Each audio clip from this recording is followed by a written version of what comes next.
The rowdy son of a high-ranking noble family reigned over the academy like a king, but at that moment he was being removed from the family register. He felt that the god of fate was making a mockery of him. This was Ed Ruth Taylor, and his life, in short, was over. He was kicked out of his own house. Meanwhile, at the academy, the students began to mutter that that wasn't Ed Ruth Taylor and asked them to keep their voices down for fear of him hearing. Some commented that there was no reason to be afraid anymore, as he had been disinherited. Others said they wouldn't see him again next semester and that he shouldn't have cheated on the entrance exam in the first place. Everyone knew that this would happen at some point, but Ed thought all this was unfair because the arrogant Ed Ruth Taylor they were talking about wasn't him. The real Ed entered a game based at the Sylvania Academy Magic School, which was his favorite game. It was called The Failed Swordsman of Sylvania. Normally, when you join this game, you become the first son, a bully, or a powerful person. But of all the possibilities, he became a third-rate villain who gets kicked out of the dorm right at the start of the game. Ed Ruth Taylor, disinherited, was the worst possible character. He thought it was unfair. It couldn't really be happening. He had always lived quietly, without greed, without making mistakes. So why was this? People started laughing in his face, saying that he still thought what they had done was unfair.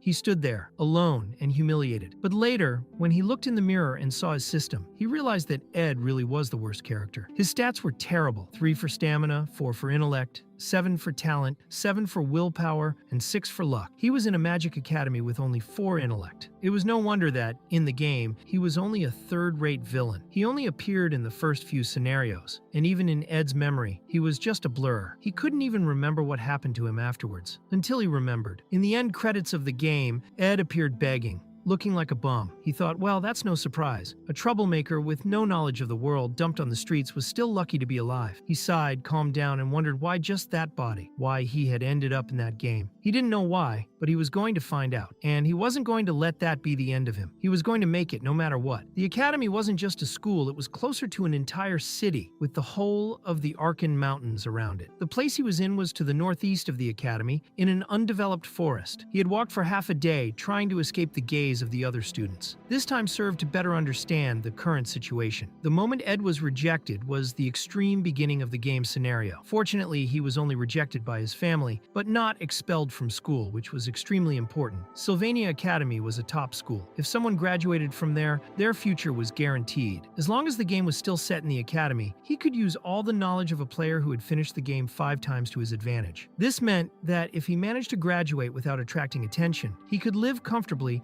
and have an incredible life. With a twig, he wrote the word graduation in the sand. But he knew there was a big problem: the tuition fees. This semester was already paid for, but he needed to get a scholarship for the next one. And with those awful statistics, how would he do that? He thought he'd sort it out later. First, he needed to think about the most urgent things: shelter, clothes, and food. He opened his large suitcase and wondered how he could avoid becoming a beggar with what he had. Inside were flashy clothes with no statistics, a useless ceremonial dagger, and a useless ornamental cup. At least he had clothes, but food and shelter were the problem. Given the bad reputation of that body, it would be difficult to find a job, and he couldn't go back to the dormitory, as he'd been kicked out of there too. So he decided to stay in the forest for the time being. At least there was a stream nearby. It was now 10 days until school started. Until then, Ed told himself that he would become suitable to attend the school, and he began practicing magic, starting with the wind blade. Ed felled some wood and thought that fortunately that body could still use magic, but magic was very bad. He was already exhausted after chopping down 15 tree stumps. At that moment, he remembered something his grandfather had once said, that in a period of extreme hunger, he had eaten tree bark. So Ed took his glass, filled it with water from the stream, and began to use the fire spell. He thought that anything had to be edible somehow, so he cooked the wood. Looking closely, he thought it looked like a piece of chicken breast, ate it straight through, and then vomited. 2 days later, on the 3rd day, he was sitting and thinking that he hated his grandfather. After a day of hunger and 2 of vomiting, he understood that wood is not for eating. Wood is used to build houses. First, he had to erect the frame that would support the structure. The problem was that he only had 2 hands and needed 4 supports. It wasn't an easy job. Even so, he lifted everything with effort, tied it together quickly, and told himself that the shelter structure was ready. But there was still a lot missing. He threw a pile of clothes on the ground because he couldn't sleep on the dry earth. He said it was a waste, but he had no choice, so he spent the whole night tidying up. He barely managed to finish. Suddenly, a system message appeared, informing him that he had learned the skill Basic Wood Shelter. The difficulty was half a star out of 5, and his current rank was Novice Craftsman. with no specialty. His stats were Mana level 4, Design level 1, and Gathering level 1. Ed asked if the crafting system was also active, and it was explained that, having lived as a nobleman, he might not have known this, but he was more talented with his hands than with magic. And just at that moment, practicality was what he needed most. He decided to create one more thing, a simple harpoon, and said that now he was going to get something useful to eat. He began to plunge the harpoon into the river, trying to catch a fish. It was said that, with the current statistics, he shouldn't succeed, but his desperation for meat was stronger. In the end, he managed to catch a few fish and fried them using fire magic. As he ate, he told himself that there was only a week left until school started. He just had to hold out until then. He knew that when he entered school, his problems might increase, but for now, that was all he had to do. However, just as he was about to eat another fish, someone approached him. It was a girl who asked him if he was Ed Ruth-Taylor. Ed thought he'd forgotten about the main characters in the game, but now he'd bumped into the worst one of all. That girl was Fenia, and she was the one who had kicked him out of school at the time. She asked him if he really hadn't left yet. To summarize the story, Ed Ruth-Taylor is the first villain to appear in the game. As soon as the player starts, he uses his noble status to hit on the protagonist's childhood friend and ends up getting beaten up. Not satisfied, with a heart full of revenge, Ed cheats on the protagonist's entrance exam to Sylvania Academy, but ends up being discovered by a mysterious girl who hides her true identity. This girl was Fenia Elias Clole, the third princess of the Clole Empire. Fenia activated her inspection ability, which detected lies and conspiracies in the target. So Ed Ruth-Taylor was caught in a sorry state, sawing his teeth and trying to make excuses, but ended up being totally exposed by her. As a result, he was expelled from the dormitory. Everyone at the academy might have hated Ed, but of all the people he could meet, she was the worst. She asked if the academy had expelled him yet, and Ed replied that he was still a student,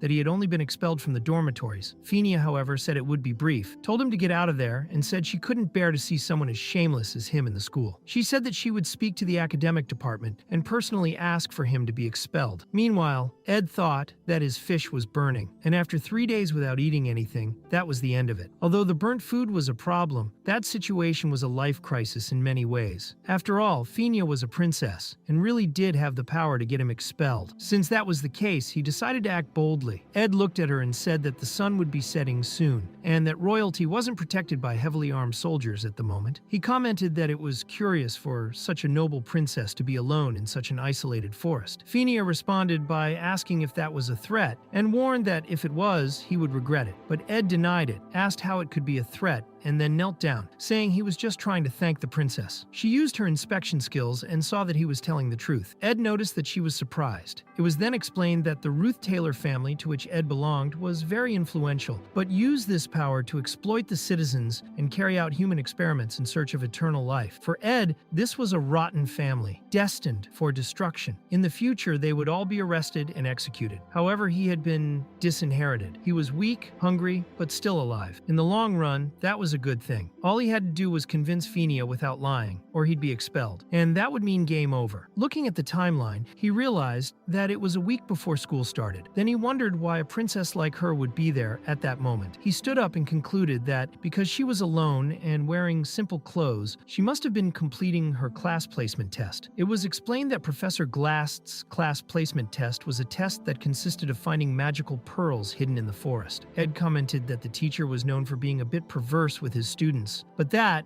of course, because Fenia was a noblewoman and a princess, she would be assessed to get into the best class, Class A. Fenia asked why he was fawning over her so much, saying that it seemed he hadn't changed a bit, and that maybe it would be better to expel him for good. But Ed said that without his help, she would never get into the A class. He said that if he was lying, she could kick him out right then and there. Then he explained that if she went to the southeast lake in the forest, she would find a small grassy island. In the center of this island would be a giant tree called Marilda's Guardian, and there would be the gift he had left for her. Fenia went to the place indicated and indeed found the pearl. She thought that the Ed Ruth-Taylor of 3 days ago was certainly a lying charlatan, but now in fact he had helped her a lot, and she stood still, watching the pearl in silence. Later, back at the academy, Professor Glast announced that the test was officially over and asked everyone to hand in the pearls they had bought. Then some students showed up with extremely exaggerated objects. Even so, the teacher declared that everyone would start in Class F. It was explained that the test was not just about finding any magic pearl. Glast said that even a pearl with low magical power could get a student into Class A, as long as it was the right one. Only 3 students managed to achieve this feat. They were Zix, Lortell, and finally the person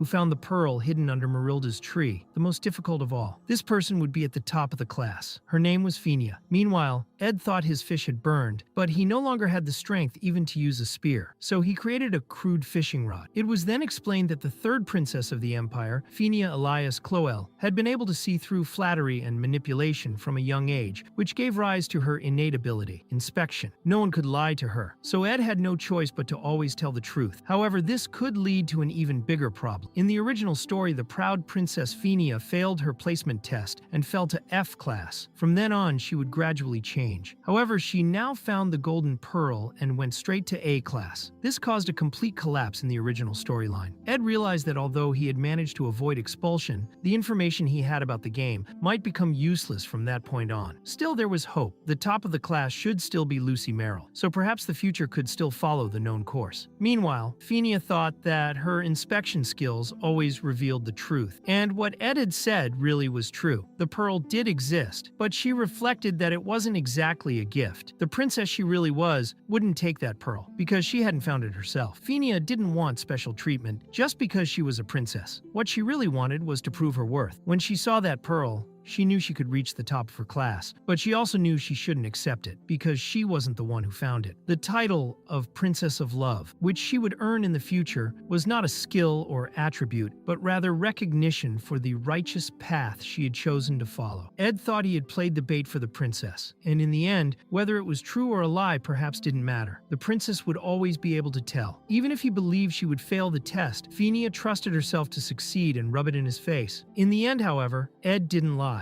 And because she couldn't sit still any longer, Fenia decided that she would start watching Ed closely. At that moment, Ed was finally able to fish and was overjoyed. A few days later, as soon as he woke up, he rushed off so as not to be late and thought he was finally back at Sylvania Academy. The opening ceremony for the new semester was about to begin. They said that the students had progressed a lot during the testing period, and now the semester was about to begin. Ed could hear the sweet whispers around him, voices that, even if they were full of poison, sounded like a reward for him because he had survived. People said it was unbelievable that he had the nerve to go back to the academy if he really intended to stay there. But Ed thought that was the reward of a winner. He was eating the best food as politely as possible because his only goal was graduation. Meanwhile, some girls continued to criticize him, saying that he was pathetic at the entrance exam. But others were already commenting that if they looked closely, he seemed different. One of them noticed that he ate very politely, like someone who really belonged there. Ed thought he didn't care about that. He had no great ambitions. He just wanted to graduate and get on with his life. As the other students dispersed to eat or do other things, one student commented again that he really seemed to have changed. It was then explained that this was the first official day of school at Sylvania Academy. The principal announced that a new semester was beginning and that he was excited to see how the students, now more mature and prepared, would face the work of the academic society. But Ed thought that even so, on the very first day, he was almost expelled by the principal's office. Ed hadn't expected Fenia to go to the dean to talk about him, but since he hadn't been expelled, he concluded that she must have spoken well. The dean was a very grumpy old man, but he still spoke to Ed with a smile on his face. Even so, he knew that he had to be very careful from now on so that the story didn't deviate from the game's original plot. He had gained enhanced life skills, useful for survival, and one of them included bow combat. In addition, he also had magical training appropriate for a student at a college of magic, so he could hunt very well with his bow. Ed thought that to get the best out of the combination of magic and physical abilities, there was no better weapon than the bow. His skills were increasing all the time, and he was becoming more and more proficient, making him capable of creating arrows of the highest quality, as well as being able to cast spiritual and magical formulas directly into them. As he walked along, he saw something surprising. Sitting under the guardian tree was a student. This was Janica Failover, top of her second-year class, known as a genius spiritual wizard. When she saw Ed, she recognized him and said that he was the funny guy Marilda had told her about. She moved so quickly towards him that he barely noticed her approach. She asked if he was Ed Ruth Taylor, and then introduced herself as Janica Failover, also a second year, but asked him to just call her Janica. She asked him if he was surprised that she knew who he was, and explained that the forest was the territory of Marilda, a high-ranking spirit with whom she was was talking. Ed was astonished and asked if the forest master had really spoken about him. Janica replied that Marilda was a bit nosy and always knew when there was an intruder in her forest. This made Ed think that perhaps he was indeed considered an intruder. After all, he had killed several rabbits and cut down several trees there. But Janica told him not to worry about that sort of thing, since it was natural for creatures to be killed for food, and that Marilda didn't mind. Ed commented that even a big wild wolf had to have a heart, but she noticed that he was a little embarrassed and said that it was unexpected, wasn't it? Soon after, Janica said she wanted to show him something. She held out her hand, revealing a small glow, apparently a spirit she had made a contract with. She asked if Ed wanted to touch it. He was surprised to realize that she already had a contract with a spirit, and thought that if he wanted to approach her, he would have to act at the right moment. But at that moment, he found himself at a loss for words, because he couldn't actually see spirits. When she asked him if he couldn't see him, he confirmed it, and quickly turned away, saying he was going to find some food. Ed thought that, in order to maintain his informational advantage, he needed to follow the original storyline of the game. Apparently, Janica Failover was a character of significant importance in the original story, and was someone he should never get close to, so he left in silence. Meanwhile, Janica began to think about him. She told herself that he was exactly as Marilda had described, a fascinating guy. She commented that he couldn't really see the spirit, but still knew he was a big wolf. Then she wondered who exactly that boy was. Even though he had been dry with her, he had been kind somehow. But then, he said that he probably wouldn't see him again, although now she could investigate him further. Meanwhile, Ed reflected that the distance between his shelter and the academy was not short, and the path was not easy either. He would leave at dawn and run at full speed to get there, and that journey alone was enough to improve his physical stats. Janica continued to watch him discreetly, even during lessons. Ed, on the other hand, studied very hard, because he knew that if he wanted to get that scholarship, he had to do very well. To take the content he had learned back to his shelter, he would write on a stone slab using a burnt stick. He borrowed books from the library. On the way home, he washed his clothes in the lake and wondered if they would be dry by the next day. But that wasn't the end of it, because Ed had to check that there was enough firewood, drinking water, and dried meat for lunch the next day. Because of this routine, he could only sleep 4 hours a night. However, that wasn't even what bothered him most. The real problem was that Janica kept following him all the time. He wondered how long it would last, and then said out loud, questioning why she was still following him. Janica was surprised and asked if he had known all along. Ed replied that it would be stranger if he hadn't noticed. He then asked if she didn't know who he was. She said he was a Rothtailor, the worst kind of person there could be. Nevertheless, Janica continued to walk with him. She replied that that was just the kind of thought people had about him, but that she herself didn't really know him yet. At that moment, Ed remembered something important. He had forgotten that Janica was exactly that kind of character. She seemed naive and even a bit silly on the outside, but inside she had a dark mind. Knowing what was in store for her in the future, Ed simply couldn't face her with a sincere smile on his face. After all, Janica Failover was the final boss of the first act of the game's original story, and the only character who smiled at him even though she knew he was a Rothtailor. He thought he didn't want to get so involved, but eventually gave in and said that since fate had brought them together, she could do him a favor. Janica asked if it was really a favor, and he explained that his life was a mess. He had been rejected by his own family and was going through many difficulties. So he asked if she could lend him some money. He said it wasn't as if he wasn't going to pay it back. He would pay it back when he could. It was then explained that Janica won a scholarship every year for being top of her class. But it wasn't just for merit. She came from such a poor background that, without the scholarship, she wouldn't even have been able to enroll or make it to graduation. Her weakness was money. Then Janica replied, apologizing, but saying that she couldn't help with that. And Ed inside thought, Janica eliminated. 3 days later, Ed reflected on what he had done. He didn't feel right about having tried to exploit Janica in that way, but he also didn't want to get involved with characters who were important to the plot. He believed he had to be careful that the story didn't deviate from the original. As he entered his shelter, Ed was startled. There was someone there, and in terms of importance in the story, this new presence was even worse than Janica. It was none other than Lucy Merrill, the rare genius and most powerful character in the game. She was asleep in her shelter, and when she woke up, she yawned quite naturally. Ed was confused and wondered why she was sleeping there, on that mountain, in his shelter. Lucy complained that he was making too much noise. Confused, he asked what he had done wrong, and Lucy explained that it wasn't him, but the huge wolf behind him, the size of a house. She pointed to the spirit who was trying to communicate with Ed, but he couldn't hear. Lucy then translated what the spirit was saying. It was asking Ed to save Janica someday. no matter what the cost. Ed was completely shocked by this. He said that even though the spirit was talking to him, he couldn't see it with his own eyes. He thought he'd gotten rid of that complication days ago, but now he wondered what exactly Lucy was doing sleeping alone in the woods. Lucy just yawned again and went back to sleep. And Ed, frustrated, exclaimed that that was his shelter. But Ed thinks, hey, wait a minute. He stops to think. Lucy is very small, but she has the gift of jumping like a kangaroo. Her radius of action is like that of a street cat. Whether at the top of a tower or on a rooftop, she always managed to find a good place to take a nap. Ed's camp is in a quiet forest, where no one appears and access is easy for her. He made himself a very hidden little tent, which turned out to be the perfect place for Lucy to sleep. Deep down, it was his fault. He deserved it. The next day, Ed decides he has to do something about it. Lucy is casting several high-level spells and even flies in her sleep. If she keeps going there, it will only be a matter of time before the original plot is completely distorted. Then he sets up a rank D trap. Lucy appears and asks if she can eat the dried meat that's there. Ed says no, but she eats it anyway. He realizes that they're not getting along. She keeps coming back again and again. He knows he needs to resolve this urgently. Of all the possible traps, only one works against her. Ed then tries something different and tells her that the castle maids were looking for her. On the spot, Lucy is terrified. She says she just remembered she had something urgent to do and disappears like a rocket. Ed thinks there's no way he can beat Lucy directly, but there was one piece of information in the book that everyone ignored. Lucy hates the dorm maids, the ones who looked after her like a mother. She runs away from them every day. Ed finally feels that he has gotten rid of Lucy Mary and goes back to work, even though he didn't think what he did would lead to anything. But he was wrong. The next mission he received from the system was the joint combat training that would take place in the academy. The structure resembled an arena, and there was even an audience. Joint combat training is a simulation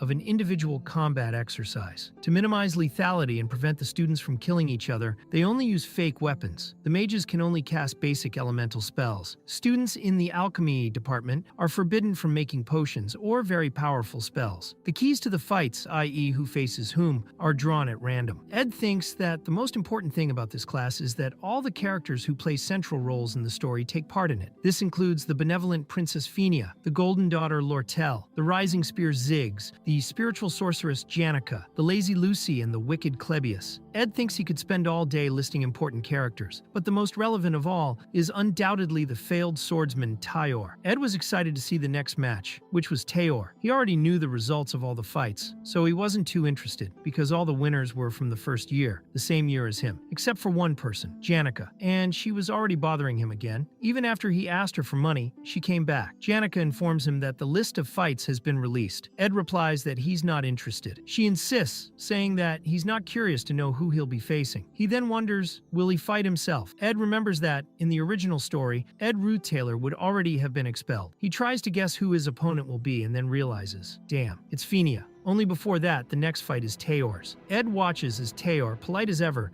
declares that he will do his best. Ed thinks that no matter who his opponent is, he'll pay attention to Tayor. Even though it was just one game, Ed spent a lot of time with Tayor. He played every possible route, from the miserable endings to the true endings that left a lasting impression. He completed this game countless times, and of all the routes, there wasn't a single one that was easy. And that's why, at that moment, he thinks he's really rooting for Tayor. Just then, they start calling for Lucy, but she doesn't show up for the fight. Ed wonders where she is and why she hasn't entered the arena yet. He sees a crate and knows exactly where she is hiding. He goes over there, opens the crate, grabs Lucy, and tells her to wake up because it's her turn to fight. He thinks that if the fight is cancelled, it will cause a big problem. This episode is very important for the story, as it's the moment when Taylor wields a sword for the first time. Lucy wakes up complaining of hunger and asks if he has any beef jerky. Ed replies that she needs to fight first. Then the duel is announced between the best first-year student, Lucy Merrill, against Taylor McClure, a swordsman born in this world, but who has never held a sword before in his life. Even so, with his first blow, Taylor manages to cut through Lucy's fast magic, which takes her by surprise. He takes the opportunity to close the distance, but suddenly Lucy uses an intermediate-level electric spell. Taylor is completely overwhelmed by this spell that he even tries to reflect, but Lucy ends up being disqualified for having used mid-level magic, which gives Taylor the honor of being the first to defeat Lucerial. Ed remembers this legendary scene. The referee referee starts the duel, and Taylor lunges at him with an English punch, shouting that he's going, but he's hit by a spell that knocks him away. Everyone is shocked. He loses the fight with a single blow, while Lucy is still yawning, bored. The audience begins to wonder if it's all over. After all, no one can beat her. She's the best in the class. And on top of that, Taylor has gone for an English punch. Ed thinks that Taylor's life has always been a series of trials. He's been seen as a bumpkin, an underachiever, with no decent grades since the beginning of school. He's never been recognized by anyone. Even in a perverse situation like this, where everyone feels sorry for him, Taylor stands up, trembling. Ed knows that he never gives up, never loses hope, and he's rooting for him. He thinks Taylor can make it. Taylor lunges with his sword, and this time Lucy is really impressed by his speed. Ed thinks she's going to use that magic now, but just then, Taylor's blow is blocked by a sphere of wind. Even so, he keeps trying to move forward, but he's hit by a large magic sphere that creates a tornado and flings him away. He hits a pillar and falls. Ed realizes that it wasn't lightning magic, but wind magic. The judge then declares Lucy Merrill the winner. Ed thinks Taylor has lost. He leaves defeated and hopeless, and Ed knows that's a bad thing. He can't leave Taylor alone now. The magic Lucy used is one you can only get after a contract with a spirit, the protection of the wind. She asks if she can have the beef jerky now, but Ed rushes off, thinking that in the original scenario, Marilda and Lucy were two separate entities. Only because of Lucy's constant visits to the shelter Ed has built in Marilda's forest, the contract between them has grown stronger and stronger. The next fight was his against Fenia, but he ran past her and left her talking to herself. Fenia is shocked to see that he simply ignored her. Ed thinks that Taylor should have won, taken the sword and gained confidence, but he lost because of his very presence in that world. He calls out to Taylor, who is devastated, and tells him that his efforts will one day pay off. He did very well, his opponent was powerful, and he asks him not to let it get to him. Ed knows that if Taylor doesn't recover from this, he'll have a lot of trouble ahead. Then a little about Fenia is explained. The first person to realize his innate discernment, also called inspection, was Emperor Cloel. This ability was not given by a god. The truth is that the life of royalty is full of intrigue and endless conspiracies, and within this abyss, Fenia herself developed this sense as a way of protecting herself. That's why Princess Fenia relies on this ability so much. She wasn't born with it. It was something she cultivated in the midst of chaos, like a blade forged within the hell of the imperial family, living surrounded by falsehoods, but pretending not to notice. At this point, Ed says to take it easy on him, and Fenia responds by saying that she'll take it easy too. The audience begins to comment, saying that he had shouted at Taylor to motivate him, but most believe he was making fun. Some say that Ed is disturbing. Fenia herself begins to think that maybe they're right, that Ed Roth Taylor is using his position to embarrass the younger students, and that when things didn't go his way, he tried to alter the test results. In the past, this would certainly have been true, but Fenia wonders if that's all it was. She remembers the desperation Ed showed when talking to Taylor and realized that it seemed genuine. That's because at that moment, she used her ability to know what he was feeling. When the judge starts the fight, Fenia says she wants to conclude something with that duel. She shoots water magic straight at Ed and thinks he can only use wind and fire magic. She wonders how he'll react. For her, this is the ideal dramatic outcome, the grand finale to get this mysterious man out of her head. Only suddenly he is hit hard and thrown out of the arena without reacting, without reflecting, without even trying to defend himself. Ed simply says he's lost. Fenia asks what he's doing. She thinks he didn't even try to block the path of the magic. The audience comments that he's an idiot, that he was defeated with a single blow, and everyone starts cheering for Fenia, shouting for her to finish him off. Ed thanks her, saying it was a great fight, and that he learned a lot, but Fenia asks what he means by that. She doesn't understand it herself. This man is very mysterious. She realizes that since he got up on that stage, he hasn't looked her in the eye once. He really had no interest in this duel. The judge announces Fenia's victory, but Ed runs off. He thinks it wasn't the right time to duel. Coming into direct contact with Princess Fenia is something that has to be done very carefully so as not to affect the progress of the original story, since she is a central character. But the most important person is still Taylor, the Ed of this world. Running through the corridors, Ed tries to find out where Taylor is. Only it's Fenia herself who comes running after him. Ed asks why she's there without an escort, but she ignores him and questions who he really is. Ed gets confused and asks what she's talking about. Fenia wants to know how he could say he lost, that he learned from that fight if he didn't even intend to win. She realizes now that he just wanted to get off the stage as quickly as possible. She starts to vent that she's having trouble in class. The nasty shopkeeper only thinks about taking over the school, the grumpy teacher Glast only makes things worse, and the palace servants are always demanding posture and etiquette from royalty. Her head is already full, and now she wants to know once and for all who the hell Ed is. Ed realizes that she was really holding in all that frustration. He puts his hands on her shoulders and tells her to take a deep breath breath and calm down, that there's no need to be so nervous. He guides her to breathe in and out slowly. She obeys, begins to calm down, and then becomes sad. He asks her what all that was about. After that, she's completely embarrassed. Her face turns red, and she asks Ed to forget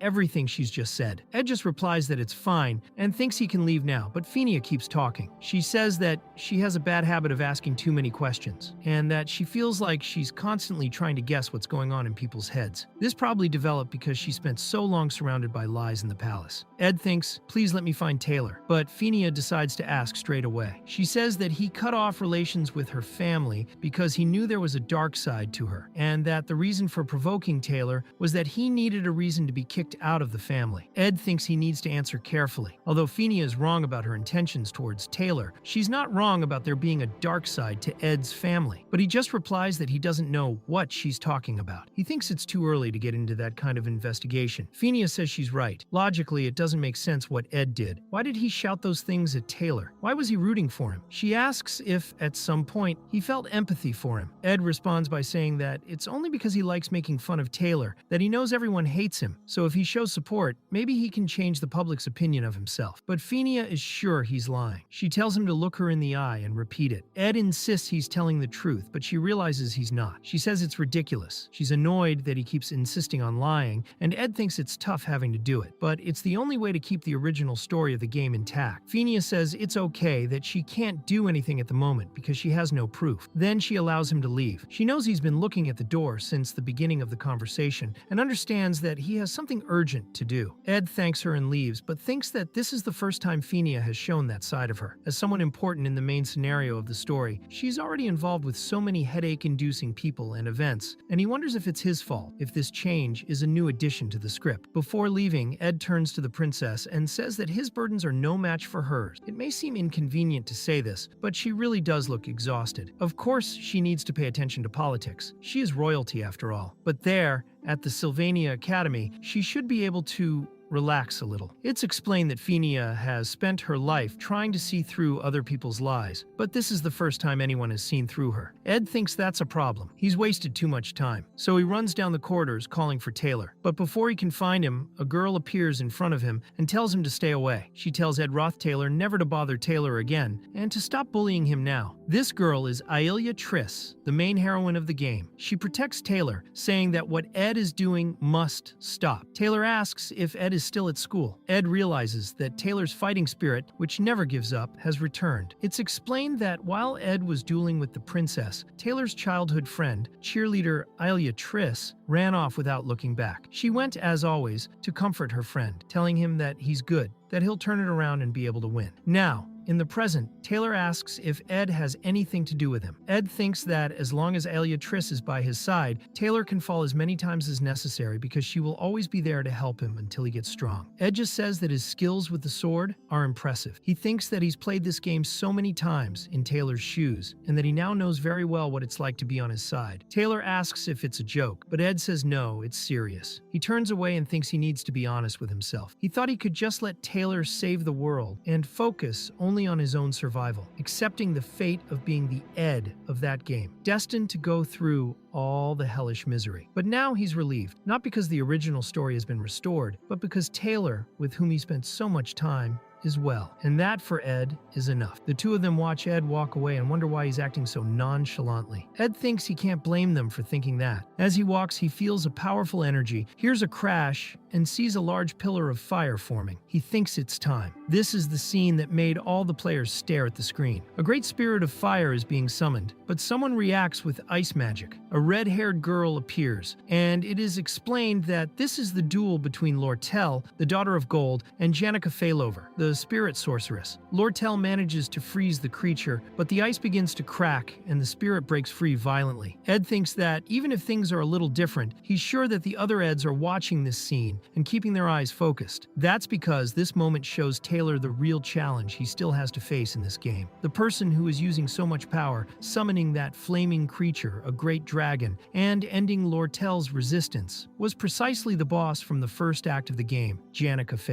At the end of the fight, Janica wins. Everyone around her starts applauding and congratulating her. The crowd surrounds her as if she were a movie star, as if she were a celebrity. But then an emergency occurs. Doctors rush in to help Lortell, who is seriously injured after the fight. Janica feels bad about it, because while everyone was celebrating, she knew what she had done to her poor opponent. Ed thinks that, unlike in the original story, Lucy defeated Taylor, and in the end it was Janica Failover who became the central character in this joint combat training. She became the protector of the pride of the Sylvania students, the one who protects those who have been there since the past. And although Janica had many friends, now her life is going to become much more hectic. For Ed, this might even be a good thing, because whenever he gets too close to the main characters, his head starts spinning. 2 weeks after all this, Ed stayed away from the central characters and managed to survive and study without too many worries. He'd made a fishing net, so food wasn't a problem, and his statuses had also increased. He now had 6 stamina, 5 intellect, 8 willpower, and 6 luck. He realized that his body was in better shape than before, but he thought it was too early to relax. Janica appeared and turned red at the sight of Ed, asking if it was his habit to walk around naked. Ed replied that she was the one who insisted on coming there to keep an eye on him. He then asked her what she saw so interesting in the forest that she kept coming back. Janica replied that it looked like a maximum security base, and that living there was a constant adventure. She also said that she wanted to talk for a while. She needed some advice.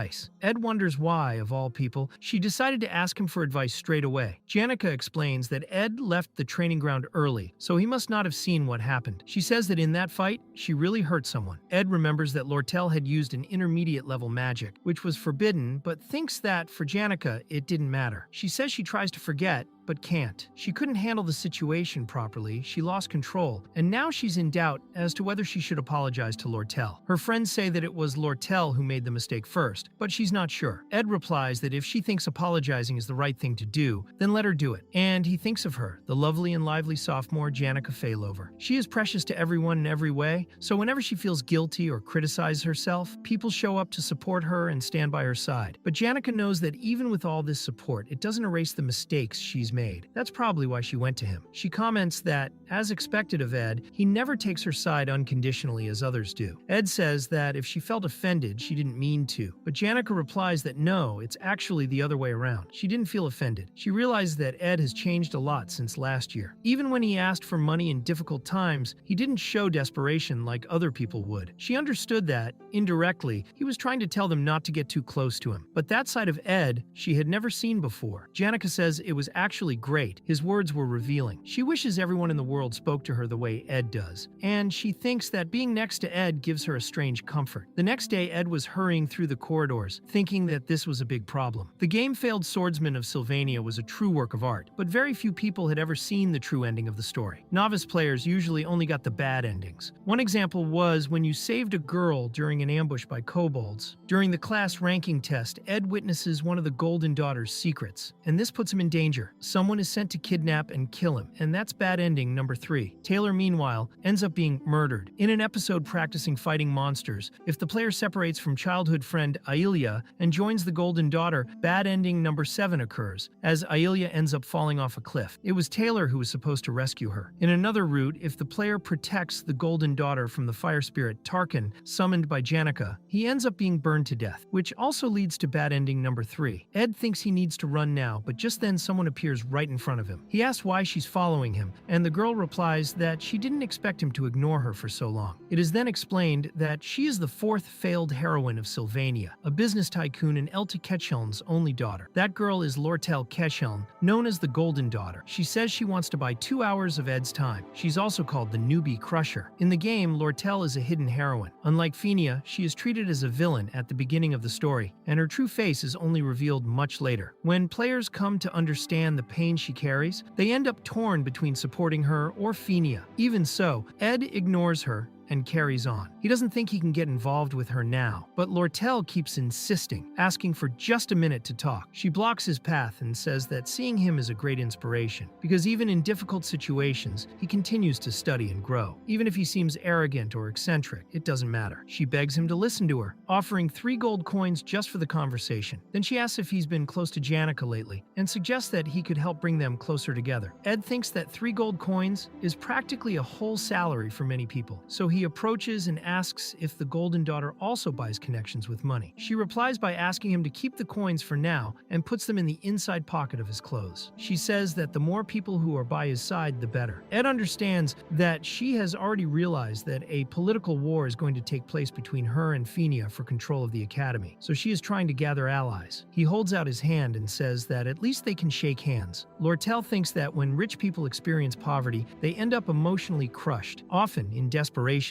they even sell their family and their pride for a few coins. That's very sad. Ed was supposed to be like that too, but he gives her the coins back. Lortell comments that it's ironic, and Ed just walks away without saying another word. He thinks that those coins would really make a difference to him, but to get in the middle of the fight between Lortell, Janica, and Fenia would be to be completely crushed. It's explained that that night, Lortell didn't feel humiliated by Ed's rejection. She analyzed the pros and cons, and as a good businesswoman, never passes up an opportunity. Then, later, she meets Janica in the corridors of the gym. Janica comments that she looks beautiful with her hair like that. Lortell awakens a determined spirit within herself to try to turn Janica Feover into one of her allies. She approaches and says that she wishes she had apologized since the day she used intermediate level magic and caused a mess, but she didn't have the chance. Janica responds by saying that she's very ill, not yet completely healed, and Lortell is also full of bandages, but says she'll be fine soon. Lortell wonders if Janica is like those characters in fairy tales, easily manipulated, but is surprised by the question that follows. Janica asks if she's spoken to Ed. Lortell reacts in surprise and asks why she's asking him so suddenly. Janica responds by saying that they need to control themselves when it's personal, but that spirits love gossip. Janica says that she overheard all the conversations that took place north of the academy, and also in the forest. Lortell asks what that means, and Janica reveals that she overheard the conversation where Lortell asked Ed to come closer to her. Janica comments that Lortell knows very well that sincerity can't be bought with money. She says that, for her, Ed's approach needs to be more touching than that. Janica then apologizes for the speech, saying that it's the first time she's found herself in a superior position to someone within the school, as she's now in her second year. She acknowledges that it may have seemed a little embarrassing. Leaving the hall, Janica says she's going to start preparing to make a contract with a high-ranking spirit. She's received a lot of support recently and feels she needs to push herself even harder. Lortell realizes that she misjudged Janica a lot. Janica also apologizes for what happened the other day, acknowledging that Lortell was badly hurt. She says that she hopes Lortell gets better soon. Lortell thinks that even though Janica knows the dark side of the world, she still retains her gentle personality. Janica closes the door, and Lortell is a little scared. She thinks this is difficult, but the look Janica gave her at that moment made her realize that she has to work hard to achieve this kind of thing. At the same time, Janica thinks she has to work hard too, because it's really rewarding when people expect something good from you. Meanwhile, in the forest, Ed is drying his clothes when Lucy smells something very specific. Suddenly, everything explodes upwards, and Ed realizes that someone is approaching. It was the head of the maids from the richest dormitory in Sylvania, Belle Maya, the same one who had thrown Ed out along with his suitcases. Ed tries to explain himself, but she says she already knows everything. Janica talks about him a lot, but Belle Maya didn't know he was living in that state. Still, she says she's glad he's managed to move on. Ed thinks to himself what a good move that was, and wonders where that was a good thing. He realizes that Belle Maya's words are so powerful that even a deaf person could hear them. It is explained that the maids at the Ophelis dormitory are an elite group of women who perform all the household chores to perfection, including feeding the students. Therefore, inside the basket that Belle Maya is carrying are probably ingredients of such high quality that only the elite can consume them. Ed understands that this is the kind of information you can't learn in books. He begins to wonder if interacting with Belle Maya could change the original story, but Belle Maya tells him not to be so formal, because outside the dormitory, he can talk normally. Even so, Ed replies that he can't do that, since she's someone who works so hard. He asks about the basket she's carrying. Ed thinks that apparently Belle Maya isn't directly involved in the main story, so maybe they could be friends. The system reports that Ed heard explanations about various new ingredients, such as fruit, mushrooms, and herbs, and gained new knowledge for his creations. He has managed to make a clothesline for drying meat and set up a larger net for catching fish. He heats his cup with fire magic, and the system informs him that his fire magic magic and his wind blade are both at level 10. Ed thinks that even though he only has 2 common spells, he has used them so much that he has managed to reach an extremely high level. At the time, he was preparing herbal tea, and he thinks that activities like cooking and heating firewood greatly increase his level of survival. Proof of this is that he finished everything before the sun went down. He realized how much he's evolved in that time, and admits to himself that, to be honest, he's actually enjoying himself. Suddenly, he looks up and sees something strange approaching. Something crashes straight into his camp, blowing him away. Ed despairs at seeing his precious camp destroyed, but realizes that it was Lucy who landed, still wearing her pajamas. She says she almost died, and Ed wonders what could have almost killed her. He begins to wonder what exactly is going on. Lucy says it was Belle Maya, and Ed thinks that doesn't make sense. Lucy explains that she skipped class as usual, but that day she was in a bad mood for some reason. When Belle arrived, she came in with a closed fist, stronger than usual. It was so sudden that Lucy ended up teleporting away right there. She thought the punch would hurt more than the landing. Ed thinks,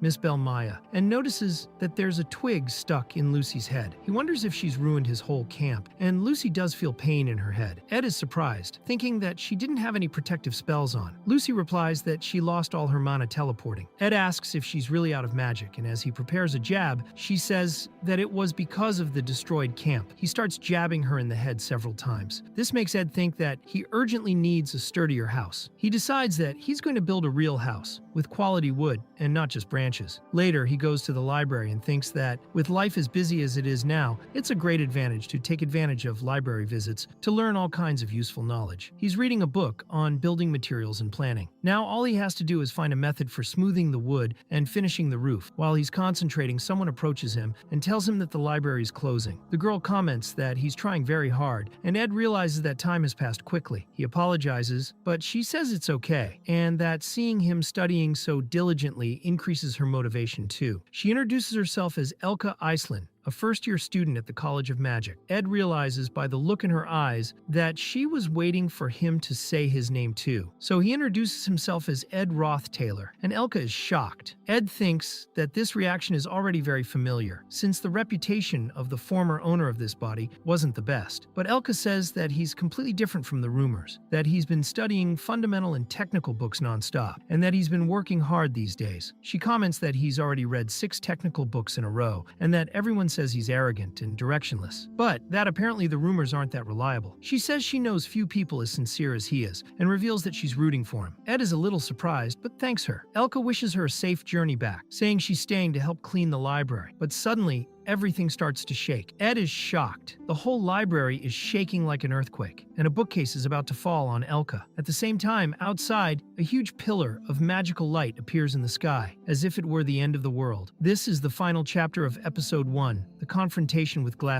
At that moment, it was 11:30 at night, and there was a temporary camp set up in the student center. Thanks to Taylor and his friends, the students managed to gather in this sheltered spot. 2 hours have passed since the disaster began. Yahello comments that she's seen this before in a book on spirit magic. That's a summoning rune, the symbol of the greatest dark spirit, Glaskin. Fenia says that this is bad news because the only person with such a strong spiritual connection would be the best second-year student, Janica Faylover. The group falls silent. Taylor says that it's a really bad thing, but that they can't stop thinking about it. If Yahello is right, the barrier protecting them now will only buy time. It won't last forever. If Glaskin really is summoned, there will be many victims. He says that everyone needs to get into the student center. Some comment that anyone outside the barrier will immediately realize what is happening, and that the teachers and the Imperial Guard can arrive to deal with it. However, a student from the alchemy faculty comments that if it really is a high-level dark spirit, the barrier will have to be extremely strong, and so they will have to resolve everything themselves, as even the director of the academy is out of town. She concludes that if everyone pulls together, maybe they can deal with the spirit. But Clebius, terrified, says no. He's completely against that idea. First, they would have to face intermediate-level spirits and defeat the boss, who is also a powerful spirit. But after that, what would they do? Enter the building and knock down the wall on top of Janica? Even so, that wasn't all. Inside the barrier, there were still high-class spirits. One of them was Tarkin, the great spirit of fire, and the other was the dark spirit, Velocifer. Clebius says he won't take part, that it's suicide. Lortell wonders if Janica really did it all by herself. She thinks it's too much power for a second-year student, summoning Glaskin while manifesting so many spirits at the same time. Another student says that most of the power probably comes from Velocifer. Janica is just a bridge that made it possible. Dark spirits are the natural enemies of spiritual wizards, and a spirit of Velocifer's level is far beyond Janica's control. In fact, this type of demon often dominates spiritual sorcerers. They become prey to these spirits, and since Janica is one of the most powerful, she caught his attention. He realized that only she could act as this summoning bridge. But another student interrupts, saying that the most important thing now is not to understand how this happened, but to decide what to do about it. He asks Fenia to lead everyone. Then everyone is silent, waiting for her decision. Just then, someone comes to Fenia's mind. She remembers Ed's words, saying that the place wasn't so heavy, and that she didn't have to worry so much about people. She thinks it would be nice if it were that easy. Fenia then declares that they will leave in an hour, but only she, her guard Claire, and the best students in each class. Only they have enough skills to deal with the situation. She says that everyone must prepare and that she herself will take full responsibility. Suddenly, a student arrives with a report saying that they have finished assessing the resident staff in the teaching area. The dormitory and the potions archive are in a critical state, so it's unlikely that these staff will be able to help. Fenia concludes that at this point, only they can act. A student comes running up and says that there are 2 people trapped in the library, a friend of hers and also a second-year student. Fenia asks who this friend is, and the girl replies that she is Elka Islan. One of the students is startled to hear the name, asks if Elka is really there, and she confirms it. Elka has become an apprentice at the library to study more advanced grimoires. He says they need to rescue her immediately because she can't defend herself. Lortell tries to calm the group down, saying that the library is too far away, and that right now the focus has to be on Janica. Fenia agrees, but remembers that the student's friend said that there was another second-year student with Elka. She says that everyone should trust this student, that he will protect Elka. Ziggs isn't convinced, but accepts. Fenia asks if the girl is sure she saw another student there. She hesitates, and Ziggs asks what she's hiding. The girl reveals that the student who was there was Ed Roth Taylor. This makes Ziggs visibly angry. She apologizes and explains that he was studying late in the library. She felt a bit uncomfortable with him and left, leaving Elka alone. She asks if everyone there knows what kind of person Ed is, but also says that Elka doesn't care about rumors. The group starts talking about how that loser was stuck in the library. The same old prick. Ziggs is furious about the situation, but Fenia stops him. She says that maybe it's time to put a little faith in Ed. The group remains silent because no one really believed in him. No one wanted to trust Ed at that moment. Ziggs, without saying a word, simply flies off in the direction of the library. The spirits try to stop him, but he cuts down everything in his path. He swears he'll finish Ed off. Then a little is explained about Ziggs' history. The expression from trash to luxury doesn't even come close to describing how miraculous his rise was. At the time he was hunting, and judging by the footprints, what he was looking for was an adult male. From the broken branches and crumpled grass, the target had been there recently. Then Ziggs finally manages to find the right trail. It is explained that the plains to the north of the Empire are wild lands where no voice from the Empire echoes. It's a world where, at the end of each day, you need to check that your head is still attached to your neck. Ziggs is descended from a nomadic people who roamed those lands. When he came of age, he was separated from his family. Without knowing it, he had been abandoned. To survive, he learned to hunt before he learned to read. Before he could buy anything, he learned to scavenge supplies from the corpses he found on the side of the road. One day, as he was dragging the body of a dead servant through town under everyone's gaze, someone stopped him and asked his name. He replied that he was Jay. The girl commented that he looked like a wolf walking on 2 legs. It was at that moment that Ziggs realized what he was living through. Wandering the northern prairies, sleeping under the moon, looking for carcasses by the side of the road, he understood that he was a wolf cub,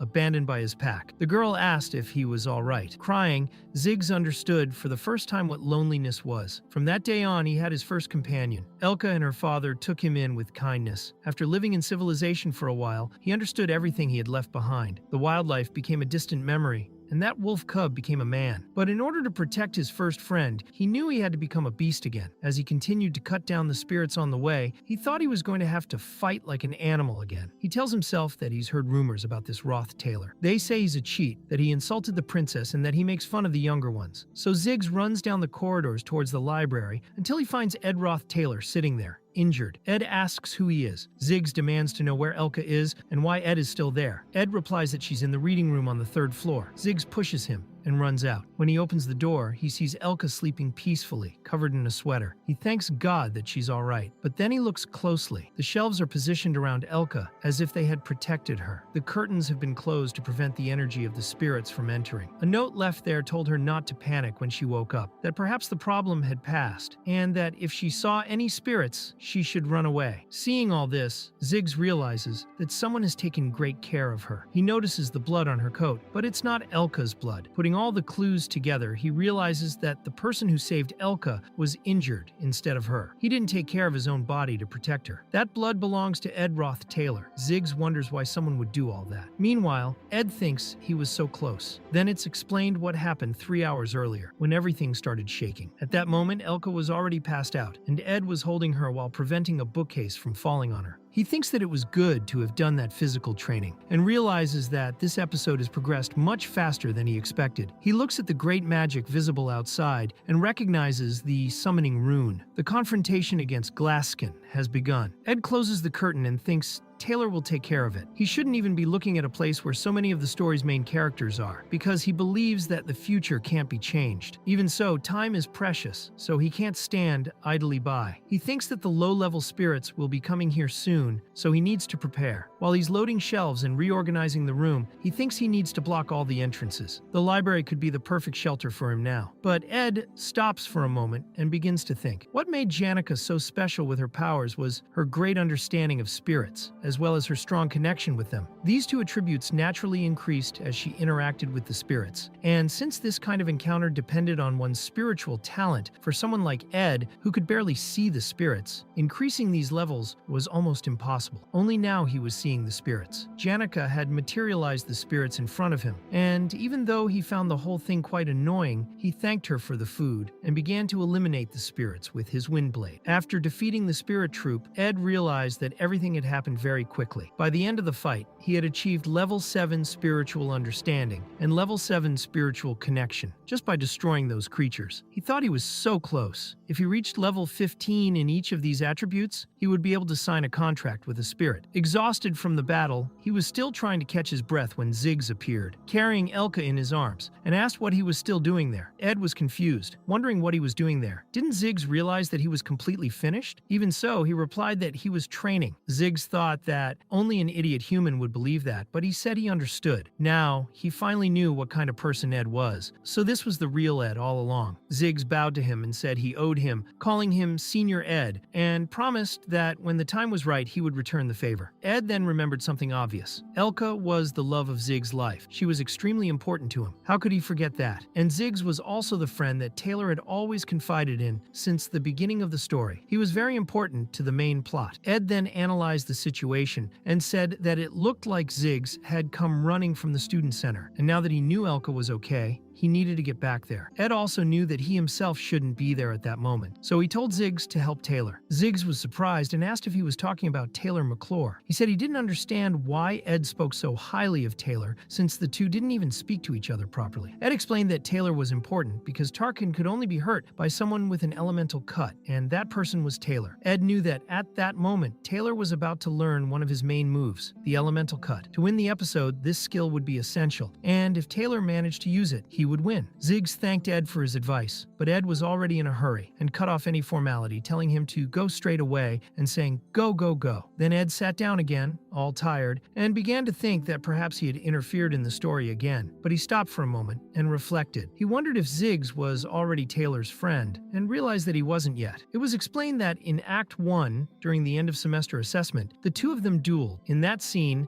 Taylor was unilaterally beaten, but in the end, he learned the elemental cut, used this technique to get through Ziggs' magic, and this made Ziggs recognize his determination, becoming his friend. The problem was that this scene was supposed to have taken place a month ago, so now, in the final chapter of episode 1, the two were still not friends. That changed everything. Without the friendship, Taylor still didn't have the elemental cut, and without that, they wouldn't have been able to do any damage to Tarkin at that point. Ed hadn't realized it, but the main story was being broken into pieces.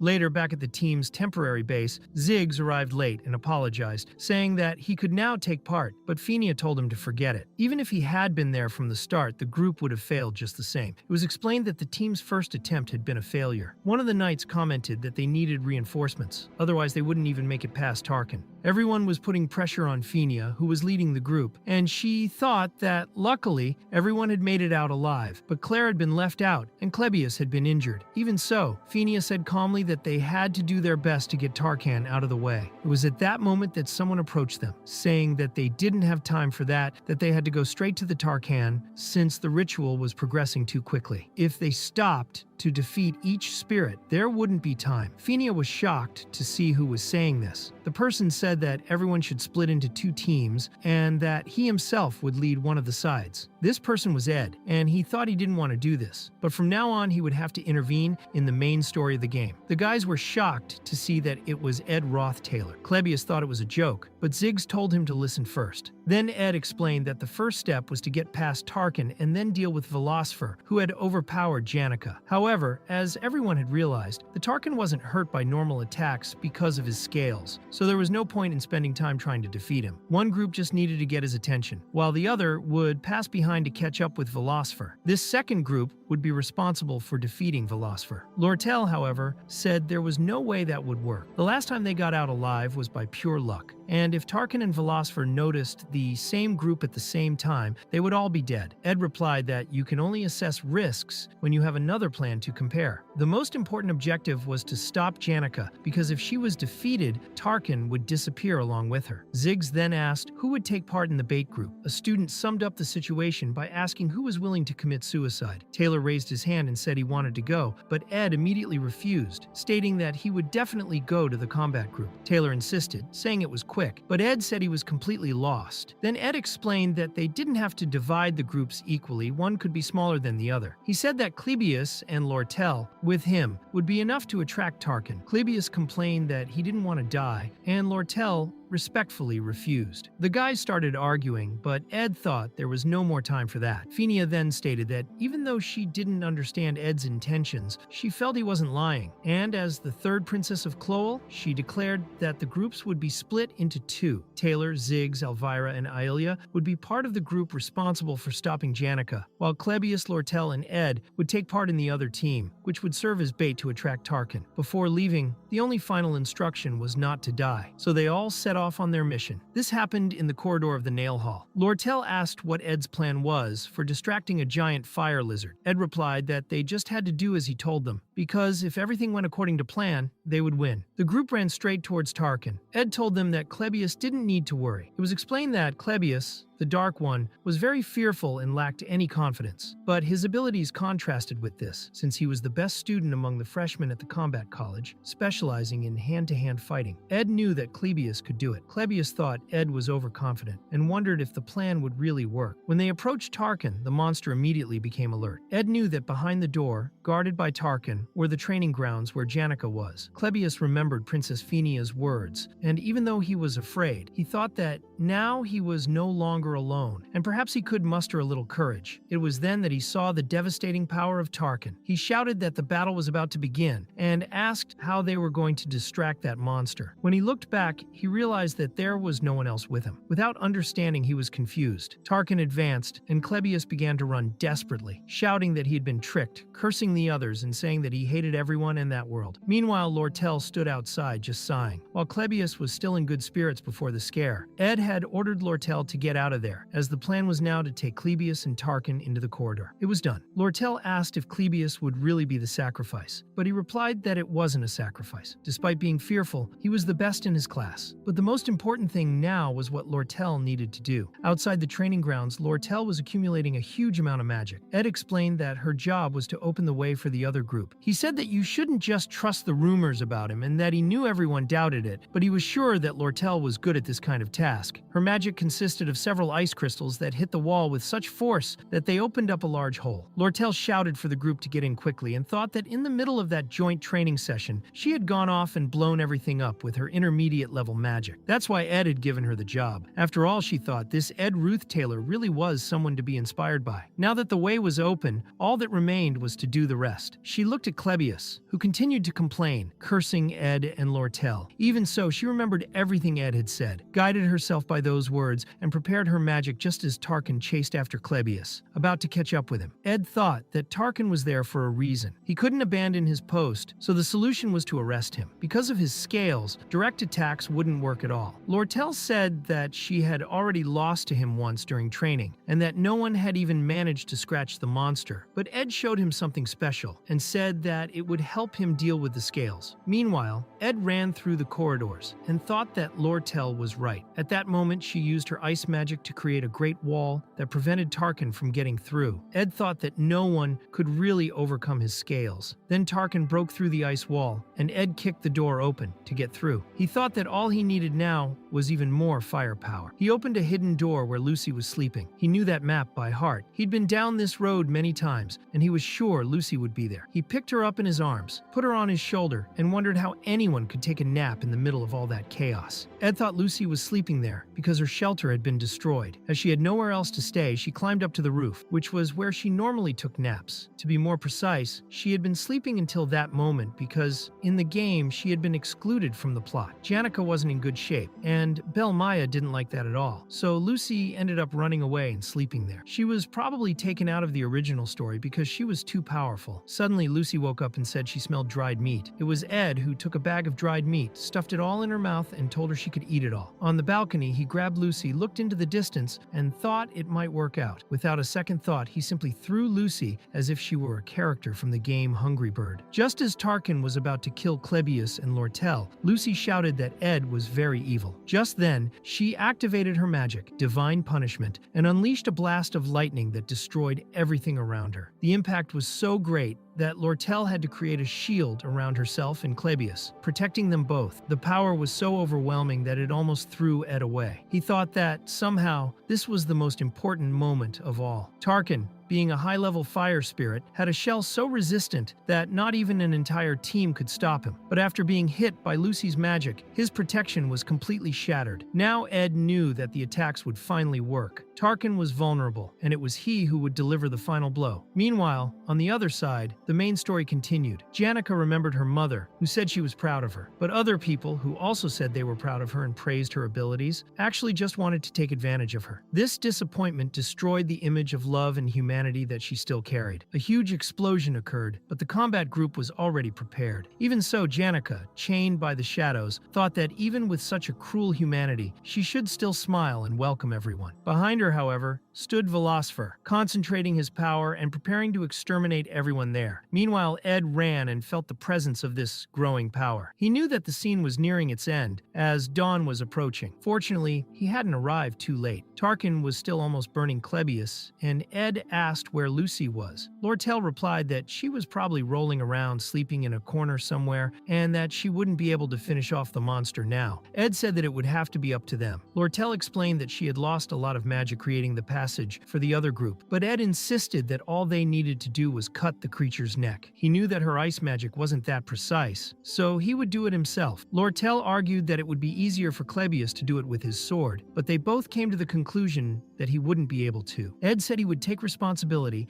and put an end to that creature once and for all. He said he was betting his life on the support Lortell could give. Lortell replied that it was easy to say those things, but in reality the whole thing was a long shot. Ed replied that it wasn't a bet, it was an investment. Lortell said that investments were her area of expertise. With a smile, she commented that she liked him better than the princess, because Ed had put his life on the line for her, so now she would do the same. She concentrated her magic and created lots and lots of ice crystals, forming a new attack. Ed prepared himself, took a deep breath, and thought, "Here I come." Meanwhile, Clebius was tired and his body was full of scratches from running, but he was still watching the scene. Ed advanced against Tarkin without any hesitation, even though the monster was ready to burn him alive. When they got close enough, Tarkin began to prepare his magic. Ed knew he needed to get just a little closer to complete the attack, but suddenly a cry from Clebius echoed through the sky. Above them, a huge demonic hand appeared. Ed recognized it immediately. It was Glaskin's right hand. That was the moment Taylor saved the day. But Ed thought the timing wasn't so good, as he would have to deal with Tarkin at the same time. Just as Tarkin was about to touch him, ready to incinerate him, he was hit by a huge ice crystal thrown by Lortell. Ed trusted her and knew she wouldn't make a mistake at such a critical moment. Tarkin still tried to recover, but it was too late. In the blink of an eye, Ed approached and thought that he had used that spell thousands of times. He wouldn't miss now. So, activating his wind blade, he slashed precisely at Tarkin's neck, taking his head off. The system then recognized recognized the victory. Ed had defeated Tarkin. His spirit levels had risen dramatically, and he now had enough power to make a contract with a spirit. Ed looked back and saw that Taylor was also taking action. He smashed into Glaskin's hand like a meteor falling from the sky. A huge glow exploded in the air. The hand was completely destroyed, shredded to pieces. Taylor descended slowly, now with white hair. Ed thought that yes, indeed, he really was Ed, as if there was something about them that connected them deeply. With that, the Great Dome, the barrier of dark magic that surrounded the place, was completely broken. When dawn came and everything was settled, the group rested peacefully under a tree. Lucy, as always, was fast asleep. Lortell looked up at the sky and commented that he had met many people who had risked their lives, but most of them were cowards. Ed responded with disdain, asking, "Yeah,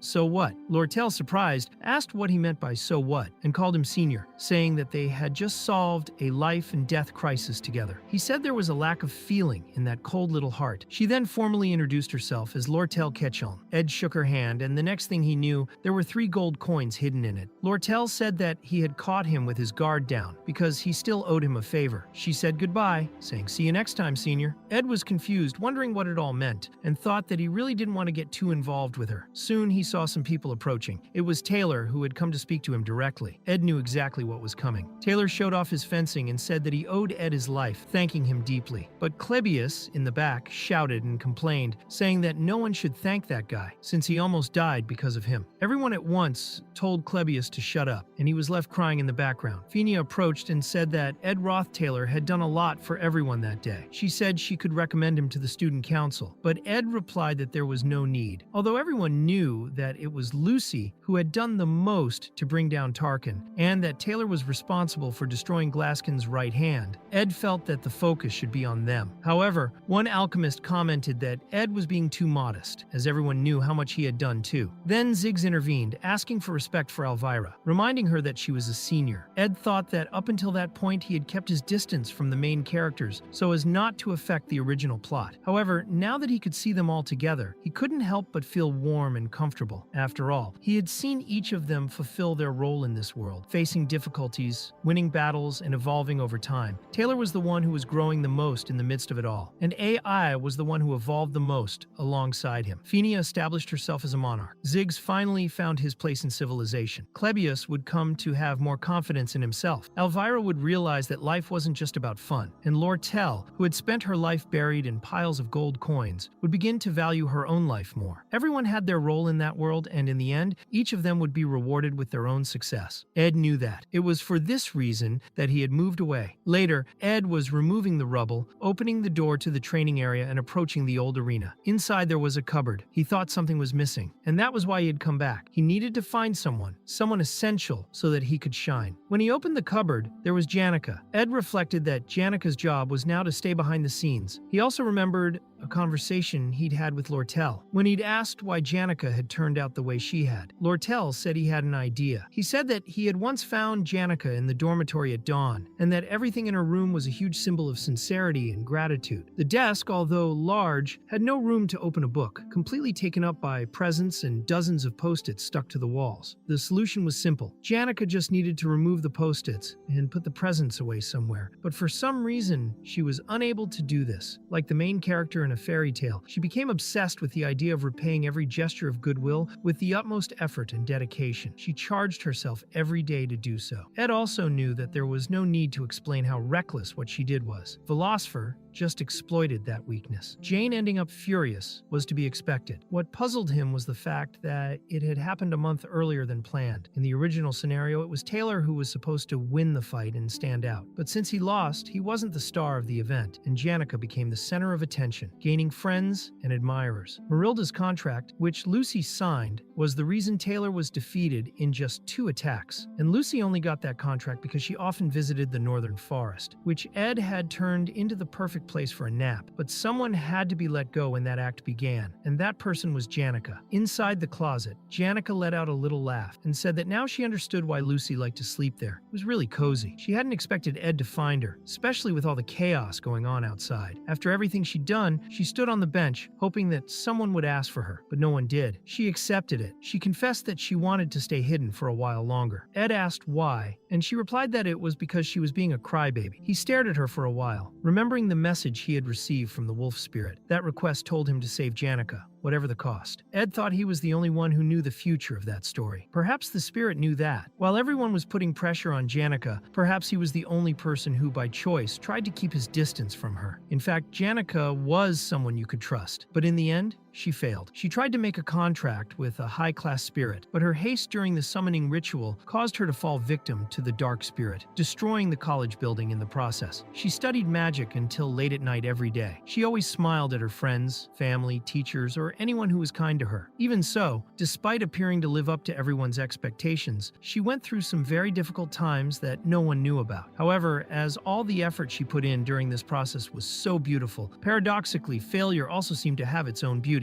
Ed thinks he can hardly imagine how much the words he is about to say will comfort her. With a smile, he says that she has worked hard. He reflects that while on stage, there was a parade of proud owners and the story's main characters. Backstage, everything was dark and silent. The villain of the first act left the stage just as the real protagonists approached. Then Janica begins to cry at these words, and Ed thinks that he has witnessed this first act many times before, but only now was he truly impressed. He says that before he couldn't see, but now he could see all the spirits surrounding Janica. Ed understands at that moment that only now is he really seeing how this story ends. He reaches level 10 of spiritual connection and understanding. The system informs him that all the spirits present were interested in him. Among them, the great high-level spirit, the wind spirit Marilda, was especially interested in Ed. 10 days passed, Janica faced the Academy's disciplinary committee. She acknowledged all her mistakes and accepted any punishment that came her way. At the Academy's first expulsion attempt, students and teachers spoke out against it, standing by Janica and showing support. During the second trial, Fenia declared that Janica would not be tried for attempted murder against royalty, as she had testified that she had been overpowered by Velocipher and had not acted intentionally. Lortell also spoke out, talking about the loss she had suffered, and the Elte Mercantile Association compensated all the funds needed for the restoration, without demanding anything in return, although they did add a conditional clause in the contract to reduce customs duties on school materials. All this resulted in the removal of the benefits granted to the best students of the year, the loss of awards and decorations, and disqualification from entering the dormitory from the next semester. However, 20 days later, the most important punishment, Janica's expulsion, was officially revoked. This touched everyone's heart. It felt like a scene from a dramatic movie, and everyone was relieved that Janica could finally be at peace at the academy. Her friends prepared an elegant tea table to celebrate. One of them asked that no one mention the Glaskin incident, so as not to make Janica uncomfortable. Then she asked if she was ready. The other replied that, of course she was. They all thought together that it was time to move on. At that moment, Janica asked if there was a difference between liking someone and loving someone. Her friends were surprised by the sudden question and wanted to know why she wanted to know that. Janica replied that it was about a friend of hers. She said that this friend had had a dream, but she was clearly trying to disguise it because it was clear that she was talking about herself. In Janica's dream, she was in a large flower garden, making a wreath, until someone approached. It was Ed, like a prince on a stallion. She put the wreath on his head and said that she had prepared it for him. Then, the two of them ran happily through the garden. Janica tried to maintain her disguise, saying that it was her friend's dream, but her friends realized that it was about herself. So Clara asked curiously what this friend of hers had said. Janica recounted that the person said she would be in her room, looking somewhere, and suddenly, someone's face would come to mind all the time, as if she were in love. At that moment, Clara quickly got up saying she had something urgent to do and ran off, leaving poor Anise alone with Janica. Anise thought she needed to approach the subject carefully, as Janica's heart was very delicate. She reflected on this love story and wondered if Janica shouldn't think more simply, without making it so complicated. Whether or not she liked someone was a kind of mystery in itself. She suggested that it might be better to be honest with her feelings. Janica agreed, saying that she was right. At that moment, the names got mixed up, because it was Clara who was there, not Anise. Clara then warned Janica to be careful with this kind of delicate subject, as it wouldn't be good for her friend's reputation, even if it was just a dream. Janica thought about it and replied that yes, it was true. She thought it best to avoid rumors about herself for the time being. She thanked Clara for her advice,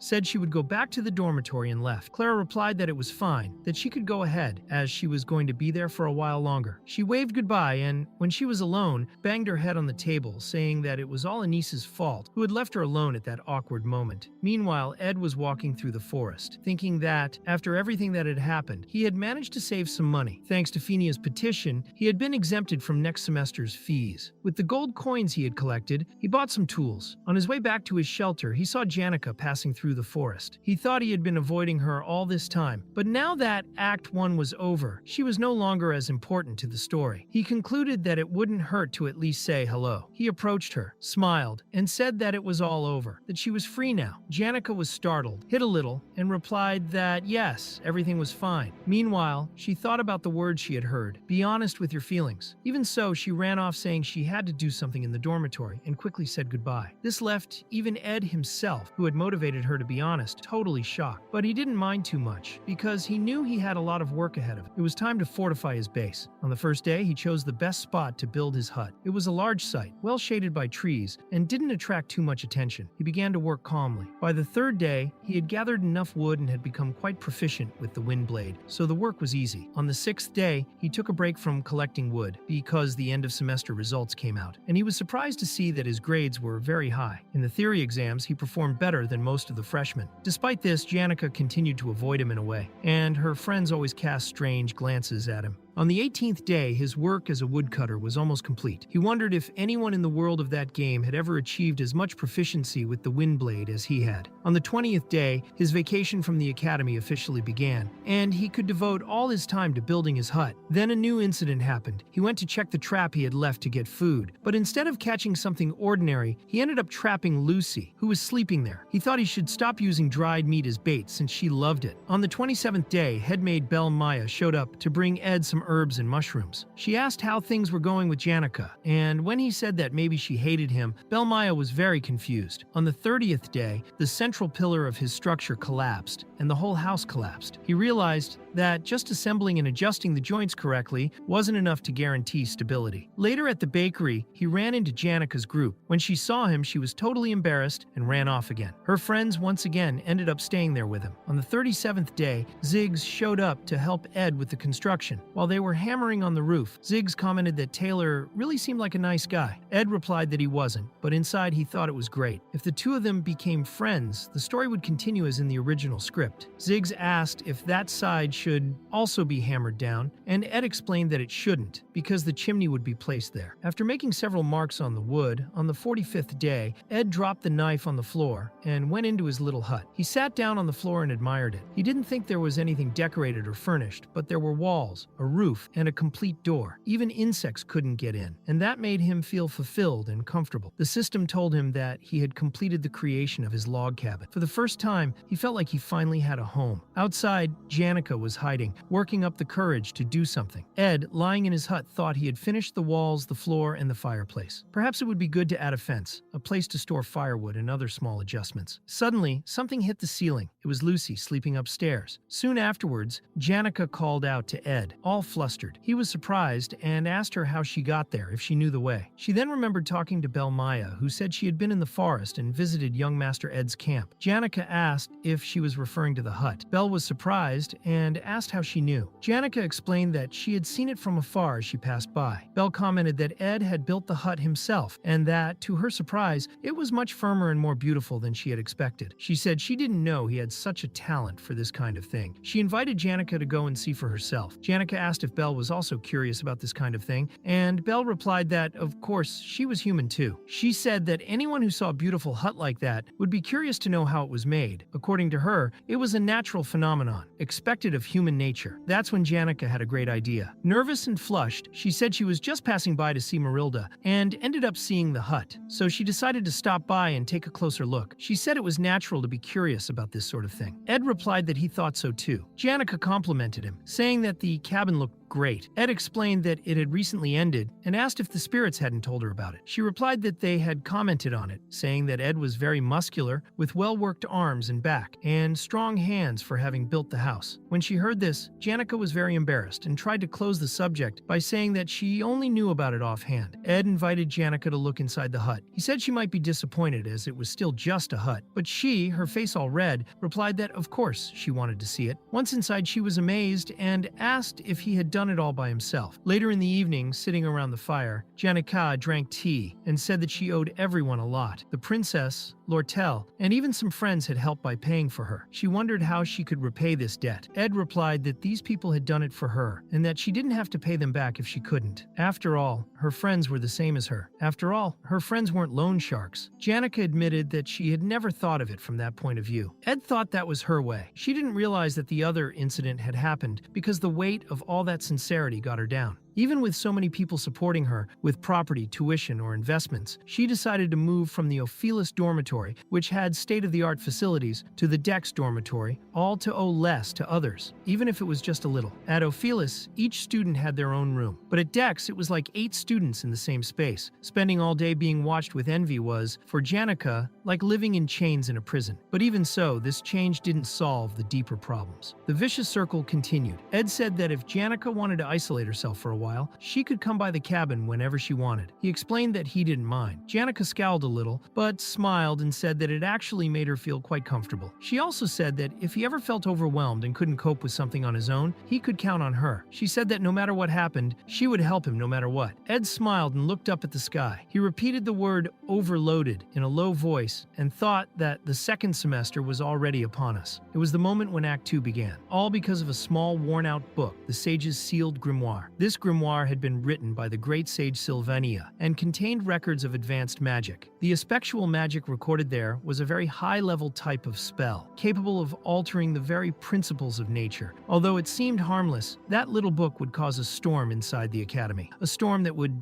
devour everything around it. Lortell, approaching the grimoire, commented that it smelled like money. Ed, for his part, thanked Janica for her kind words, but thought that perhaps it wouldn't happen to him. He thought Taylor would have a lot of work to do. It didn't concern him directly, but he was still rooting for Taylor. Then began episode 2 of The Failed Sword of Sylvania, called The Occupation of the Ophelis Dormitory. It was explained that the honor students of that dormitory were almost guaranteed a lifetime of nobility-like privileges. They had first choice of seats in class, freedom during meals, special maids, and other very practical advantages. But that was precisely where the problem arose. During the return from vacation, heavy rain hit the southwest region of Valores. The academy provided carriages and boats for the students from the Ophelis dormitory to return in comfort. The students from Dex dormitory, on the other hand, had to walk back, even in the storm. If they didn't make it in time, they would lose points. Outraged by the inequality, the Dex students started a riot right in front of the Ophelis dormitory, as if it were the start of a war. Meanwhile, Lortell was sealing a letter and watching the rain fall, just as he had predicted. Ed thought that situations like that were crucial in the hands of a merchant. One of them had already contacted the representative of the lower students, but this boy only wanted to destroy the academy and the Ophelis dormitory. Discontent among the students was at an all-time high. All that was missing was a common justification. The student William, known for manipulating and provoking with his words, was responsible for triggering the revolt. His justification was clear: discrimination against the regular students, who were forced to walk back in the catastrophic rain. A proposal suggesting a change in the deadline for returning to school was put forward. The head educator of the Ophelis dormitory, along with part of the academy's administrative division, fervently supported Lortell. At that moment, it didn't matter whether the academy approved the proposal or not. The mere fact of opening this discussion was enough to infuriate the ordinary students and turn the controversy into something much bigger. It was also explained that the Ophelis dormitory was decorated with pieces of art donated by noble families. The walls, carpets, and wooden furniture were all made by renowned craftsmen. The more damage the rebels did to these possessions, the better. It would be a direct blow to the most sensitive part of the academy, its already fragile financial situation, aggravated by the incident in Glaskin. As negotiations for the Sage's Sealed Grimoire were underway, the Elte Trade Association seized the opportunity to gain the upper hand. Meanwhile, Lortell, watching from the window, wondered when the rain would stop. It is explained that there was not a single ray of sunshine in that gloomy sky. Lortell looked up and thought it was just like the sky she saw in the slums. But even so, she couldn't help feeling a little relieved. That land of learning, so incredibly romanticized, had many lights, but that vision covered in dirt was much more vivid for her. The traces of conspiracy scattered across her desk were proof of that. Lortell reflected that this was the trail of someone who had lived her whole life without showing sincerity, always betraying and distrusting others. While so many people struggled desperately to survive, she had become that. And deep down, she knew that none of this would change her filthy essence. That's why she was sincerely looking for people of her own kind. In this Sylvan Academy, full of glitter and radiant people, there had to be someone who recognized the miserable existence of a filth-covered rat like her. In her constant search for that someone, she never stopped. Even with a vain hope in her heart, she remained lonely because she believed that each person's true self never changed. To endure this miserable reality, Lortell always took the same position. She was the curtain that hid the darkness behind the stage at all times, and that's why the audience called her the Veil of Shadows. Meanwhile, the revolution was breaking out in front of the Ophelis dormitory. The shopkeeper who had influenced the whole thing was also there. Ed thought that in the original storyline, the incident of the occupation of Ophelis was about the main character confronting the lower students, who had been provoked against Lortell. They faced intermediate bosses from the 1st to the 5th floor of the dormitory. These bosses blocked the protagonist's way, but also helped the rebels to get in. The boss on the 2nd floor was him, Tata, the decoy. Tata had already mocked Taylor, calling him a loser. After that, he was beaten up by Taylor's friends and held a grudge. He was eventually bought by Lortell. His role was simple: disable the maid's security on the 2nd floor and open the door for the rebels to enter. As soon as the students saw the door open, they ran straight in. Ed explained that, at this point in the story, the head of the 2nd floor had the role of trying to stop the main character and his allies. The shopkeeper asked if that was the subordinate Lortell had bought, and he confirmed it, saying that yes, he was in charge of the 2nd floor. Then something surprising was revealed. The person who occupied this role in the original storyline was Ed Roth Taylor. He was confused, not understanding how he had become a secondary boss in the 2nd act. To understand this, you had to go back 2 days in time. At that moment, Ed was focused on increasing his hunting stats, especially with the bow, as well as improving his senses. He was about to go on another hunt, but he thought that this body, the body of the original Ed, really wasn't made for combat. Even so, he continued to use the bow on every hunt, hoping to acquire at least a decent skill with it. More important than that was the fact that, over time, he was getting more and more visitors to the place. Ed thought that, somehow, living in isolation in the forest attracted more attention than living in the dormitory. He paused to reflect on the 3 most frequent and most important visitors. The first was the extraordinary genius magician who appeared randomly, sleeping on the roof of his hut. She was impressed by every little improvement and once commented that there was now even a door. She asked if he would make a chimney too.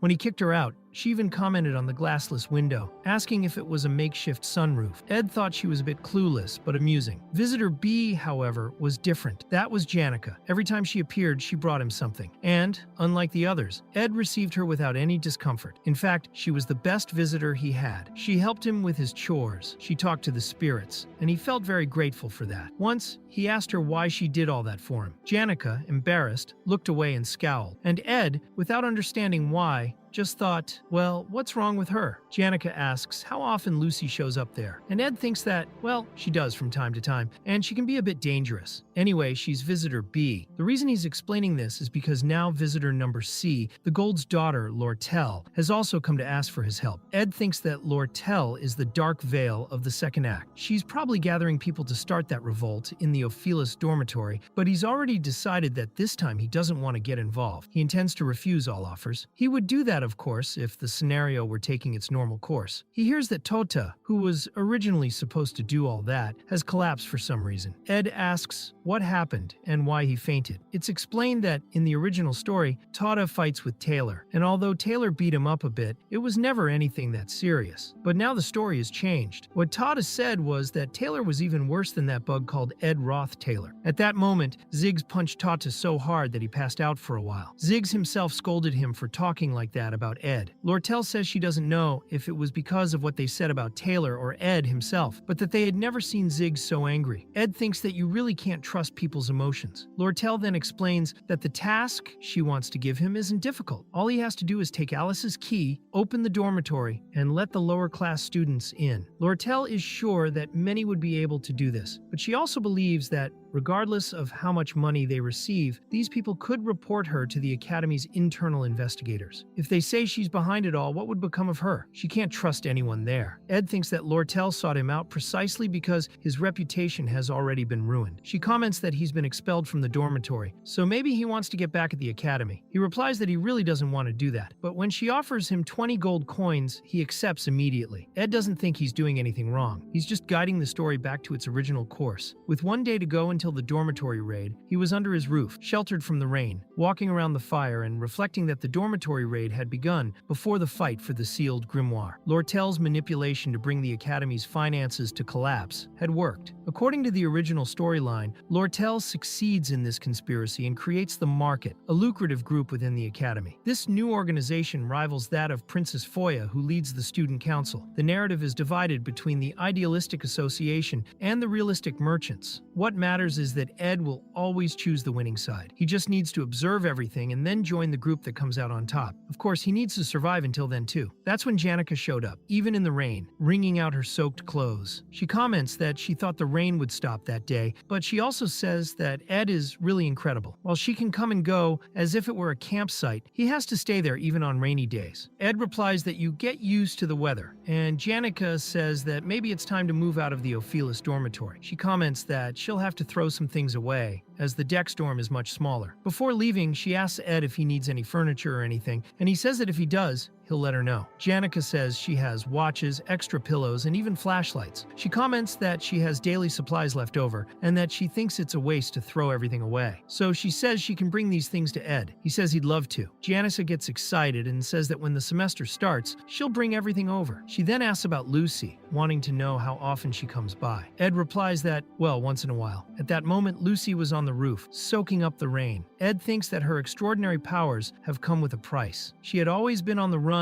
using laziness as an excuse, looking away from her promised destiny many years ago. No matter how many screws she had loose, she couldn't help reflecting on her life in moments of solitude like that. Ed comments that Lucy always looks like this when it rains, but he doesn't pay much attention to it himself. Janica says he's indifferent towards Lucy, and even gets a bit excited about it. But Ed changes the subject, saying that he needs to talk to her anyway. He thinks that Janica is still in the Ophelis dorm. The semester hasn't started yet, and the invasion is about to happen. Maybe she'll have trouble getting out of there on her own. Ed then asks for a favor. He asks if, the next day at around 9 in the evening, she can go to the Rose Garden, which is near the Ophelis dormitory. Janica blushes, imagining that this could be a romantic encounter. Ed thinks he can't tell her directly about the break-in, but he can at least get her to run away indirectly. Janica gets up and says it's okay, but she's leaving now. She runs off, shyly, and Ed sighs. He thinks that when the semester starts, the rain will stop and he'll finally be able to enjoy the sunny weather. After that, the forest will be filled with the typical scent of autumn. He reflects that his vacation is coming to an end. The next day at 9 in the evening, Ziggs was exercising. He comments that perhaps he overreacted when he punched Tada, and that he should control his emotions better. He also didn't expect Elka to be so angry about what he'd done. Then on his way downstairs, he looks out of the window, curious to see Ed running toward the Ophelis dormitory. As he enters, Ed speaks to one of the employees hired by Lortell and asks where the others are. She replies that they are all in the meeting room, busy with a meeting called by the headmaid as an excuse to keep them away. She also says that she has prepared everything for Ed, picks up a bucket with strange contents, and says she will leave it there. Ed thinks all the preparations are complete. Now it's time. The occupation of the Ophelis dormitory is about to begin. Outside, the students were gathered, all with torches positioned in front of the dormitory. They were shouting that they could no longer be treated like this, because there was no equal justice for all. Willen,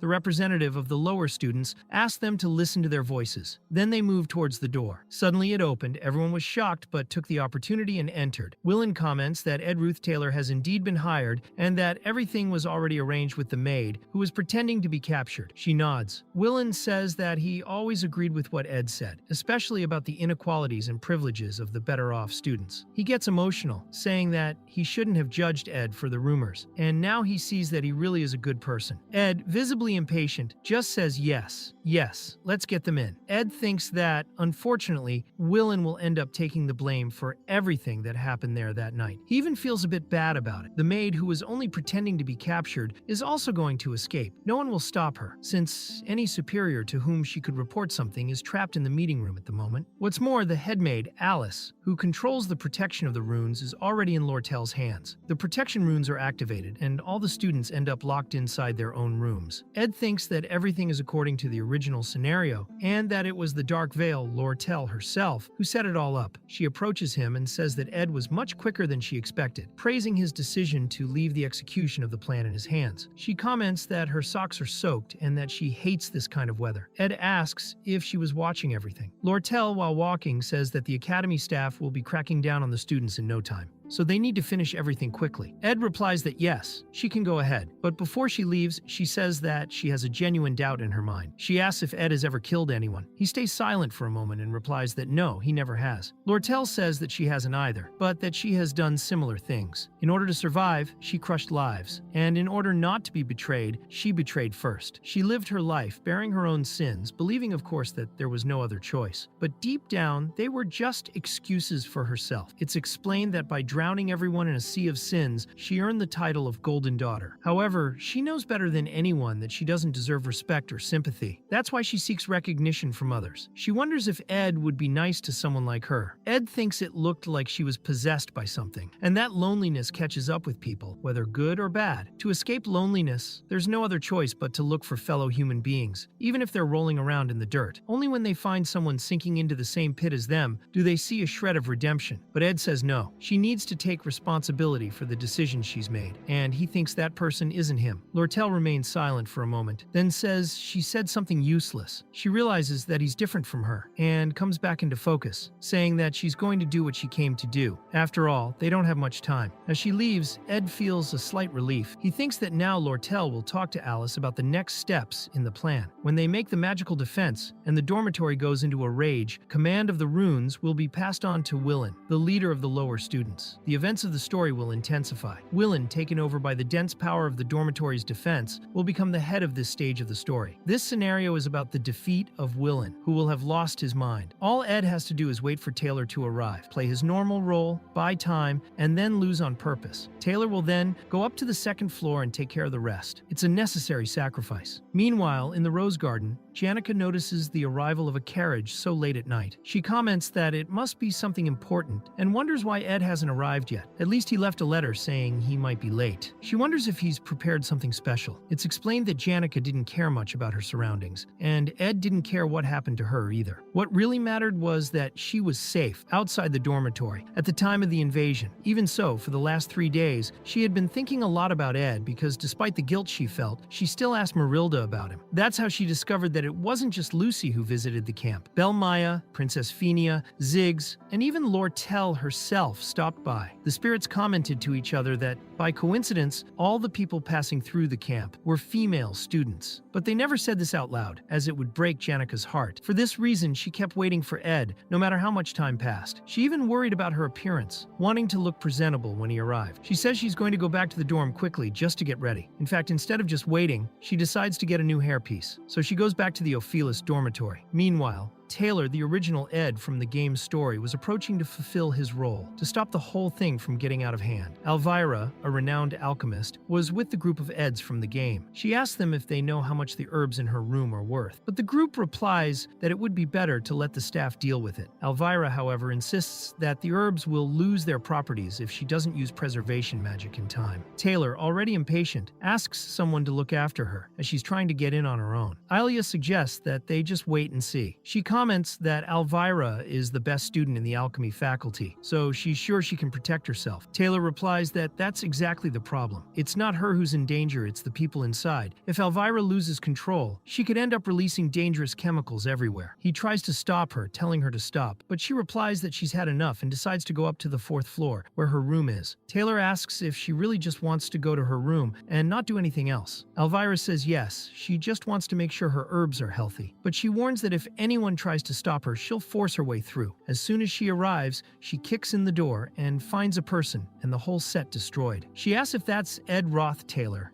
and Taylor wonders why he's there. Everyone stares at Ed, who is sitting quietly under the stairs. Elvira observes her surroundings, sees footprints everywhere in the overturned office, and says that it's interesting. She didn't expect it. She asks if he's there to stop them, and Ed says he's sorry, but they can't go up now. Elvira finds this amusing, as if he thought he could stop her. She comments that she heard from Ziggs that Ed's magic is quite proficient, but that doesn't change the fact that he's just a second-year student, someone who only uses basic spells. On her side, there was a powerful swordsman and a mage, as well as herself, the best alchemist in the year. It was a huge difference in power. Taylor asks why Ed is doing that, and says that he needs to explain what's happening on the upper floors. As Ed remains silent, Taylor decides to force him to talk. He goes upstairs, but Ed throws a piece of furniture in his way. Taylor cuts through it easily, but Elvira realizes that he was using a skill, even if it was a basic spell. She thought he was going to hit Taylor first, but is surprised by what happens next. Ed throws a blade of wind upwards, hitting the chandelier. The object lands exactly where Taylor was, who narrowly manages to dodge it. At the same time, the defense runes were starting to collapse, and Klebius was panicking. At the salon, the students ask if everyone is okay, and Aelia asks them not to worry about her. Elvira is even more impressed when her head is almost cut off by Ed's wind blade. But in the end, what is really cut off is her bag and part of her hair. She recognizes that it's serious. The fact that Ed is trying to stop them indicates that something important is happening on the upper floors. When she looks again, Ed is already in another position. She tries to reach into her bag with the chemicals, but he activates ignition, creating a curtain of flames that prevents her from approaching. Ed thinks the battlefield is ready. Elvira, for her part, understands that this is not good. She admits to herself that Ed's judgment was quick and accurate, and comments that Ziggs misinformed her. Ed's magical proficiency was, in fact, much higher than she had expected. In the midst of the flames, Elvira thinks that, as the best alchemist that year, she represents the main forces of alchemy. But without chemical elixirs or tools, an alchemist's combat power drops to zero. Most carry a magic ring or necklace, but she believed that because she was so good, she wouldn't need it. She wonders if Ed knew this all along, and took advantage of the situation. He made the chandelier fall and used this gap to create a curtain of fire, preventing her from accessing what was in her bag. However, she concludes that if that had been the plan, he would have taken the bag. She then thinks that Ed is a miserable bastard, but nevertheless, she takes something from her pocket and reveals that she has a card up her sleeve. She summons a spirit into which she has put a fire resistance formula and increased its strength, transforming it into a huge creature. Meanwhile, Aelia tries to prepare a water spell to put out the flames, but is surprised by a blade of wind wrapped in fire coming towards her. Taylor manages to cut off the spell in time and warns her to stop standing still. He thinks that although Aelia's theory is excellent, her combat experience is almost non-existent. So with attacks coming his way, he is forced to defend her. They both stand still in the middle of the battlefield. Aelia then asks if Taylor is sure she can defeat Ed if she gets close, and on hearing this decides to make way. She sends her pumped-up, sinister rabbit in Ed's direction, creating a gap. Taylor realizes that it's now possible to take him down. Elvira, excited, also decides to act. She enters the middle of the fire, even though her hood is burning, and manages to recover her chemicals. She teases them by asking if they missed her. At that moment, Ed, facing the summoned creature, dodges and prepares another wind blade aimed at Elvira, but she has already prepared a magic formula and throws the chemical reagent right at his spell. The substance creates a thick smoke that begins to put out the fire and control the use of magic in the area. With the fire dying down, Ed deals the final blow to the creature with his dagger, which falls dead. Elvira then asks what he intends to do, since he's a wizard who can't use magic and says he's being arrogant. But they have a swordsman on their side, and Taylor sets off angrily in Ed's direction, not understanding why he's running away. Ed knocks over a piece of furniture on the way, and it contains a bucket of oil, left there by a maid. Seeing this, Aelia screams, asking if he's crazy because a fire can kill people. Taylor replies that it doesn't matter if the fire is caused by magic or oil, he can cut it with his elemental cut. He says that before anyone gets hurt, he's going to stop this fire. Elvira interrupts him, saying that the window is open enough for the smoke to escape, and even the flammable carpet is no longer there. She notices that there are no flammable objects around and wonders if Ed saw it coming, trying to stop him. She notices that Ed has already prepared his bow. Taylor runs towards him, but thinks she can easily deal with an arrow. However, she realizes that the arrow's trajectory is heading straight for Aelia, who at that moment can't use magic to defend herself. Taylor tries to warn her, but Aelia ends up being protected by Elvira, who has used a chemical formula that invokes a mechanical hand, a magical tool capable of stopping small objects. Elvira wonders what the purpose of the arrow was, since it was wrapped in cloth and couldn't hurt anyone. everyone. She warns Taylor to be careful, as she's sure Ed still has another plan. But it was too late. Taylor goes to attack Ed, who hears a sound coming from upstairs and thinks the time has come. The boss from the second floor has been released. The fearful Clebius has finally appeared. Ed thinks it's finally time, so he lets himself be beaten by Taylor. Elvira watches everything and wonders why Ed would have done that. Later, Taylor also wonders if he's crazy because there has to be a reason why he's gone so far. Elvira continues to reflect. Something is very wrong. The whole fight felt like an act. If Ed really wanted to beat them, he would have done it all in the shadows. He could have knocked the chandelier right on top of them, or something even worse. But no, he was right in front of them, as if he were a sample, a showcase. And even throughout the fight, he never showed any intention of killing them. It was as if he was just playing. Ed asks Taylor if he's finished. He then sits down tiredly and says that if he's finished, he can stop shouting at him. Taylor's confused and asks what that means. He doesn't understand how someone who has fought so hard now just gives up. Meanwhile, the second floor begins to make a lot of noise. Elvira wonders why Ed lost on purpose. Ilia doesn't understand and asks what she means by that. Taylor becomes suspicious and asks if Ed has taken it easy on them. Elvira says that she won't leave the place without an answer because she knows that Ed held his own in the fight. Everyone is silent, staring at each other. Just then a door opens. Janica, alone, thinks uneasily that perhaps she should change her hairpiece. She wondered if anyone would make fun of her for looking like this, all for such pure love. But imagining happy things was a right she preserved. The difference between imagination and reality, however, can be very cruel. The boy she loved so much, the one she had hoped to meet in the pavilion, was now lying on the ground, covered in blood, having been attacked by suspicious people. Janica arrives and asks what they've done with Ed. She feels she'd be lying if she said she didn't find something strange. Perhaps he had been taken by surprise.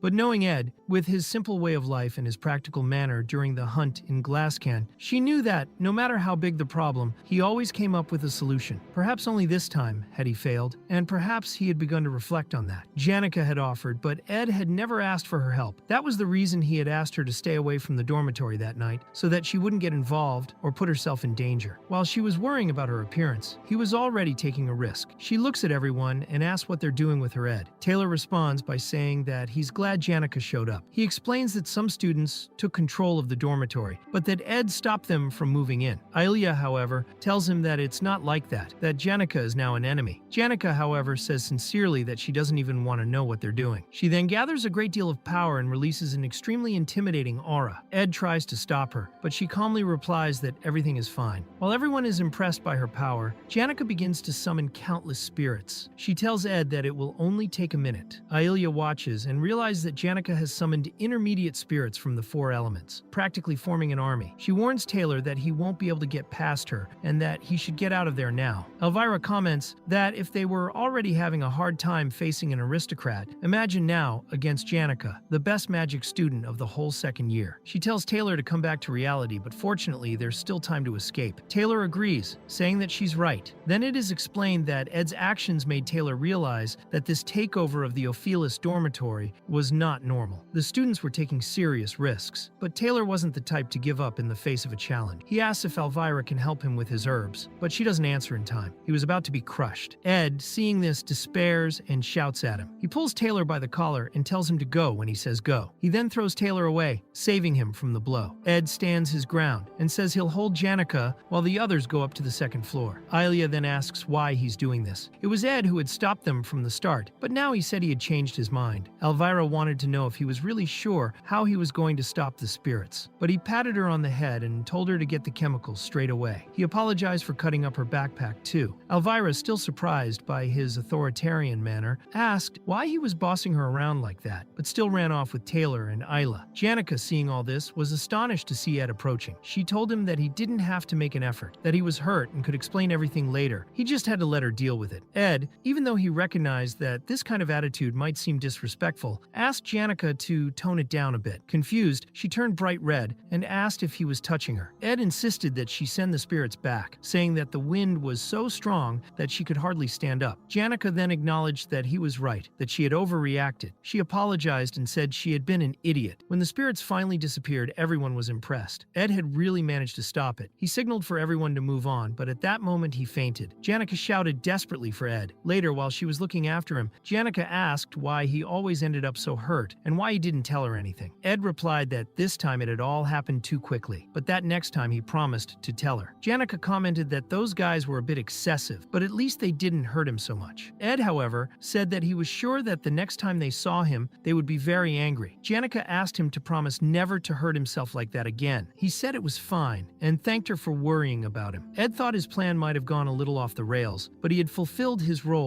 as head of the second floor. Now he could rest for a while in his camp. Janica, however, commented that she had seen a large carriage while she was in the garden. She said that it seemed to have a golden crown on top, the symbol of the leader of the Mercantile Association, Lortell's adoptive father, who had killed her biological father. This was the false boss of the game, who disappeared for a long time and only appeared at the end of the sealed grimoire act. It was the Golden King LT. Most importantly, Ed realized that he had arrived much earlier than he should have. This meant that something was wrong. Something beyond his knowledge was going on. Meanwhile, Lortell was in the dormitory, in the corridor on the 5th floor, with the head maid. Lortell commented that everyone knew that suspicious-looking evil guy. The maid asked if she was talking about the young campmaster, and Lortell confirmed that she was about Ed. The maid said she knew he wasn't the kind of man Lortell liked. She replied that he was kind of cute, but that wasn't what mattered. What she really felt was the same as the head waitress. She had opened up emotionally in front of him and now wondered if she should believe what he said. He said that she needed to take responsibility for what she had done and then abandoned her mercilessly. Lortell commented that she needed to get used to it because this kind of thing was part of life. It was then explained that Alice was the head of the Ophelis dormitory. She was a senior employee who had been working there for over 20 years. She started as an apprentice at the age of 15 and, over time, proved her competence until she became the dormitory manager. It was there that Lortell invested most of his resources and spent much of his time trying to divert Alice from her integrity. The financial losses from this created a hole in the accounting records. Still, Lortell never considered the place a waste. There, she found someone of her own kind, someone who was capable of abandoning beliefs and values just for a few gold coins. That was the kind of person she could relate to. It was with people like that that she could escape her loneliness. This was probably because in the slum ghettos and among the merchants who risked their lives for a coin, she learned that if she didn't stab first, she would be stabbed. But despite her unhappy past and the tragic story that led her there, Lortell was by nature a hidden villain, evil from the start. At that moment, Lortell told Alice that Willen would take over the 4th floor, and that if they handed over command of the magic system, the entire hall would be destroyed from the inside. No one would ever know that they were responsible. She commented that everything seemed to be going according to plan, so she needed to go to the warehouse. It was time to act like an innocent schoolgirl, pretending to be frightened and running there. Only before she left, Alice pulled out a sword and said that since they were being honest, she wanted to let Lortell know that she definitely wasn't the kind of person she admired. Meanwhile, on the 2nd floor, Taylor was tying up Clebius. They had managed to restrain him after he got out of control, and now they made him part of the group. Soon after, it was the turn of Kelly, the boss of the 3rd floor, to be defeated. And although Taylor's group didn't question why a twin maid was there alone, they followed unexpectedly and quietly reached the 4th floor. Until then, the only floor that really presented a challenge was Ed's, but as they went upstairs, they heard screams and saw several students running around desperately. It was Willen,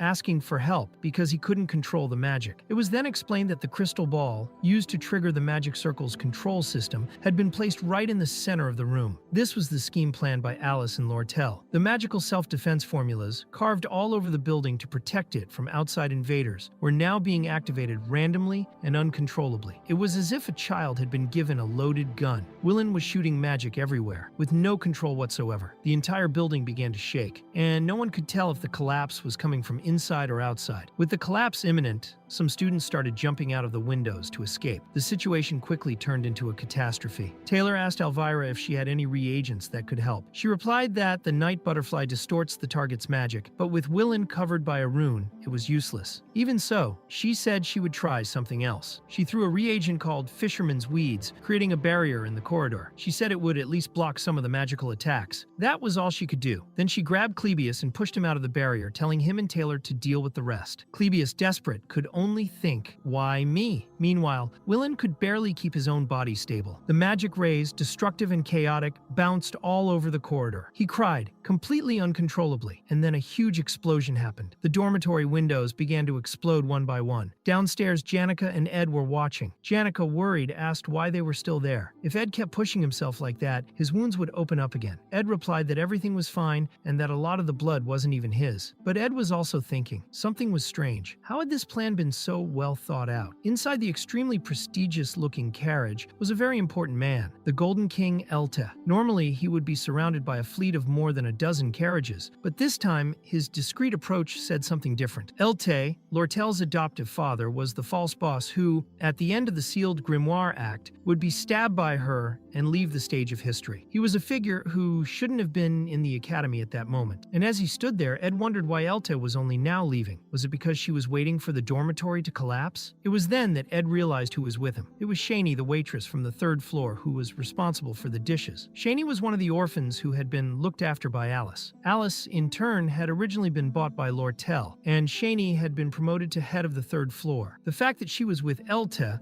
a sworn enemy of Lortell, was extremely suspicious. There was no way to imagine that Shani would have betrayed Alice's trust, especially considering that the two had been bought together. But then the scariest possibility arose. What if Alice was on LT's side? If so, then this could be the possible future in which Lortell would end up dead. Ed thinks that Lortell is the one who comes into political conflict with Fenia in Act 3, and is also the main character's greatest ally in the fight against the Roth-Taylor family. In Act 4, he's already had a hard time taking Tada's place as middle chief, so he wonders what he has to do now. So he tells Janica that he needs to ask her for an urgent favor, something he can't handle on his own, even though he doesn't want to involve her in it. But Janica replies that it's fine, and asks what he needs. It is explained that Elta, the Golden King and honorable president of the Elte Trading Corporation, is the adoptive father of Lady Lortell, who has always appeared obedient. However, behind the veneer, she has been plotting against him for a long time to take full control of power. Lortell knows that he killed his biological parents, so she is persuading the magnates and directors of Elte to lure him away. The negotiations to buy the grimoire of the Seal of the Sage were just an excuse to take him to the Sylvan Academy, where he would fall into the trap without being able to react to the crisis that was approaching his company. Some factors, however, led to the discovery of this truth. Now, Ed has an official document in his hands that can prove Lortell's betrayal, but he knows that in this world, nothing comes for free. Lortell offered a large sum of gold coins, and all it would take is for someone to offer more for anyone to change sides. At this point,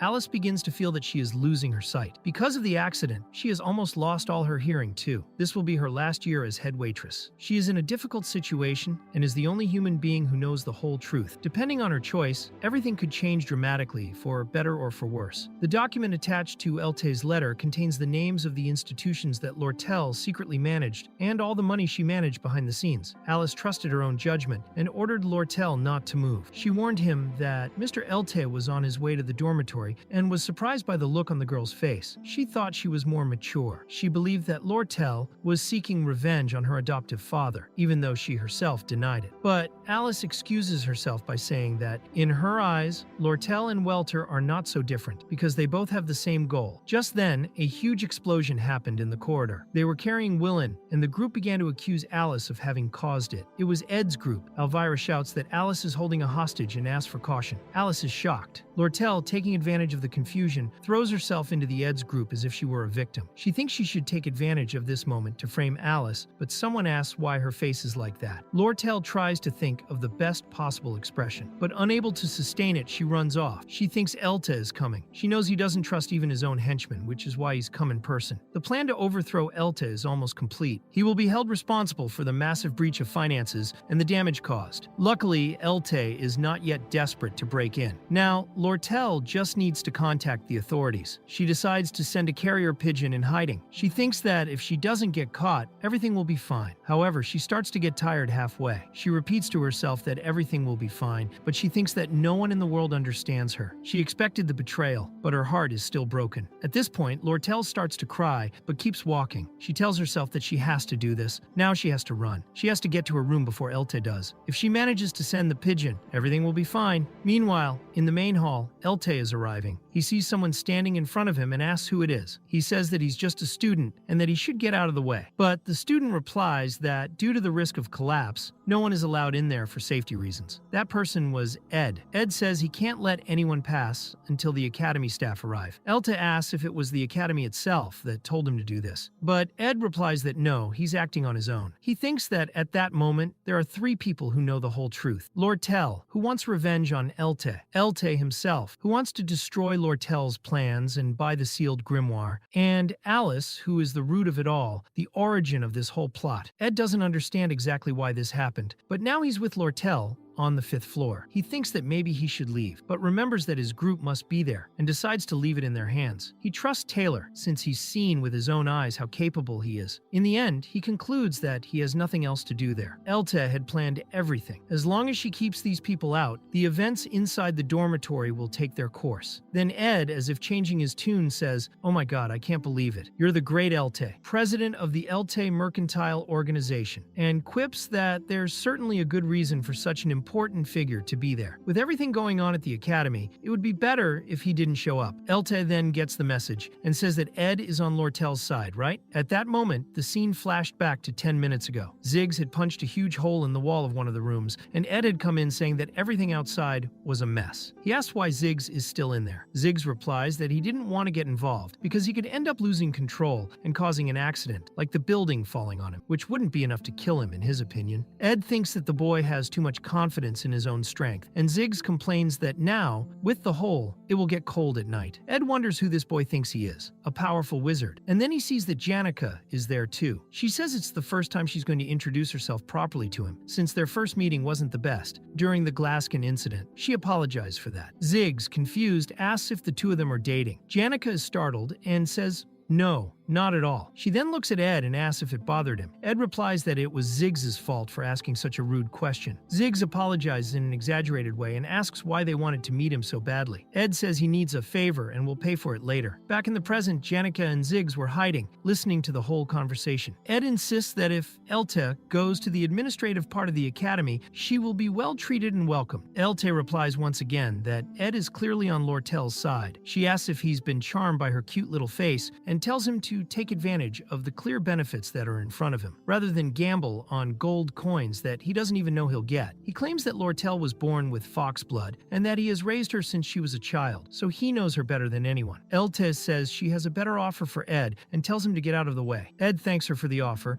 but says he won't compromise for mere gold coins. What would be the point of doubling the payment anyway? Elte understands the answer and decides to change his approach. He says that if words haven't convinced him, maybe blades will. The guards advance on Ed, who takes off running. Elte shouts to ask if he's trying to escape, but just then, the guards are hit by a wind spell cast by Ziggs. Ziggs calls Ed, and Ed replies that he'll come back after checking the situation. He says he'll pay the debt later. Janica says that's fine. Ziggs comments that, from the beginning, he was the one who needed to pay Ed back. Elte observes that, even though they are only students, those two are formidable opponents. Then she orders the guards to attack with full force. At this point, Ed starts breaking down various doors along the way. He needs to find Lortell. When he finally passes her, he stops and asks why she hasn't managed to escape yet. He asks her if she can't use the back door now and if she can't run anymore. Ed tells Lortell to run as fast as he can. It is said that there is always a reason behind all goodwill and trust. The Mercantile Guild's receptionist Sharo always acted very kindly towards Lortell, but only because he hoped she would divulge precious information by mistake in order to make him money. Kadan, a merchant employee, was always excited to see her because she often alerted him to important events. The reason why Tenny, the bird raised by the academy, was so attached to her was because Lortell always fed him the best food. In Lortell's world, everyone who shows kindness has a reason behind it. At that moment, Ed and Lortell are running away together. Ed says there's no time to go into details, but he wants to know if Alice betrayed her. Meanwhile, Lortell is overcome with guilt. She thinks it was all the result of a silly, stupid mistake. She compares her situation to that of Janica Failover, who grew up surrounded by love and goodwill, and therefore gave it back to the world in a sincere way. But she wasn't like that herself. herself. The day she proposed to Ed, she saw sincere warmth in his eyes. Seeing someone who seemed to really care, without greed, without wanting anything in return, made Lortell believe that perhaps she too could have a relationship like that. That's why she ended up trusting too much and told Alice her plans, without realizing that her hopes were being crushed. In a life where she never trusted anyone, she always thought she was right. But even after seeing someone like that, she shouldn't have forgotten her true self, dirty and dark. She shouldn't have dared to dream of a happy romantic life. To take over the Ophelis dormitory, Lortell hired 5 people: the headmaid Alice, the twins Senny and Kelly, the representative of the lower students Willany, and the fallen nobleman Ed. Now, Alice, Senny, and Kelly were allied with Elta. Willany was also showing a desire to leave her side, and she imagined that the same would happen to Ed. At this point, Lortell stops running, apologizes to Ed, and says that she can no longer guarantee the 20 gold coins she had promised. Her situation is also out of control. She wonders why she is saying this, as if she has lost control. But Ed, out of patience, replies, "Who asked?" Logically grabs her arm and says there's no time to argue. If Elte catches her now, she'll die. They'll have to think about the rest later. What they need to do now is run away. Lortell is completely shocked. She thinks again that all goodwill and trust always have a motive behind them. And if you can't see that motive, then you shouldn't trust anyone.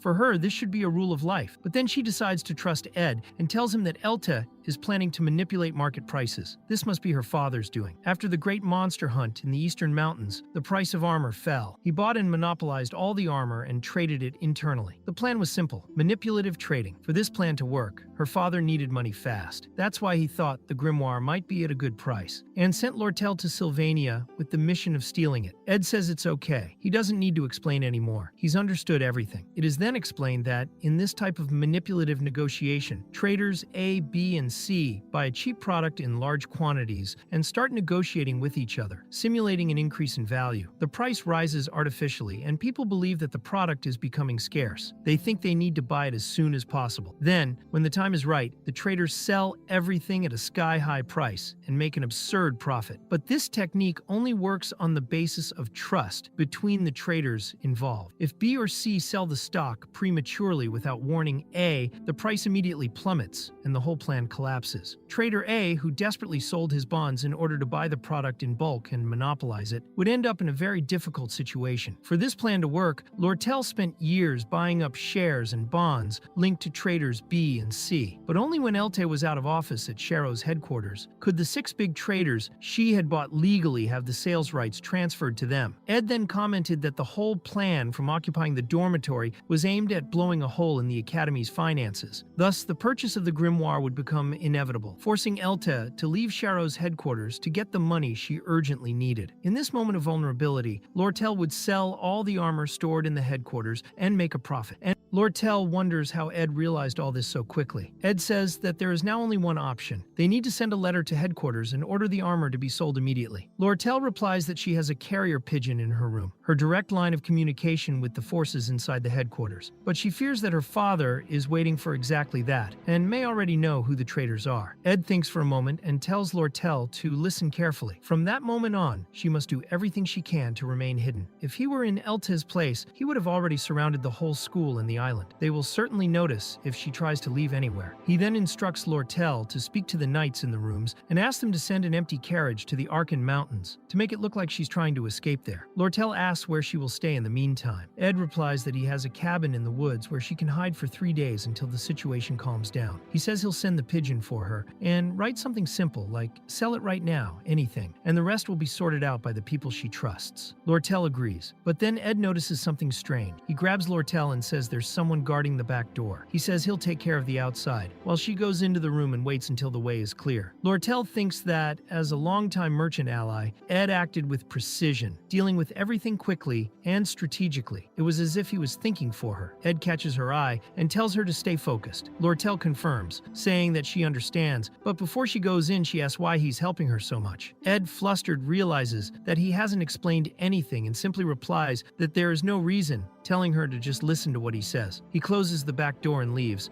Lortell, now alone, sits down on the floor and begins to hear a loud sound. She wonders if it's the battle going on upstairs, or maybe even closer, perhaps in the entrance hall. Her heart begins to pound. Outside, a voice said that it hadn't expected to see Ed coming out of that door. It was the maid Shani. Ed comments that for a final obstacle, that was pretty dull. He prepares to face the woman. Meanwhile, on the top floor of the dormitory, it is explained that all the runes in the Ophelis dormitory have been transferred to a magic cube. Whoever controls this cube controls the building. With the magic sword, Shink managed to keep the upper hand against the students from the combat faculty, and at the same time Alice, the head maid, used magic to help him. Even so, all her efforts were in vain, as even she couldn't defeat Taylor McClure. And that's of course because he's the main character. The final battle began as everything was being destroyed on the top floor of the dormitory. Outside, the fight between Ed and Shani was about to begin. The two just stared at each other. Ed thought he was almost out of mana, and that he would only be able to use 2 or 3 more spells. Suddenly, Shani advanced very quickly, using her skills with the blade. But Ed dodged easily as he already knew what her first attack would be, a leg strike. He already knew her entire movement pattern. He stepped on her sword, stopping the blow. Shani then pulled out some knives attached to her leg to throw, but Ed grabbed her arm and threw the knives far away. He already knew her speed and movements completely. Shani was shocked, but activated her special ability. She and her twin sister had shared a unique privilege since they were born. Once a day, one of the sisters could use the other's ability, and at that moment, Shani used her sister's telekinesis to guide the knives directly at Ed. The knives hit him, and she thought she had won, but she was surprised to see him standing motionless, like a wall. He calmly removed one of the knives from his chest, and thought that, even with his sister's skill, that power was pretty weak. Ed pulled all the knives out of his body, stomped on Shani's arm, and even kicked his sword away. He said it was over, that there was no point in continuing. But Shani,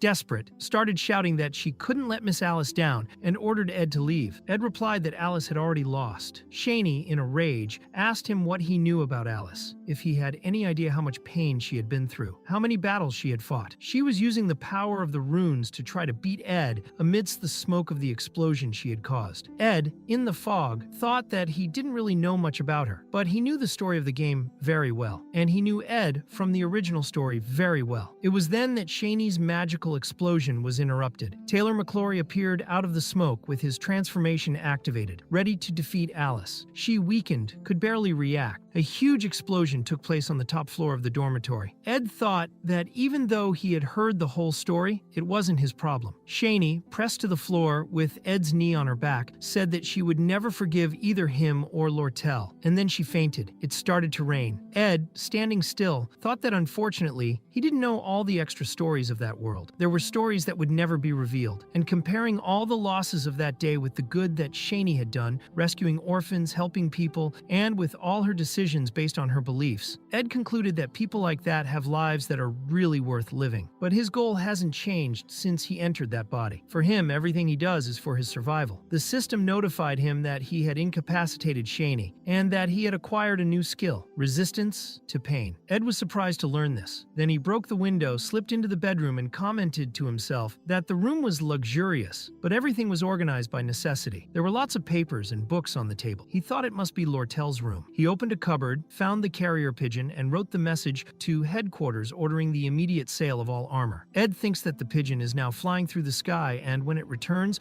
it will be with Elta's head. At that moment, he walks through the rain with a lot of blood dripping from his body, believing that maybe those cuts won't heal so easily. He reflects that if it hadn't been for Zig's and Janica's help, Lortell would have been captured by Elta, and her fall would have been swift. Perhaps he himself would already be dead. Now Lortell's carriage has left, and Elta has no choice but to pursue her. Even if he catches the coachman and he says that Lortell never left the dormitory, by now the message must have reached headquarters. Ed thinks that everything is going according to plan, so Lortell must be in the hut by now. However, as he walks along, he sees Lortell right there. Ed comments that she is welcoming him very kindly, but is shocked to realize that she has been complacent. He realized that the real opponent of all this has always been Lortell. Thinking back on everything that has happened, no matter what the perspective, she planned it all, architected every detail. Now, They're alone in a remote part of the forest, and it's the perfect crime. Lortell is the villain behind it all. Ed understands that he needs to use his mind to survive, but his body no longer responds. Lortell approaches. It's too late. She cuts off part of her own clothes with a knife and improvises a tourniquet, tying Ed's body in any way she can to stop the bleeding. She asks why he's hurt himself so badly, and he insists, begging her to help him. She tells him that the rain has stopped, lights the fire, and says that now he just needs to warm up with her. Warmed by the campfire, Ed asks if Lortell's plan went smoothly. She responds teasingly, asking who he thinks she is. She explains that she made the knight promise to draw all attention to himself, and Ed then asks how she managed to convince him like that. He even wonders if she might have taken the knight's family hostage. Lortell answers ambiguously, leaving the doubt in the air, but states that if the plan works, she will gain control of the Elta Merchant Association. The fact that she owes Ed something big doesn't excite him. He doesn't feel like that's something amazing for him too, and his reaction is quite dull. Even so, Lortell gives a faint smile and thanks him, saying she'll never forget what he did for her. Ed only replies that he wants the 20 gold coins she promised, nothing more. Lortell agrees but says she also wants to ask a question. Ed already suspects it's about Alice, but she says she'll handle that herself. What she really wants to know is about Janica, and she comments that they seem pretty close. Ed confirms, saying she's a good person. Lortell agrees, saying Janica is a kind senior, but when Ed asks the reason for the question, she takes a deep breath and says Janica isn't as sweet as she seems. Meanwhile, in the Ophelis Hall, Elte, the Golden King, leaves after receiving a certain report from his subordinate. Apparently, he loses all interest in the hall. Jay isn't doing well in the fight at that moment, but it wasn't the mercenaries who were holding him back. It was Janica herself who was destroying everything. Ziggs asks what went wrong with her and why she's so angry. At that moment, a small spiritual dove lands on her shoulder, and she replies that no one ever said she was angry. The next day, Ed can't attend class because he's without a uniform. Ziggs visits him to lend one and takes the opportunity to explain everything that happened. Willen took the blame for the destruction of the Ophelis dorm, and the headmaid Alice, who had been subdued, remained silent.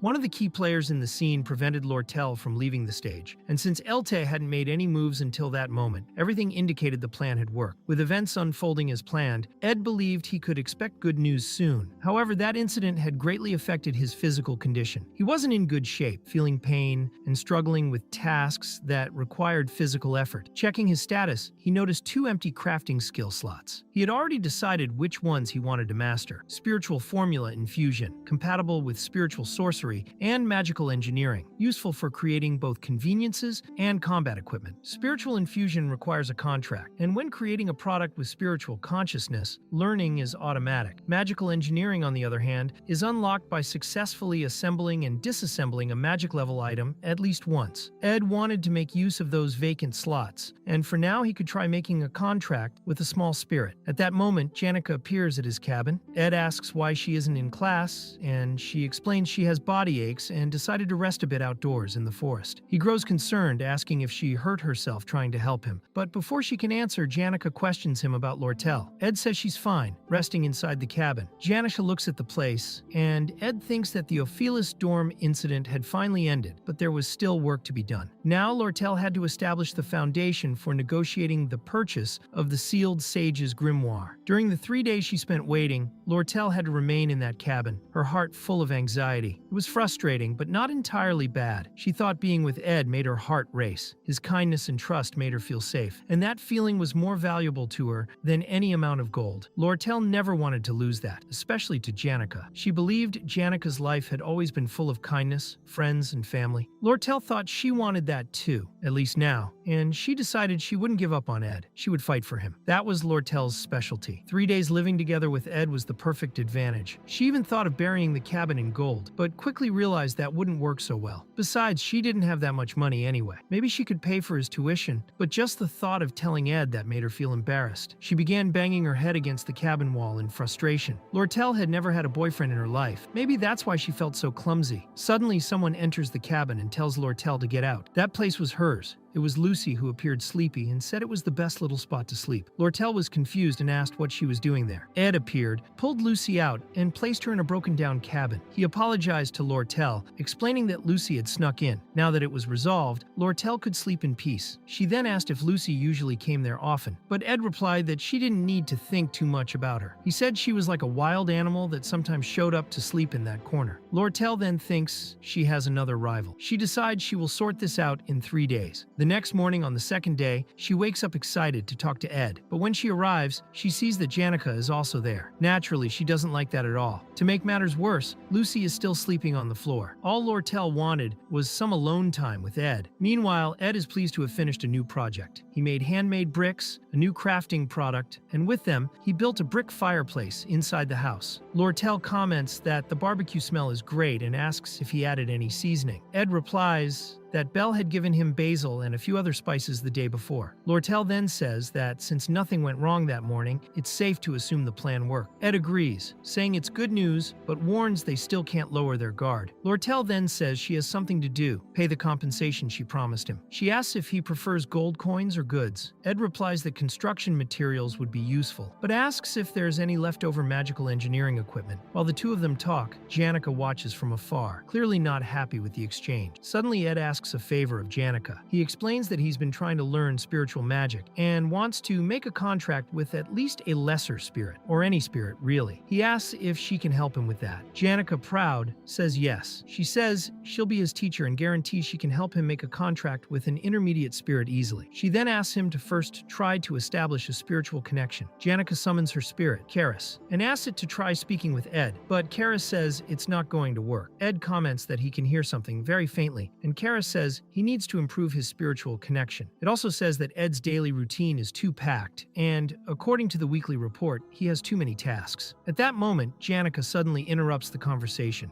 embarrassed, and asks if Ed heard that. He replies that he heard something about a weekly report, which leaves Janica a bit desperate. She approaches and changes the subject, wanting to wrap up the talk about the magical engineering equipment. She says she has more stock than she thought and can supply the amount he needs. Ed asks if she can give him a discount, since he wants to quickly resolve the coin matter. Lortell complains, asking, "A discount? That was practically free. Those were resources she wasn't even using." She explains that it might be difficult, but if he goes to the association every 3 days, he can sell the items for a fair price. She adds that when he does, they can have tea and chat a bit. Janica, now irritated, gets up angrily, saying that Lortell can't just give things away for free. She insists that Ed didn't even help that much. Lortell replies that she's a merchant and that it's just business. Janica accuses her of just making up excuses, and while the two argue, Ed, calmly eating, thinks that maybe he can learn both things at the same time. At that moment, Belle suddenly shows up, apologizing for arriving unannounced. She says she's sorry to be the bearer of more news. She informs them that Maya is now the new head maid, and hands Lortell a message from Alice, the former head maid. Back at the dorm, where clothes were hanging to dry, a student was talking quietly with Belle Maya. She asked her not to tell anyone because it was extremely secret. She said she thought Janica liked Ed Roth-Taylor. Belle wondered to herself if she should fake surprise out of politeness. Then she commented that maybe Clara was just worried about Janica, but Clara replied that she didn't understand how she had fallen for a criminal like that, and that wasn't all. Janica had mentioned another name earlier, Lortell Kelchin. Both of them had missed the opening ceremony of the new semester, as well as the first class of the day. It seemed like a tug of war between Janica and Lortell. Clara said that, at this rate, Janica didn't stand a chance, and to be honest, she didn't understand Ed either. She wondered if he was just a cunning wolf, or if he had a completely frozen heart. Belle tried to be fair, saying maybe he was just going through a rough patch, with no room to think about dating. But Clara disagreed, saying that couldn't be true. She was sure he was taking advantage of both of them. Belle then reflected silently. She thought luck was a very relative thing. Poor Ed was cornered by a thief, an innocent girl capable of destroying the school, and another who just wanted to take naps. To her, that definitely wasn't luck. Just thinking about it gave her a headache. Lortell showed up and asked what was going on. Belle Maya replied that she had a message from the former head maid Alice. Later that night, Janica left, and Belle also took Lucy, who had been sleeping, back to the dorm. That bothered Ed a bit, since now Belle knew exactly where Lortell was hiding. Even so, the situation was still under control. A carrier pigeon brought important news. The proposal to remove Elte from the presidency of the association had been reviewed, and his dismissal was practically certain. Ed commented that it was about time to return to classes. Lortell said that if things had reached that point, her father was probably making his last stand at the association's headquarters. Even so, it would be a futile fight. He wouldn't have time to worry about her now. Ed asked if Elta might still have a trump card. Lortell replied that he was very cunning, so the chance wasn't zero. Even so, Islog, who wanted to be the next president, was struggling. She would have to trust him. Her biggest concern was Alice, but that problem also seemed resolved. Ed asked if Alice couldn't just reveal that it had been Lortell who orchestrated everything. Lortell said she didn't have much of a choice because she had already been paid in advance. Alice just wanted to be on the winning side between her and Elte. The scroll that Belmaya had delivered contained the list of orphanages that Alice sponsored, the maintenance costs for 1 year, and instructions on how to keep them running. Alice's workload was immense, and her health worsened by the day. The academy ignored her complaints, and she ended up unable to keep working, with no means to care for the orphanages. She made a gamble with her own life, but no one seemed to grasp the seriousness of the situation. Alice's closest followers understood. Lortell commented that Alice was on her side because victory seemed certain. However, regaining her trust wouldn't be easy. She made it clear that List was not a threat. Ed took a look and thought that, in the world of merchants, there is no sympathy. If someone makes a mistake, they're treated like a fool. Lortell knew that better than anyone. She said Alice had nothing to gain by revealing the truth, so she would just go with the flow. After all, there are no permanent enemies or allies. Lortell said she was leaving and asked if Ed would stop by the association to sign the contract. He confirmed and offered her a torch, saying it would last a long time. She took the torch and stared at it. Ed asked what she was thinking so hard about. She replied that he was taller than she expected. He was surprised by the comment and asked why she was saying that now. Lortell said that,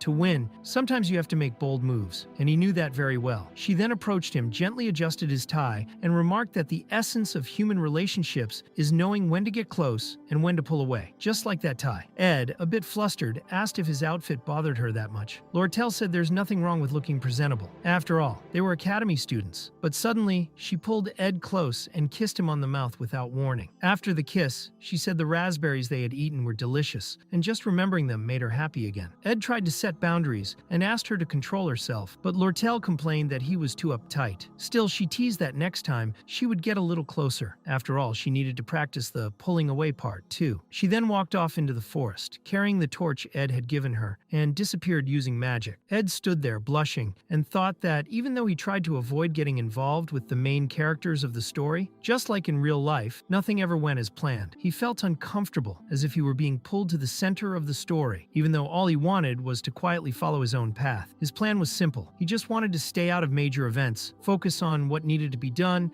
get his diploma, improve his stats, and live a peaceful life. He didn't want to think too far ahead. With that in mind, he realized summer had passed quickly. Now, it was already autumn. Meanwhile, Janica was with her spirits. The spirits told her that Lortell had kissed Ed. Chera said they needed to intervene, that they couldn't just stand there doing nothing. Janica was startled and asked what they were talking about. Tarkin confirmed that he saw it too, and said that Redhead loved playing with people's hearts. Janica asked how Ed reacted, and Tarkin replied that he had built a wall between them. She kissed him, but he responded extremely coldly. Tarkin commented that his reaction was so cold it gave him secondhand embarrassment. According to him, that could only mean one of two things. Either the guy was impotent, or he simply didn't see Lortell as a woman. Janica admitted that was a relief, but Tarkin insisted, saying men are usually good at attacking, not defending, and in his experience, that Redhead was very sexy. He said that if Ed wasn't interested, that was great news for Janica. Janica said that according to the spirits, his reaction was lukewarm, not cold. Tarkin then challenged her, asking if she was really going to let the redhead steal Ed. As the other spirits dragged Tarkin away, he shouted that Janica should kiss Ed too. Another spirit advised Janica not to listen to Tarkin, saying she was charming just by being herself, but Tarkin still insisted that she should lean into her innocent vibe. One of the spirits asked if she didn't want something exciting with Ed, and Janica said she wished for a moment where they could feed each other. Meanwhile, Ed was actually feeding Lucy. Suddenly, she opened her eyes and said it tasted terrible. Ed agreed, saying that without seasoning, there was no way the food could be good. Lucy complained that she wasn't a test subject, and it was explained that Ed's cooking skill was still level 6. Main stats greatly affect daily life skills, proficiency, and dexterity was the most important for Ed, but focusing on only one stat led to inefficient growth. He knew he needed to raise everything in balance. The problem was he had been too busy since the start of the semester. After school time, he had only 5 to 6 hours a day to dedicate to survival. Even by cutting down on sleep and getting used to fatigue, fatigue, he still worried about the efficiency of his actions. Even so, he knew he had to keep following the main storyline. In his daily routine, he kept an eye on key students like Taylor and the 4 Academy heroines. Taylor, who was in the combat department, didn't show up often but seemed to be doing well. His partner, Yahello, was also fulfilling her role as support. Princess Fenia didn't seem to have any problems for now, but soon she'd have to confront Lortell, so Ed would need to keep an eye on her too. Ed thought the next heroine, Clarice, wouldn't enroll until next year, so there was no need to worry about her yet. Of course, he was also keeping track of Lortell. With Elta's early dismissal, it was still uncertain how that would affect her behavior, but regardless, her plan to get her hands on the grimoire still seemed firm. The reason Ed had needed more time lately was because it was already time to start investigating the college building. That was because the final boss of this act was Professor Glast. He had also discovered that there was a hidden mentor behind the takeover of Ophelis dorm. Speaking with his assistant Professor Cleo Elpin, he told her that if she suspected it, she was probably right, since her intuition was excellent. However, he asked her to be very careful and not overlook anything important, like for example, the divine science thesis he had asked her to find. Cleo replied that she'd look for it first thing in the morning. Meanwhile, in the Ophelis dorm, Cleo's office was also located, and she had her own assistant. This assistant informed her that she had gathered all necessary materials and information for investigating the dorm incident. Cleo, who looked like she hadn't slept in 5 days, thanked her assistant Anise and thought she really needed to stay concerned about the case, even if it was nearly resolved. She was exhausted and barely able to deal with it anymore, but no matter how much she analyzed the situation, Ed Roth Taylor's involvement continued to feel very suspicious. Later, Ed went to the Elte Merchant Association, where Lortell received him. She said she had been so busy that she completely forgot about the contract and informed him he'd have to come back next week. To make up for it, she had prepared some tea. She let him know the magical engineering equipment was ready and he could pick it up. Ed, suspicious, asked why, if she was so distracted, she had gotten all dressed up. Lortell replied that she had a very important appointment today and asked what he thought of her look. Ed, confused, asked, "Important appointment?" She got a bit nervous, said it was something he didn't know about, and changed the subject, asking how the cabin was. Ed replied that it was in the final stages, just missing furniture, but nothing too fancy since it was expensive. Lortell agreed and said she couldn't give anything for free, as that would go against her professional ethics. She asked if Ed worked with wood, and when he confirmed, she broke a chair leg and said,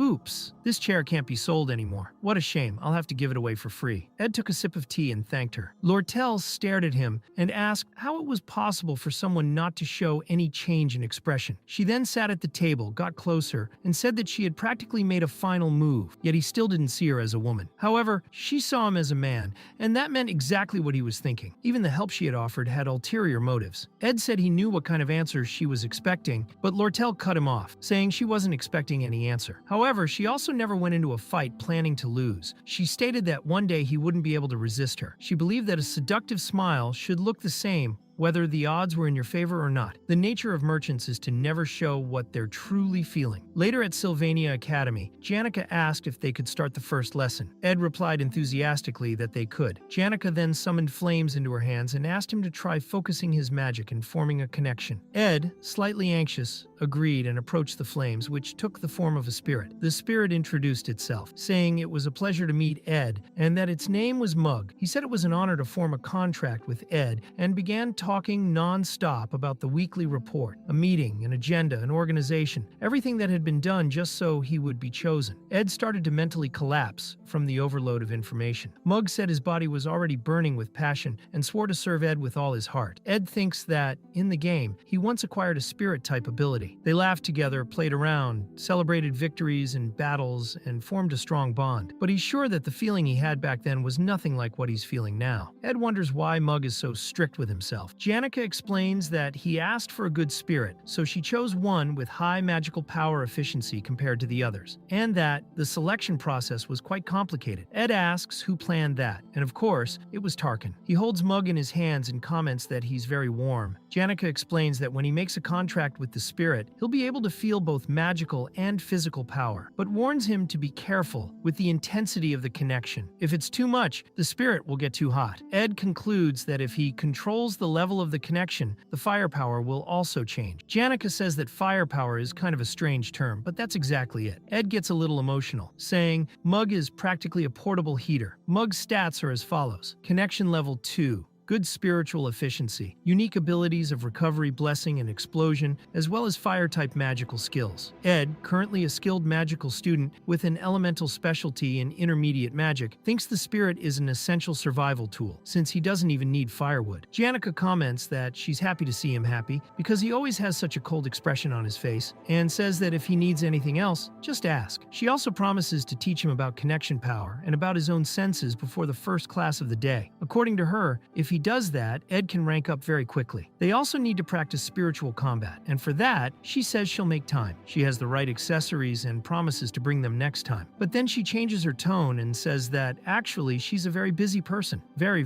busy, and people line up begging her to teach them. She says it'll be a bit hard to find time, clearly playing hard to get with Ed, just like Clara advised. A little nervous, Janica asks if it's not too much for him to ask her to teach spiritual magic. Ed admits she's right, apologizes, and says he took too much advantage of her kindness. He says he should at least offer her some money, even if he doesn't have much. Janica immediately refuses, saying that he's fighting to survive and can't waste money like that. She says she won't accept it, and that it would make her really sad because they're closer than that. It's not like a business transaction. Ed replies that she was the one who asked for compensation, so he asks what kind of compensation she had in mind. Janica, embarrassed, says she was just playing around. She explains that a friend told her she's too generous and that she shouldn't act like that so often. Ed says she has a good friend. Janica says she's not like that with everyone, but either way, she'll explain the details next time. They'll meet at the training field, and Ed needs to bring an accessory and his own textbook. She waves goodbye, and he replies with, "Okay, sure." At that moment, Ed acquires the advanced art of magical engineering. He was at his work table, examining engineering parts, and thinks that what he got from Lortell is surprisingly simple to analyze. That allows him to finally acquire the advanced skill he wanted. He asks Mug to light the fireplace, and thinks that if he runs out of fuel, he'll use Mug, and if he runs out of mana, he'll use the fireplace. Now, with everything warm, his home is quite stable, and just knowing that lifts a weight off his shoulders. He wonders if it's already late and thinks about checking his traps outside, but it's too dark, so he considers leaving it for tomorrow. But at that very moment, Cleo was also in the forest, even at night. She says she knows there's a mine behind the Ophelis dorm incident and starts to suspect that Ed Roth-Taylor might be involved. She thinks everyone else present at the scene were dorm students or staff, but Ed has no connection to the Ophelis dorm, and if you take Willen out of the equation, he's the only one left. Cleo came to the forest because she heard Ed passes through there, but thinks that unless he was eating or sleeping, he wouldn't have a reason to be out there in the middle of the night, until she sees something shocking. She hides, startled, because it was Ed carrying a deer carcass in his hands and Lucy on his shoulders. Cleo asks herself what that was. She thinks that Director Obel, a great man comparable to an archmage, would need to use all his power against Lucy Merrill, but now she's being carried by Ed. That confirms to her that she was right. The person behind the entire incident is him, Ed Roth-Taylor, and she's sure that the girl on his shoulder is Lucy. Cleo thinks she has talent as a detective, since her intuition was spot on. She begins to sneak closer and wonders what all that was. A cabin, a campfire, a furnace. Ed then drops the animal carcass, and Lucy inside the little hut walks into the house and says he should have done all of this the next morning. But since there's so much to do, he'd rather not delay anything. Cleo, still watching, decides to silently approach the cabin, thinking she needs to rescue Lucy. But at that moment, Lucy attacks with magic. Cleo is startled, and Lucy asks who she is. Cleo replies that she's an assistant professor at the academy, but wonders how Lucy got back inside by herself. Lucy had a sinister look in her eyes, but she just grabs a piece of dried meat and flies away. Seeing this, Cleo becomes even more convinced that her theory is right. She returns to the office and declares that it was Ed Roth-Taylor. She asks Professor Glast if he knows this student who was expelled from his own family. Glast responds that he doesn't bother remembering the names of trash, but Cleo insists and asks if he knows Lucy, because Ed had dominated Lucy Merrill to the point where she couldn't even use her power. She says she's been investigating him all this time. Glast says this whole story is a mess, but Cleo replies that she used a spell that accesses the memory record of the first floor of the hall. Glast asks if she had permission for that, and Cleo admits she didn't, but had already prepared a report apologizing in advance. She says she saw Ed in the memories, but Glast asks if he clearly said he was the mastermind behind it all. Cleo admits no, She only saw Ed carrying Lucy, and Glast says she might have been asleep. Cleo reflects on that and is kicked out of the room, but the professor still looks over the report and begins to think. That was also recorded. Ed tried to stop Taylor and his friends, but they rushed past him. Taylor was born with talent for the sword. Elvira, with talent for alchemy. There's no way someone as ordinary as Ed could stop people with that level of ability. Meanwhile, in the forest, a large explosion occurs. It was a type of magical weapon created by Ed, a ceremonial explosive dagger, with Mug's explosive fire ability embedded in it. Ed thinks he's been using this dagger ever since he started living alone, and seeing all its power now gives him a sense of pride. Mug comments that the spiritual formula entered the weapon easily because the more a piece of equipment is used by its owner, the more efficient it becomes. He says he'll celebrate this with his master and sing a happy song. Ed picks up Mug, and he starts apologizing, saying he's embarrassed and will never do it again. But Ed tells him to forget the formalities. It is explained that spirits who abandon their physical forms and became low-level spirits can raise their stats through contracts with spiritual sorcerers. That's why low-level spirits are desperate for a contract, especially with Janica. Ed comments that Janica must have promised Mug something, since he doesn't mind making a contract with him, so he tells Mug to spit it out already. Mug replies that he has nothing to hide from his master Ed, and says that the respect and loyalty he feels don't come only from obedience, but also from his dirty ambition. He says that being in a contract with Ed allows him to receive refined magic from Miss Janica, which makes him much more powerful. Ed asks what else. He had heard rumors that Ed's temperament was a bit authoritarian, so he tried to appease him. Ed replies that now he understands that in Mug's situation it's natural to act that way. Mug confesses he's had very bad experiences, as the hierarchy among spirits is extremely cruel. Ed says he understands because he also does whatever it takes to survive, but Mug says he can't forget the formalities, as he feels more comfortable that way. Later, Ed begins chopping wood and thinks that even though his combat skills are progressing slowly, his physical endurance has increased a lot, probably from living in the forest. His storage is stocked with meat, vegetables, spices, and other supplies. He no longer has to sleep outdoors, starving. With time and dedication, he can easily master class content, and by repeating it, he forces the information into his memory. He concludes that this has nothing to do with talent. Each day for him is like a constant march. Although he can't say everything has been easy, it's much better now than when he started. Then he falls asleep. Later, he is awakened by Janica, who shakes him to wake him up. He apologizes, saying he was thinking about something and got distracted. Janica says he's overdoing it, that working hard is important, but he also needs to take care of his health. Ed thinks he needs to focus, because he received 3 letters that day. The first came from the Academy, the second from the Merchant Guild, but the third is the most important. It is evidence that the course of the story has already been significantly altered. The main event of Act 2 was supposed to be the negotiation for the purchase of the Sealed Sage's grimoire. Originally, this negotiation would have been a tug-of-war between the Academy and the Merchant Association. However, due to Elte's downfall, the original client who requested the purchase, Crepin Rothtaylor, head of the Rothtaylor family, got directly involved, which resulted in a 3-way conflict between the Academy, the Merchant Guild, and the Rothtaylor family itself. Crepin planned to use the grimoire to research eternal life. When things got worse, he decided to take part in the negotiation personally, but Patriarch Crepin Rothtaylor was supposed to appear only in Act 4 of the story. At that point, he is so powerful that no one can surpass him. Ed thinks that no matter what, he needs to get this man out of the picture. If Crepin gets the grimoire, he'll simply walk away calmly. But if that happens, he will become so strong that he'll be the final boss of Act 4, and no one will be able to defeat him, making it impossible to conclude the story. The letter, which included all of Crepin's actions and suspicious signs, was sent directly to Ed. Back at the Academy, someone reports to Princess Fenia that the letter was successfully delivered to Ed Rothtaylor. Fenia praises Cleo's work and thinks that Director Obel came to tell her that the financial situation of Sylvania Academy is dire. She knows it's a private matter, and that she can't just help the Academy out of goodwill. If the situation continues, the Merchant Guild will likely get the grimoire. That's why the director secretly asked for her help. Fenia finds it odd that Crepin Rothtaylor even knew he was supposed to be part of the negotiation. Cleo says it was probably Ed himself who reported it. He might have heard rumors, and if she were in his place, she'd also do anything to be accepted back by her family. But then Lortell approaches and says she highly doubts that. She asks if someone as low class as her could have tea with the princess. Fenia replies that that her presence is unexpected, since she thought Lortell hated her. Lortell says that's an unfair accusation, because otherwise why would she come to give such sincere advice? She explains that Crepin's involvement in the negotiation is not because of Ed, but rather due to Fenia's father, the Golden King. Fenia asks why that would be, and Lortell reveals that from the beginning, Crepin had asked Elta to buy the item, but she herself had no idea. Even after the princess's father lost his position, Crepin did not change his mind. Fenia says all of this is strange. Crepin doesn't seem to want to buy the grimoire for the Roth-Taylor family, but rather to hand it over directly. It seems like the family's interests are aligned somehow, so she doesn't understand why the Merchant Guild and the Roth-Taylor family are competing for the grimoire. Lortell explains it's because she has no intention of selling the grimoire to the Roth-Taylor family. Given the circumstances, it's best for her to avoid any closeness with trade connections related to her father. Fenia asks why Lortell is telling her all this. Lortell replies that the enemy of my enemy is my friend. She says Fenia herself would benefit from keeping the Roth-Taylor family in check, and that in the end, everyone wants the grimoire. She says that besides all that, she doesn't want Ed to get hurt because of this story, and that she's just looking out for him a little too. Fenia asks if she's actually worried about that boy. Lortell says that he's separated from his family and living a new life, that he has no more ties to the Roth-Taylor family. Fenia wonders if Lortell is truly concerned about anyone. She says that might be true, but that he could be useful in this negotiation. If she asked for his help on a personal level, it might be more effective, but if she doesn't open her mouth, Lortell asks, then what? Fenia replies that she has no choice but to use him. Lortell is clearly shaken by that. She comments on lies and exploitation, then laughs and asks, who's exploiting whom?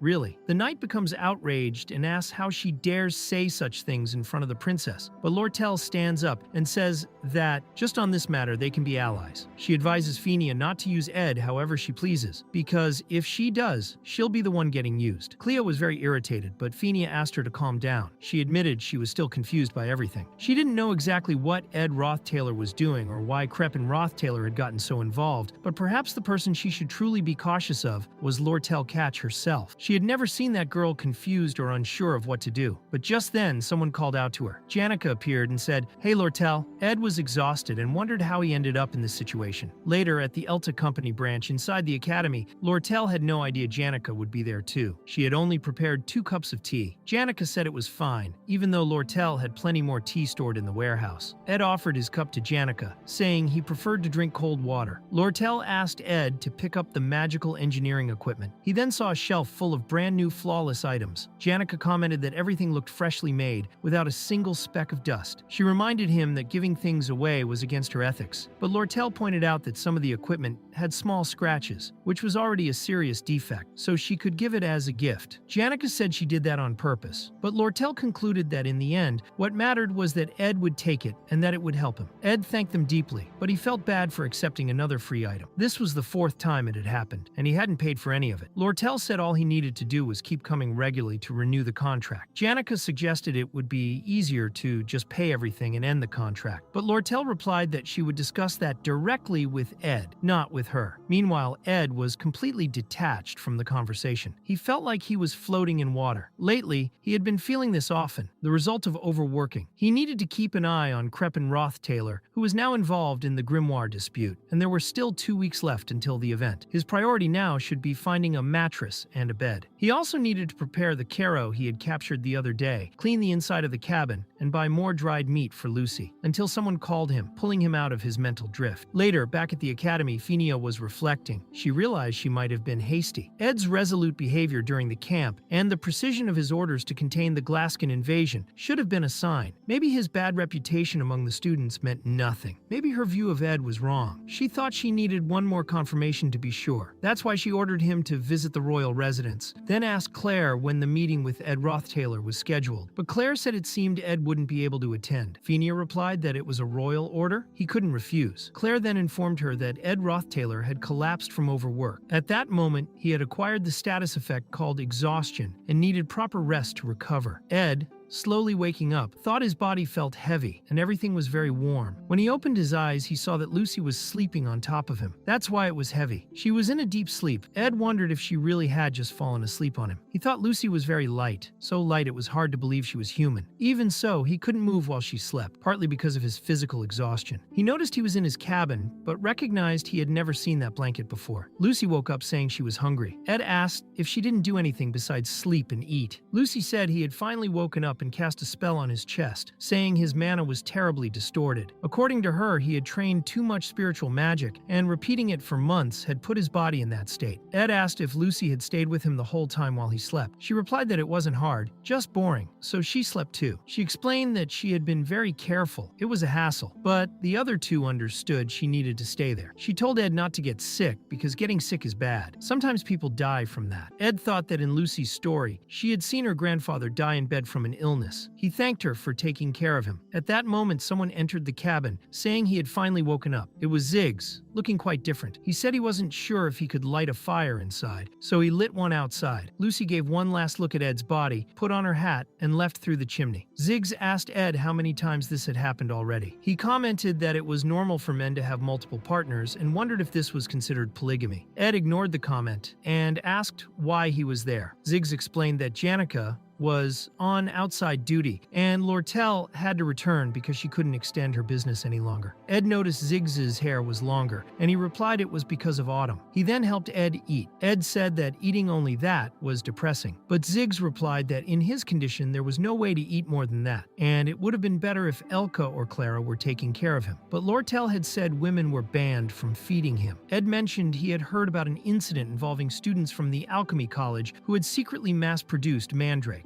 Ziggs confirmed it and said it was all Elvira's fault, but in the end, Taylor and Klebius managed to deal with the situation quickly. Ed recognized that as Scene 5 of Act 2. He had also heard rumors about a monster handled by the Order of Telos that had entered the academy through the sewers. Ziggs confirmed again and said he and Taylor had taken care of it, and that was Scene 7 of Act 2. Ed thought the only major event left was the battle for the grimoire. He asked how long he had been unconscious, and Ziggs said that counting today, it had already been 10 days. Everyone would be surprised to see that he had finally woken up. Still, it would be hard to see him since Janica was at the academy and Lortell had a very important negotiation scheduled for the next day. Ed took the soup and drank it all at once. He thought he had been in a coma for 1 or 2 days, but it had been 10. He called Ziggs's attention and said he needed to send a message to Lortell now. Ed thought there was no time left. The day after his awakening, in Scene 10 of Act 2, the battle for the sealed grimoire would begin. The ones involved were Princess Foen Clole, Lortell Catch, and the man who deviated from the original story, the patriarch of the Roth-Taylor family, Crepin Roth-Taylor, the final boss of the act. Later at the academy, Crepin spoke with Fenia, saying it was good to see her healthy and that it had been a while since their last meeting. He commented that he had never had the chance to properly apologize. He said he was informed that she went through a tough time because of a reckless member of his own family, and, as she requested, that member had been disowned. Even so, he felt the need to apologize. Fenia responds that he doesn't need to worry about that. She reflects that Crepin Roth-Taylor, from the same bloodline as Ed Roth-Taylor, is a noble, dignified, and wise leader, a patriarch admired by all, who inspires great respect. But Fenia's eyes see the hidden truth. Crepin Roth-Taylor is clearly a wicked man. He approaches Lortell and confirms that she is the representative of the merchant company. She introduces herself as Lortell Kecheln and says it is an honor to be in his presence. Crepin remarks that he knows she is not LT's only daughter and that he has heard a lot about her father's wisdom. Lortell replies that they always go wherever there's profit. After all, they've always been guided by the scent of money. Crepin says he understands her position and that, to begin the negotiation for the Sealed Sage's grimoire, each side needs to form their own negotiation team. They should have lunch together, check the condition of the grimoire, and confirm the purchasing method. In short, it would be an auction. Whoever offers the highest bid wins. Fenia thinks the grimoire is a treasure of Sylvania Academy, and that the institution doesn't want the public to know it's being sold. That's why the director created a secret plan. Princess Fenia would support it as a witness, using her royal status, while Vice Director Rachel would quietly conduct the auction on behalf of the director. This is the most direct method possible. One bid only, no price cap. Whoever offers the most gets it. Fenia had been informed of the exchange method beforehand and compared it with similar books that had previously been sold. The Book of Order went for 8,000 1,000 coins, the Book of Similarity for 67,700 coins, and the Magical Travel Diary for 7,000 coins. One must consider magical value, academic value, and even luxury value. Lortell definitely knows these numbers by heart. But the problem is that the one who will win the grimoire is Crepin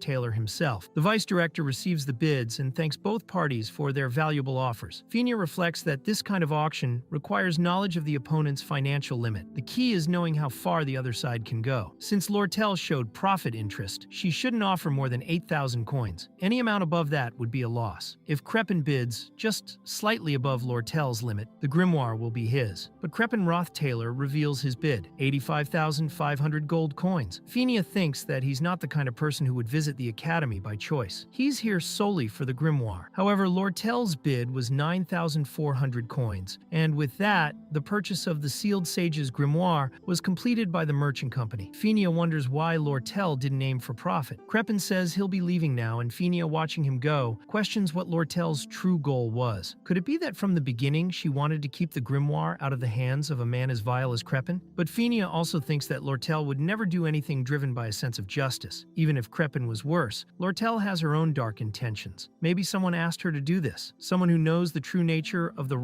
Taylor patriarch. She remembers Lortell saying that Ed no longer had ties to his family, and Fenia thinks of him. Even after being expelled by his own family and thrown into the wilderness, he survived with determination and even confronted the shadows of his own bloodline. Ed Taylor. Fenia begins to tremble, wondering how she could have contributed to the ruin of someone like him. She feels very guilty for what happened to Ed, but also thinks maybe this misunderstanding was a blessing in disguise. Lortell, now holding the grimoire's transfer certificate, remarks that she's going to resell it to Crepin himself. He offered 85,500 coins, and she bought it for 9,400. That's a profit of 76,100 coins. From the beginning, Lortell just wanted the certificate to resell it to Crepin. Ed, for his part, had sent a letter saying he didn't care whether she resold it or not. With the grimoire's certificate in hand, she could now ask Crepin for any favor. Literally anything. Lortell asks how Crepin dared to say anything in front of a merchant. She comments that giving a pass for Ed for just 900 coins is a real bargain. She says she can do anything. If Fenia had seen her expression at that moment, she would have been disgusted. Ziggs tells Ed that in the end, Lortell won. He says Ed should have seen her face when she delivered the letter. Ed thinks that Lortell gambled on the sexual attraction she has over him, while Crepin probably bet on some privileged information he received from inside. Ed even feels a bit bad about what's going to happen next. At that moment, someone comes running and announces that Ed woke up. It's Janica, arriving breathless and stomping her feet. Ziggs asks why she's there since it's not even lunchtime. She walked all the way from the academy to the camp. Janica says she already finished her morning classes and can handle evening tasks. Ed apologizes for worrying her. Ziggs comments that it looks like Ed caused a lot of trouble, but Janica denies it, saying it was nothing. Ziggs reveals that when she returned to the academy crying, everyone thought she was heartbroken. Janica tells him to shut up and summons a spirit to silence him and drag him away. Shortly after, Mug appears and runs to Ed. He feels terrible for not realizing how hard Ed had been working. He says he wanted to apologize right away but was afraid of disappearing, so he took mana from Miss Janica. Ed asks why he's being so dramatic, and Ziggs returns after being beaten by the spirit. He confirms that Mug's reaction isn't an exaggeration. Ed was unconscious for 10 days. Ed then reflects on that time and thinks, 10 days? If he was out for that long, all the meat he stored must have rotted. His fishing net likely snapped, meaning he lost all his food sources. He'll have to start from scratch. Janica asks if he's planning to push himself again. She says she'll help him. Ziggs also offers to help with hunting, saying he's good at it. He adds that when it comes to work, the best way is to handle things as they come. Everything will work out somehow. At that moment, Ed realizes something. It wasn't that long ago that he was sleeping alone under an improvised wooden shelter, with not a single coin in his pocket, being bitten by insects in the dark, with no one by his side. Many things were tedious, but he solved countless problems and survived until now. He thinks Ziggs is right. Everything will work out somehow. Janica remembers a conversation she had with Marilda, the wind spirit. Marilda thinks Ed is exhausted, but that this is Janica's chance. Lortell is busy with negotiations and can't visit the camp often. She has to make use of this time. Marilda says Lortell is clever, and Janica needs to learn from her. She says that to win a man over, you have to act like a fox. First of all, she needs to dress better. She looks like a countryside housewife, but Marilda quickly adds that this might actually be a good thing, because unlike Janica's energetic and lively personality, men also like women who show a calmer side and are good at handling daily chores. She advised Janica to act smart, roll up her sleeves, and tie her hair back. She asks if she's going to see Ed today. She says go, and make some progress with him. Janica repeats in her mind, progress? Marilda asks, when you went to Ed's camp, what were you planning to do? How did you plan to get closer to him? Janica replies that she wasn't planning anything. Marilda gives her a sinister look, then lets out a loud, sorrowful howl. The other spirits nearby wonder what that howl was, so full of emotion. Marilda says that was ridiculous of Janica. With so many chances to be by Ed's side, she still hasn't thought of anything. And Ed is growing, but it seems like Janica isn't using the best strategy. The best way to win over Ed during these tough times would be to take on the role of a shoulder to lean on, someone who helps without expecting anything in return. Even so, Janica says she does have a plan. She begins to whisper in Marilda's ear, and Marilda replies that it's a good plan. Back at Ed's cabin, now at night, he thinks the stew Janica made was excellent. Maybe he should learn to cook a bit from her. But more important than that, he needs to recover soon. After all the help he's received, he can't keep looking so tired. So he decides to go to bed early that night, until he sees something strange. It's Janica, saying he looked really tired. Ed asks if she hasn't left yet, and notices she has a mischievous look in her eyes. He asks what she's trying to do, but she just giggles and says she's not trying anything. Janica says that what he's going through isn't hard just for him. Exhaustion affects both the body and the mind, and she knows he's been working harder than anyone else. She also mentions that many people helped and comforted her during her hard times, but in the end, the one who helped the most was Ed. Not because of comforting words, but because he stayed by her side. Janica says that he went through difficulties too, but that he did a good job. Ed replies that he doesn't need to hear that, but Janica insists and says he worked so hard for so long that he can admit he had problems. She asks if he didn't face hardships. Then Ed throws himself onto the pillow and admits with a sigh that yes, he did. At that moment, Janica rests her head on him. When morning finally comes, Ed wakes up and realizes that Janica slept beside him. He chuckles and thinks that now he's fully recovered. The system shows that his new skill, magical engineering, has only 2 proficiency points. He thinks he didn't develop much over the last 10 days because he was in a coma. But he also reflects that the pursuit of magical engineering items and advanced crafting skills greatly affects core stats and are much more versatile than regular abilities. The problem is that there's a clear limit to how much someone can grow just by self-study. Most magical engineering recipes are rewards from main storyline quests. Since he doesn't want to interfere with the scenario, it's difficult to obtain them directly. Even so, it seems Taylor isn't particularly interested in magical engineering either. Probably because even with the recipes, you can't craft useful items right away. You need materials that only appear in the later stages of the original story. However, Ed's situation is different. He has someone at his side who could search for materials even from the other side of the world. At that moment, Lortell appears and says she's relieved to see him doing better. She was very worried, but she herself doesn't look very well. She's suffering from chronic fatigue. Her hair is dry, her skin rough. These were hard days. She sits beside Ed,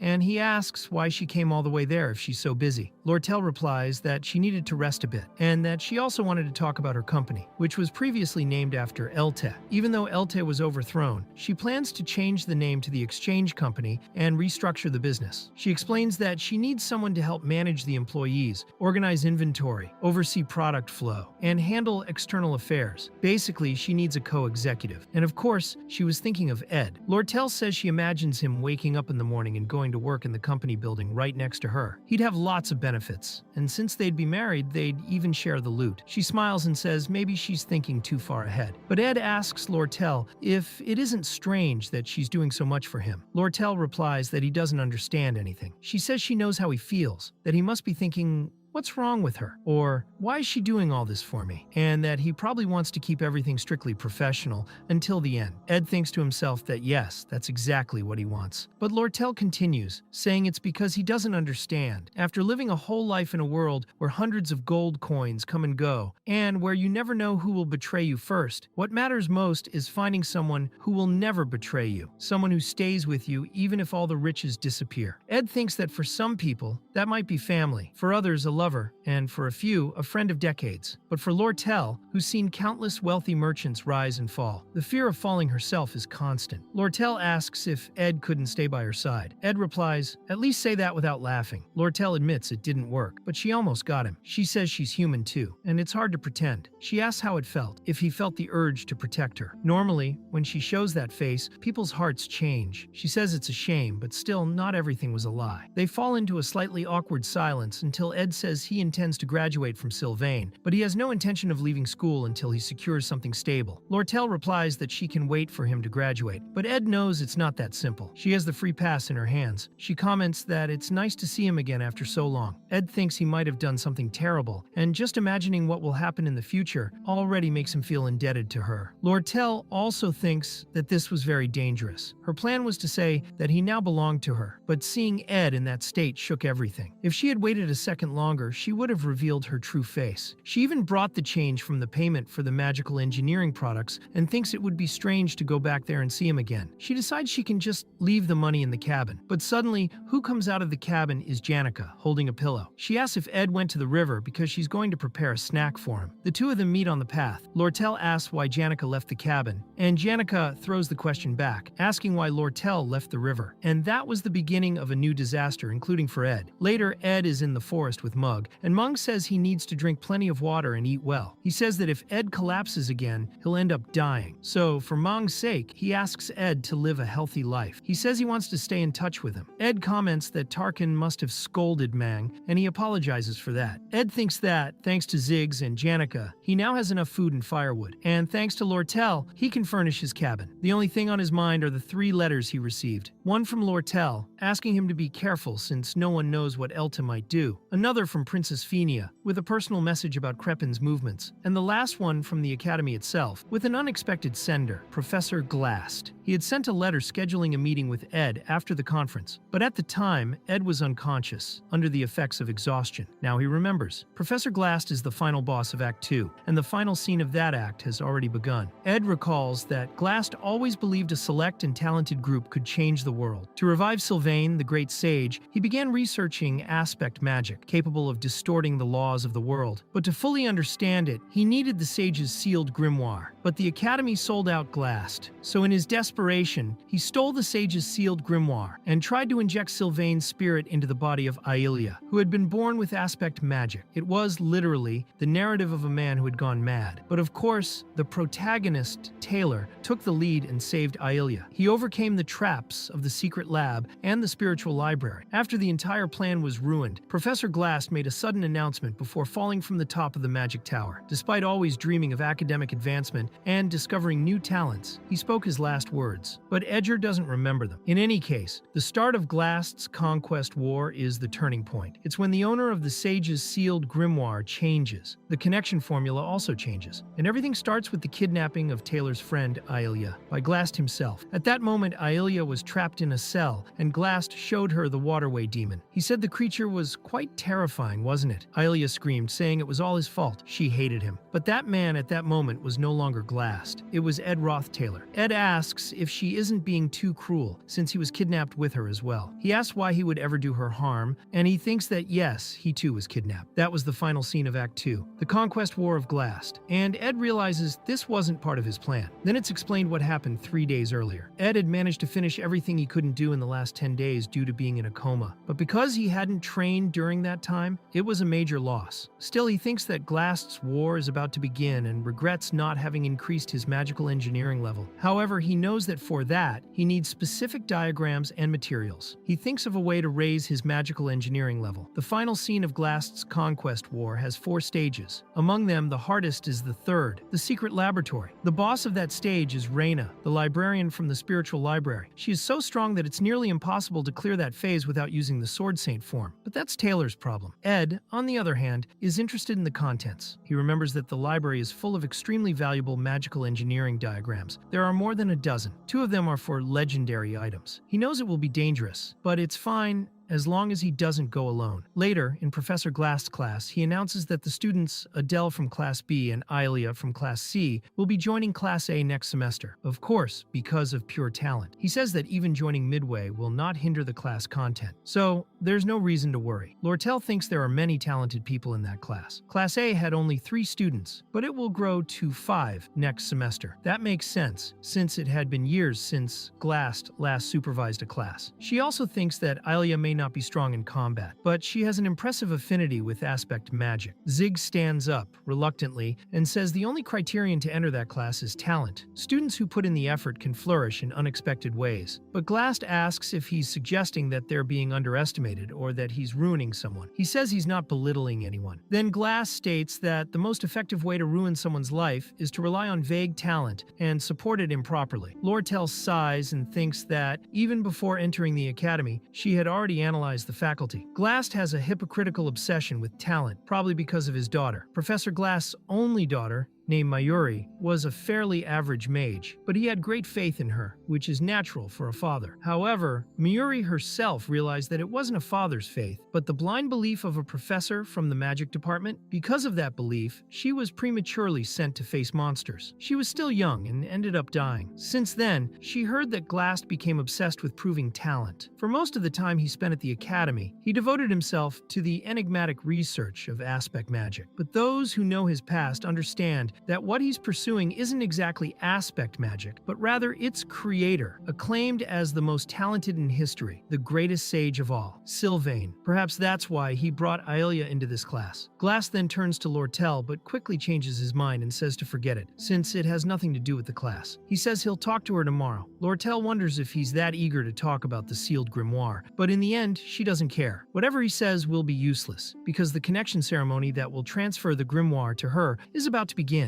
Meanwhile, in Cleo's class, Ed thinks the ceremony is about to start. Just barely, but he managed to complete his plan. The core of this plan is to follow right behind the protagonist. He will follow Taylor to the laboratory and collect everything that's left behind. He has already made a list of the items he needs, especially the magical engineering ones. Among the most important, he wants to get the Eye of Glock, which temporarily boosts mana and the proficiency of all skills, and the Delheim's Hourglass, which reverses all physical effects for a few seconds. These two are legendary items. Ed thinks that, because of how difficult it is to gather the materials, these items are usually only useful in the final stages of the scenario, so they won't be of any use to Taylor. That's why he's going to take them for himself. While he's there, he'll also be able to observe how Taylor clears stage 5, and with that, his plan will be complete. He remembers that Glast's Conquest War begins on the same day as the grimoire's connection ceremony. He told Janica that he lost an item in the underground canal, and that the two of them would search for it together. He thought she'd be upset, but in fact, she was thrilled. That makes Ed feel a bit guilty, considering how much she worries about him. But even so, she's a great friend, especially in combat. His plans seem perfect, until Professor Cleo approaches and says that Glast is calling for Ed. He finds the situation odd, since Janica had just told him she'd visited his cabin recently, and that's exactly what Glast wants to talk about. Ed thinks that, at this moment, the professor should be far too busy with the connection ceremony. It's strange, but he agrees to go. After all, it's Professor Glast. Last time he couldn't even respond to the letter because he was in a coma. Since he's being summoned again, it must be for something important. Later, in Glast's office, Ed asks why Aelia is there, but he notices that she's very afraid of him. It's already been 10 months since the incident when he tried to attack her. Even so, it's understandable that she's uneasy. But why exactly is she there? Ed starts thinking that Aelia is going to be kidnapped, but then he questions, wait, why was he called too? He begins looking through the papers in the office. He notices the notes aren't about grimoires. He's searching for anything that might show that the future has changed, that something has gone off script. Then he finds his own file, Ed Roth Taylor. He deduces that Cleo must have reported to Glast what she saw at the cabin. Maybe he connected that to what happened in the Ophelis dorm. But what does all of this mean? At that moment, Ed senses something and draws his dagger. The one who opens the door is Professor Glast himself. Aelia runs toward him, asking for help, saying Ed has gone crazy. But Glast immediately uses aspect magic and casts time prison on Aelia, trapping her in space. He tries to attack Ed, but Ed counters with his dagger and activates Mug, triggering a large explosion. Glast praises Ed's quick response. He says Ed analyzed the whole situation with impressive clarity. Just from the documents, Ed figured out his intention. Ed asks if there's any reason for him to be captured too. After all, Glast only needed Aelia and her affinity with aspect magic. Ed offers to stay quiet. He says he won't tell anyone. Glast responds that he has a goal and asks Ed not to think badly of him. Ed thinks that, at the very least, the professor could offer an explanation. Is that really too much to ask, he realizes that Glast still cares about his reputation. And it makes sense. If Ed escapes from there, he could tell anyone what Glast did. That would ruin the entire scenario. But thinking about it more, if he gets kidnapped, he'll be taken directly to the secret lab. It's basically a free ride. So Ed decides that maybe it's worth getting kidnapped on purpose. Then Glast looks at Ed and asks if he's decided to fight, but Ed simply stands up. At that moment, Glast traps him in a time prison, something that only happens because Ed allowed it. Glast begins approaching Ed Rothtailor and says that from the very beginning he was a little suspicious of him. He remembers what Cleo said, that Ed is academically successful despite living alone in the forest, as if he had 48 hours a day. Glast also says that even Claire called him a secret genius, though she admitted she didn't expect an academic record like his. Glast was amazed when he saw Ed fighting through the crystal ball. His approach was clearly that of a weak but intelligent person, someone who uses every possible resource to win. To Glast, that shows he is a product of effort, not talent. He notes that Ed's expression shows no discomfort, which reminds Glast of something he lost in the past. His daughter once said she would bring honor to the family name through her achievements. Remembering that shakes him deeply. While Ed is trapped, Mug manages to escape through the academy window. He rushes toward Ed's cabin, where Janica is preparing stew. She comments that Ed is late. At the same time, Lucy was thinking about her grandfather, a man who ventured through many parts of the world, uncovering truths about magic, and earning the title of the Great Mage. His master was Sylvain herself, who died young, and her beautiful face remained forever engraved in his mind. Melancholy consumed many of his emotions, and even after living a long life, the memory of her face haunted him. The pain of loss sometimes froze his reasoning. He even wished to break and twist reality just to see her face one more time. But he understood that what's lost remains lost forever. He wrote that Lucy should be strong. He dedicated to her the final sentence of his book, which also became the final sentence of his own life. Lucy, sitting on the roof of Ed's cabin, feels longing. She thinks that Glocked, more than anyone, accepted death and waited for it without resistance. She wonders if the pain of loss will ever be healed. To soothe that pain at that moment, even a small pouch of dried meat would be enough. She shakes the pouch, but it's empty. Looking down, she sees Mug approaching Janica, who begins to get annoyed at him. Lucy, confused, wonders what is going on down there. Meanwhile, in the Tricks Hall, the main meeting hall of Sylvain Academy, the connection ceremony with the grimoire was underway. Glast was participating, handing over the grimoire to Lortell, the current head of the merchant company that had purchased the artifact. Everyone's attention was focused on the representatives of each group, Lortell and Obel Forsyth, the director of Sylvain Academy. Lortell was certain that the director was around the same age as a certain man, but he was strangely different from Creepin. After the grimoire transaction, during the connection ceremony, Creepin called Lortell for a private conversation and asked her to hand over the grimoire. It was something she had planned from the beginning. She didn't want to cause a scene. For her, the amount of money was already enough to support all the lies she had told Fenia.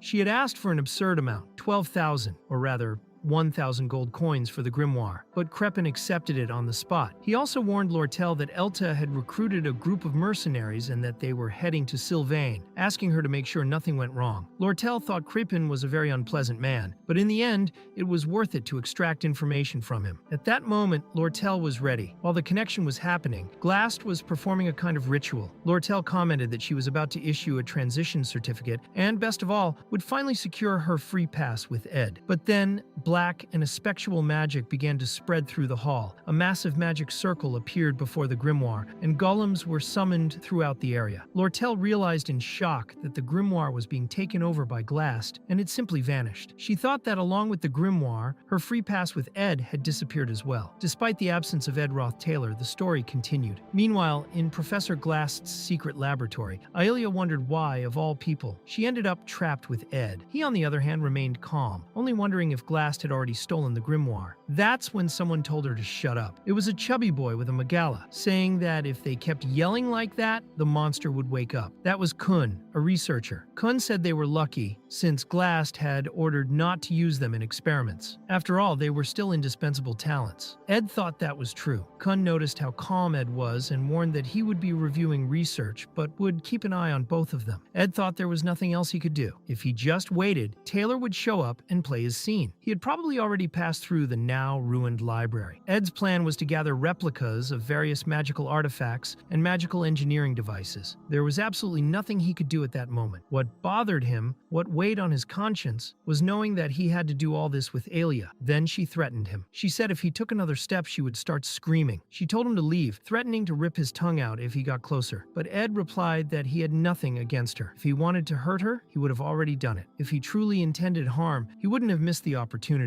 Alia fired back, saying it was a lie, that he was Ed Rothtaylor, a villain. Ed asked her to stop with the nonsense and just be quiet. He said that if she waited, Taylor would come and save her. She asked how he had the nerve to mention Taylor's name, and he answered by asking why he couldn't. He apologized for what happened during the entrance exam, saying he had his reasons. He reminded her that he also helped in the fight against Glasscan. He said that she might not trust him, but she could trust Taylor, and surely he was already on his way. Aelia, surprised, wondered if Ed really just apologized. Suddenly, Mug came running toward them, asking if Master Ed was all right. He was all scratched up, but said he was fine. He said he could feel, hear, and see. Mug was desperate, but Ed grabbed him and asked where he'd been, saying he was clever to find where he was. Aelia asked if that was a spirit, if Ed actually had a spirit. He replied that it was none of her business, but Aelia insisted, saying that if he had a spirit, he could have used it to send a call for help. Ed thought it wasn't necessary to add more parameters to the story, or else the future could change even more. Then Mug told Ed not to worry. He had already made an emergency call, and someone was surely approaching to save them. He could clearly see the angry look on Janica's face. She was charging straight at him. That fiery-haired merchant was also coming, along with that little mage girl in the witch's hat. She said Ed didn't need to worry because an army was coming to rescue him. Ed got really angry at Mug and threw him against the cage. Then he shouted for Coom and said he had changed his mind, that he no longer wanted to stay. But Coom told him to stop making noise, or the demon would wake up. He also said that Ed was just a student and should stay quiet, then left the room. Aelia asked why he was acting like that all of a sudden, since he himself had said they just needed to wait in silence. That's when Mug appeared again, bringing the cell keys. Ed thought that Mug always did unnecessary things, but he took the opportunity and opened the cell. However, instead of freeing Aelia, he locked her in again. He told her to shut up and only answer with yes or no from that moment on. Ed explained that this place was full of all kinds of demonic experiments, and it was very dangerous. If they discovered he had vanished, they would come looking. That's why he promised not to harm her, as long as she stayed inside. He also said that in any case, she wouldn't get far if she ran. She tried to argue,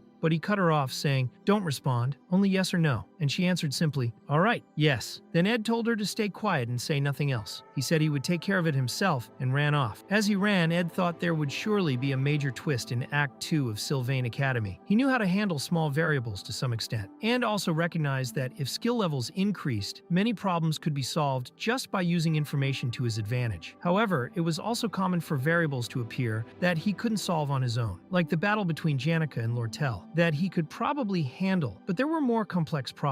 All veterans and experienced players had spent hundreds of hours in that game, and despite all his caution, there were still no-win situations. One such case was the completely invincible enemy from Bad Ending number 27, Lucy, the lazy one. He thought he hadn't paid attention to that ending, but he knew that if certain conditions were met, it would become inevitable. The condition was simple. After the incident, if Professor Glast and Lucy met, the bad ending would occur. Ed understood he had to stop Lucy from coming to that place no matter what. If she showed up, everything would go wrong. Meanwhile, in the Ophelis dormitory, Taylor was calling for Ziggs, asking for a favor. He needed to save Aelia. That's where Phase 1 of the final chapter began, the chase after Glast. The story was proceeding normally. After Glast escaped, Taylor asked Ziggs for help, and the final chapter of Act 2 followed a familiar path. In Trix Hall, there would be Lortell. In the sewer system, Janica. In the library, for now, no one. And in the demonic research lab, Ed and Aelia. Setting foot on that path and then deviating from it was quite an interesting experience. The demonic research lab was originally a problematic area where Kun had released all the demons, causing many issues. But Ed managed to get through because the demons were still locked up. That was a relief. However, the meeting between Lucy and Professor Glast was inevitable, and that practically guaranteed a bad ending for this story. It was a situation that required urgency. At the same time, the spiritual library was being guarded by Reyna, the spiritual librarian. Ed thought her patrol pattern was very familiar. He had already memorized it. He also had a solid grasp of combat strategies, but he knew that Reina represented a valuable experience for Taylor. Once they reached halfway through, they could only get past if Taylor used his sword technique. If the protagonist wasn't well trained, they would struggle. After all, Act 2 was when Taylor needed to grow the most. The main places where he learned essential skills were from the resurrected demon in the sewer system, and from Reina, who granted him more experience. At that moment, along the way, Ed was simply stealing magical artifacts, while Reina patrolled calmly through the library. Ed stayed hidden, filling out his list with everything he could grab. He thought that when he finished collecting everything he needed, he'd head back, but it was really a shame to leave behind so many valuable resources. As always, Mug helped during the patrol, letting Ed know when it was safe to move unseen. However, a sudden tremor shook the library. Ed realized that this earthquake wasn't part of any plan. The shelf he was hiding behind collapsed, and he was immediately spotted by Reina. He thought he had seriously messed up. About 30 minutes before that quake, in Trick's hall, a golem was attacking one of Lortell's subordinates, but she managed to freeze it and shatter it into pieces. Lortell commented that if the negotiation hadn't been discreet, the reputation of Sylvain Academy would have been ruined. It was shocking that the grimoire had been stolen during the ceremony. The director said that even if it took time, he would personally take responsibility. He also stated that regardless, Professor Glast's plans wouldn't succeed. Lortell asked if he knew what Glast was planning. The director replied that it was wise to say he was trying to perform one of the 3 great taboos. These 3 taboos defied world order, distorted the flow of time, and denied human destiny. The first was the pursuit of immortality, the second, resurrection of the dead, and the third and most dangerous, time travel. Lortell asked if Glast's plan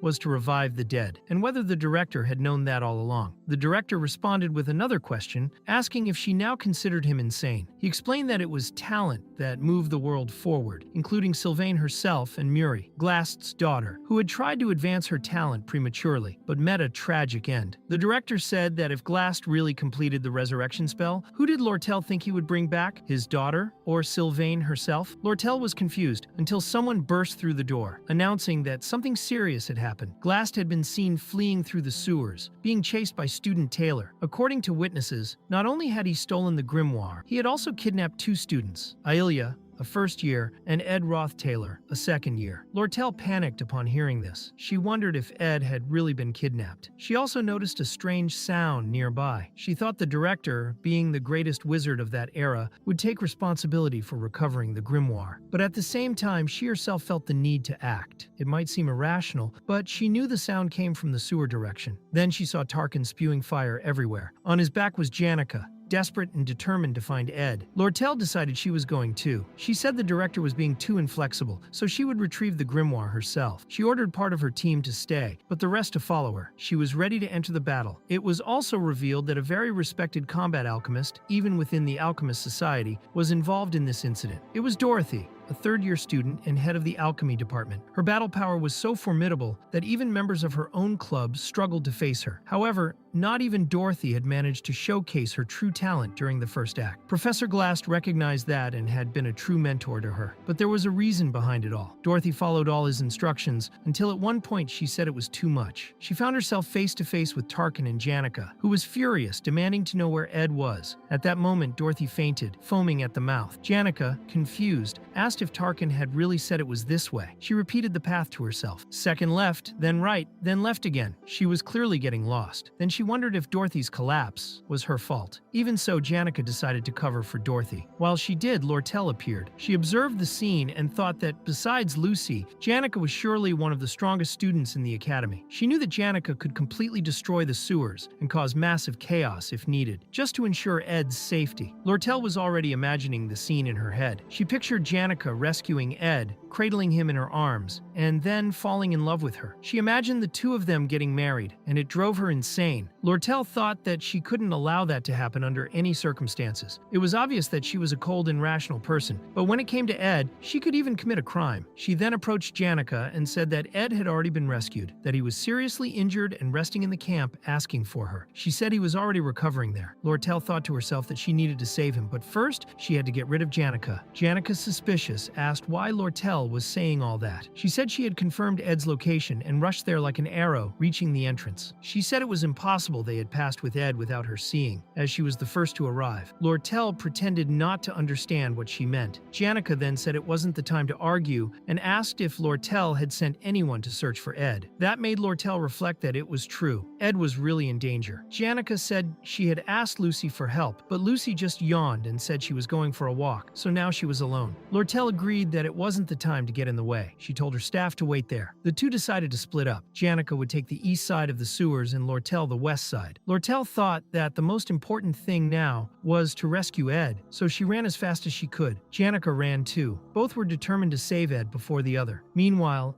Ed was in trouble facing Reina. He had been completely caught off guard. Suddenly, the ceiling cracked wide open, and the debris collapsed onto Reina, bringing her down. Ed thought that if it had really been an earthquake, it would have been better. Reina was lying on the ground, completely wrecked. The one who came to rescue Ed was Lucy, the first to arrive. She said she was bored, so she decided to come save him. With that, the competition between the girls came to an end. Meanwhile, the director was observing the scenery. An employee asked if he was really okay with just standing there doing nothing. The director replied that yes, it was dangerous, but it was also a great opportunity for the students to grow. He said that flowers bloom where leaves fall. The other employee asked if such intense pressure wouldn't be harmful, but the director answered that he had no doubt this was the best generation of students they had ever seen. Looking at the Academy's history, he said this generation was a rarity. In each class, there were so many promising students. They looked like stars in the sky. He said it was almost as if someone was warning him that in the upcoming trials, the students would need to understand that talent alone was not enough. The pressure needed to be intense so that diamonds could be formed. Then it showed the path Lucy had taken from the camp. She had crossed the mountain, dug a tunnel straight into the library, and landed right on top of Reina. Ed was a little disappointed by all that, but Lucy asked if he still had any dried meat. Ed replied by asking if she really thought he'd have dried meat in a place like this. Lucy then said she wanted to go back, but needed a place to take a nap. Ed answered that now wasn't the time for that. He thought the situation was a mess. Based on the time, Janica and Lortell were probably running there. Considering how much Taylor had grown up to that point, if he defeated all the bosses in the second half and skipped Reina, the scenario wouldn't fall apart. That meant everything was still under control. The real problem was Lucy. If she met Glast, the bad ending event would begin. Ed then asked Lucy to stay with him for a while. He felt nervous, but said that someone once told him the greatest blessing is to have someone who simply stays by your side in silence. He said that Lucy was very strong, and that being with her made him feel safe. Her presence alone helped him. He asked her to stay with him until they got out of there. Lucy kept sniffing around for dried meat, but Ed told her it was all gone. He asked her to just stay. She replied that if he wanted to leave, she could help, but Ed explained that he still needed to sort out a few things before going. Lucy agreed, but said she also had a favor to ask. Then she laid down on his back and fell asleep right there. Ed then decided that on the way back, he would pass through the library, pick up everything he needed, find Janica and Lortell, and finally get out of that hole. While Lucy kept searching for dried meat, creatures appeared in the library, bats. But Ed used his ignition magic and burned them all. His elemental magic increased, along with his proficiency in mana resonance. Ed realized he was farming, gaining a lot of experience at that moment. He mentally apologized to Taylor, but promised he wouldn't take too long. Meanwhile, Lortell passed through a location and noticed the presence of a concealment spell. The magical resonance she felt was unique, the kind of vision only Professor Glast had ever recognized in her. Unlike Janica, who specialized in spiritual connection, Lortell quickly found the way. At that moment, suddenly, Lortell realized that for the first time, she genuinely wanted to help someone with pure intentions. She felt a glimpse of a new kind of relationship, something that couldn't be bought with money, and her heart was filled with warmth. Lortell thought she had felt this before, and at that instant, it was like she could hear her own heartbeat. But suddenly, the wall exploded and Ed appeared, casually saying that he had been looking for her. He sighed and explained that he had been kidnapped but was packed with magical equipment. Without worrying about her shock, Ed just asked for help carrying the stuff. Lortell looked at each item and thought about how absurdly valuable it all was. It was a fortune in her hands. Still, she questioned if he hadn't been in serious danger. Ed said he had, but somehow managed to escape. That was when Lortell realized that Lucy was with him. This deeply worried her. She thought things were becoming far too dangerous, especially when compared to Janica, whom she considered a coward unwilling to take risks. weeks. In contrast, Lortell had been proactive, even going so far as to make a move on Ed and kiss him. But that day, returning home breathless, nearly setting the forest on fire, she wondered how he could act so naturally, even with another girl by his side. Ed started to explain that he needed her to store the scrolls for him, and that if the trading company could deliver the materials, he could pick them up later. If she wanted to buy something too, she just had to say. Lortell thought she needed to take control of the situation to push back, but Ed approached so naturally that it made her nervous. He said he could only trust her. Lortell thought that at that moment he had crossed the line. She kept remembering the things he had said earlier and trying to hide her inner confusion. She asked sarcastically if he wanted a receipt. Deep down, she thought she was too weak to handle this kind of thing. Suddenly, one of Lortell's subordinates came running, saying he had finally found her and that there was a serious problem happening. Meanwhile, in another part of the underground canals, Taylor and his group were warning each other not to let their guard down. Clebius, afraid, asked if they really had to keep going, but Alvira told him to stop being a coward, reminding him they had to save Ailia. Clebius replied that he never even liked her that much, and didn't get why they also had to save Roth Taylor. Taylor answered that, unfortunately, they had to rescue him along with Ailia. But Ziggs tried to calm him down, reminding him that she was a good person and asking him not to give up. That was when someone pointed to one of the tunnels. It was the seer Adeli, who said she felt a strong presence in that passage. She had the sense they would face a very dangerous opponent. When she pointed to the left tunnel, a huge explosion occurred. Tarkin appeared holding someone who was begging, saying they knew nothing. It was Cleo, who then fainted. Right after that, Janica appeared, saying she had gotten lost and didn't know the way back. When she turned around, she asked how everyone was doing, but behind her was an army of spirits.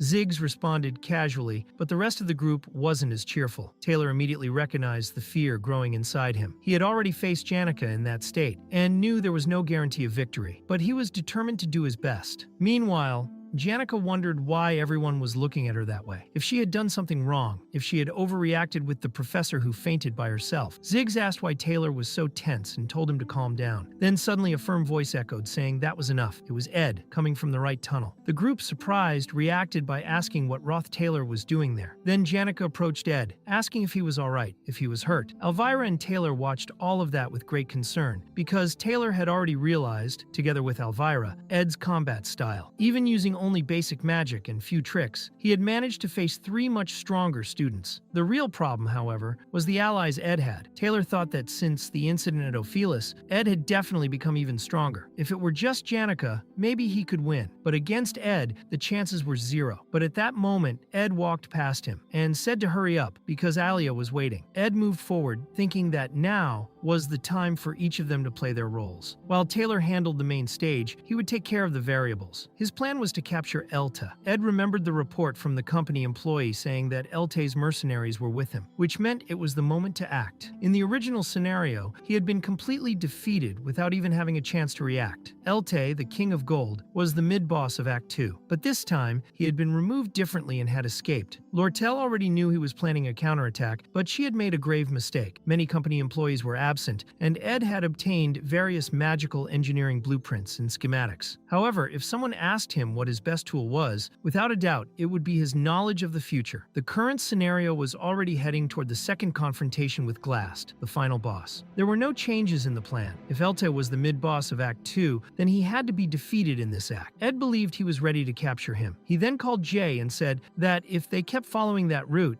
they would definitely find a safe passage. After that, all they needed was to rescue Ailia and get the details directly from her. Ed then called Taylor's attention. He knew that in the end, it was Taylor who had to resolve that scenario. At that moment, Taylor needed to learn all his unique skills and master them completely in order to grow and succeed, because in the next scenario, he might face someone even more dangerous. There was still much to be resolved in this chapter. After that, the demons summoned by Glast would cover the sky with their terrifying magic. In the future, trials would appear so harsh they would barely be survivable. After saying that, Ed paused and asked Taylor to do his best. He thought maybe he didn't even need to encourage him that much. Then Ed left with his group. Lortell explained that the goal of the merchant company was to gather proof that the responsibility for the drop in jewel sales, which led to Elte's downfall, fell on her. Ed responded that, in that case, they should first go to administration and report the mercenary invasion. But Janica interrupted, asking him to wait. Ed, in a rush, replied that they didn't have time and needed to move. Janica, however, insisted. She said he could get hurt hurt again. She knew he was after LT, didn't know all the details, but remembered that he had been kidnapped and detained, barely escaping. Even so, he still wanted to push himself. Just a few days ago, he had fallen into a coma from exhaustion, and now he was risking himself again. She didn't want to see him get hurt once more. Ed thought she was right. Honestly, he knew he had no direct obligation to the merchant company's affairs. But the truth was, dealing with variables like that was inevitable. He couldn't just say no. If they wanted to capture Elta, they needed either Lortell or Janica. Lortell agreed with Janica. She admitted she was being arrogant by involving Ed directly. She said he should be in a safe place. Ed was glad the two had reached an understanding, but he also knew he couldn't just sit around resting. He thanked their kindness, but stated that, unfortunately, Lortell's business was no one else's concern. Janica, confused, asked what he meant by that. But Ed shut the conversation down and told everyone to move, as there was no time. Internally, Ed thought he hadn't meant to say it like that. He saw that Janica was really shaken. She asked if that meant it wasn't her concern, so Ed had his own problems too. Ed took a look and said, "All right, she was right." He thought Janica was really smart. No wonder she was at the top of the class. As he approached, Ed noticed something strange had happened there and commented that it looked like a mess. He said he thought Taylor had acted terribly and asked what he had done to that upperclassman. But then, thinking again, Ed realized that the one responsible was actually Janica. Janica explained it wasn't her intention, that she ended up doing it unintentionally. She said she wasn't someone without compassion for others. Ed responded that they could talk outside, at the exit. Lortell agreed, saying they should first request help from the academic department and that the carriage should be waiting at the entrance. However, when they got there, the carriage had already been destroyed and the subordinates had been defeated. Lortell was surprised by the speed and soon saw who was responsible. Elte, her father, the Golden King. Elte said he had taught her how to manage the records and that even if they investigated everything, they would hardly find evidence against him. But there were flaws in personal management, and at that moment a subordinate who had betrayed Lortell appeared at Elte's side. Elte said she'd better smile because it took a long time for her to show that expression. He said it would be a real shame if the last piece of evidence called Lortell was destroyed through torture. The defeated subordinates weren't actually out of commission and lunged at Ed, who stood at the front. But, as expected, Lortell raised a magical barrier to protect him. She already knew Elta wouldn't be alone. She said that, just like last time, mercenaries had been recruited based on academic capabilities, and Professor Glast probably knew about it. Elta, however, stated that this time was different. He had gathered the best mercenaries on the continent. Then he ordered that, except for Lortell, the lives of the others didn't matter. He told them to finish everything quickly. The mercenaries unleashed a heavy rain of arrows. As the attacks approached, Janica used a defensive wind barrier. With the support of her spirits, she managed to disperse all the arrows. She commented that the mercenaries' movements were very well coordinated. Ed thanked her for the help. Elta added that spirit mages were indeed powerful, but something felt off. He was using a legendary magical engineering item, the Belarus Suppressor, an artifact that nullifies all magic in the area for 10 minutes. Ed thought that even being single-use, that item was extremely expensive. The Belarus Suppressor was more advanced than the night butterfly flower potion used by Elvira to enforce magical restrictions. Although it had the critical downside of needing time to activate and being easy to detect, it was still a dangerous item. In addition,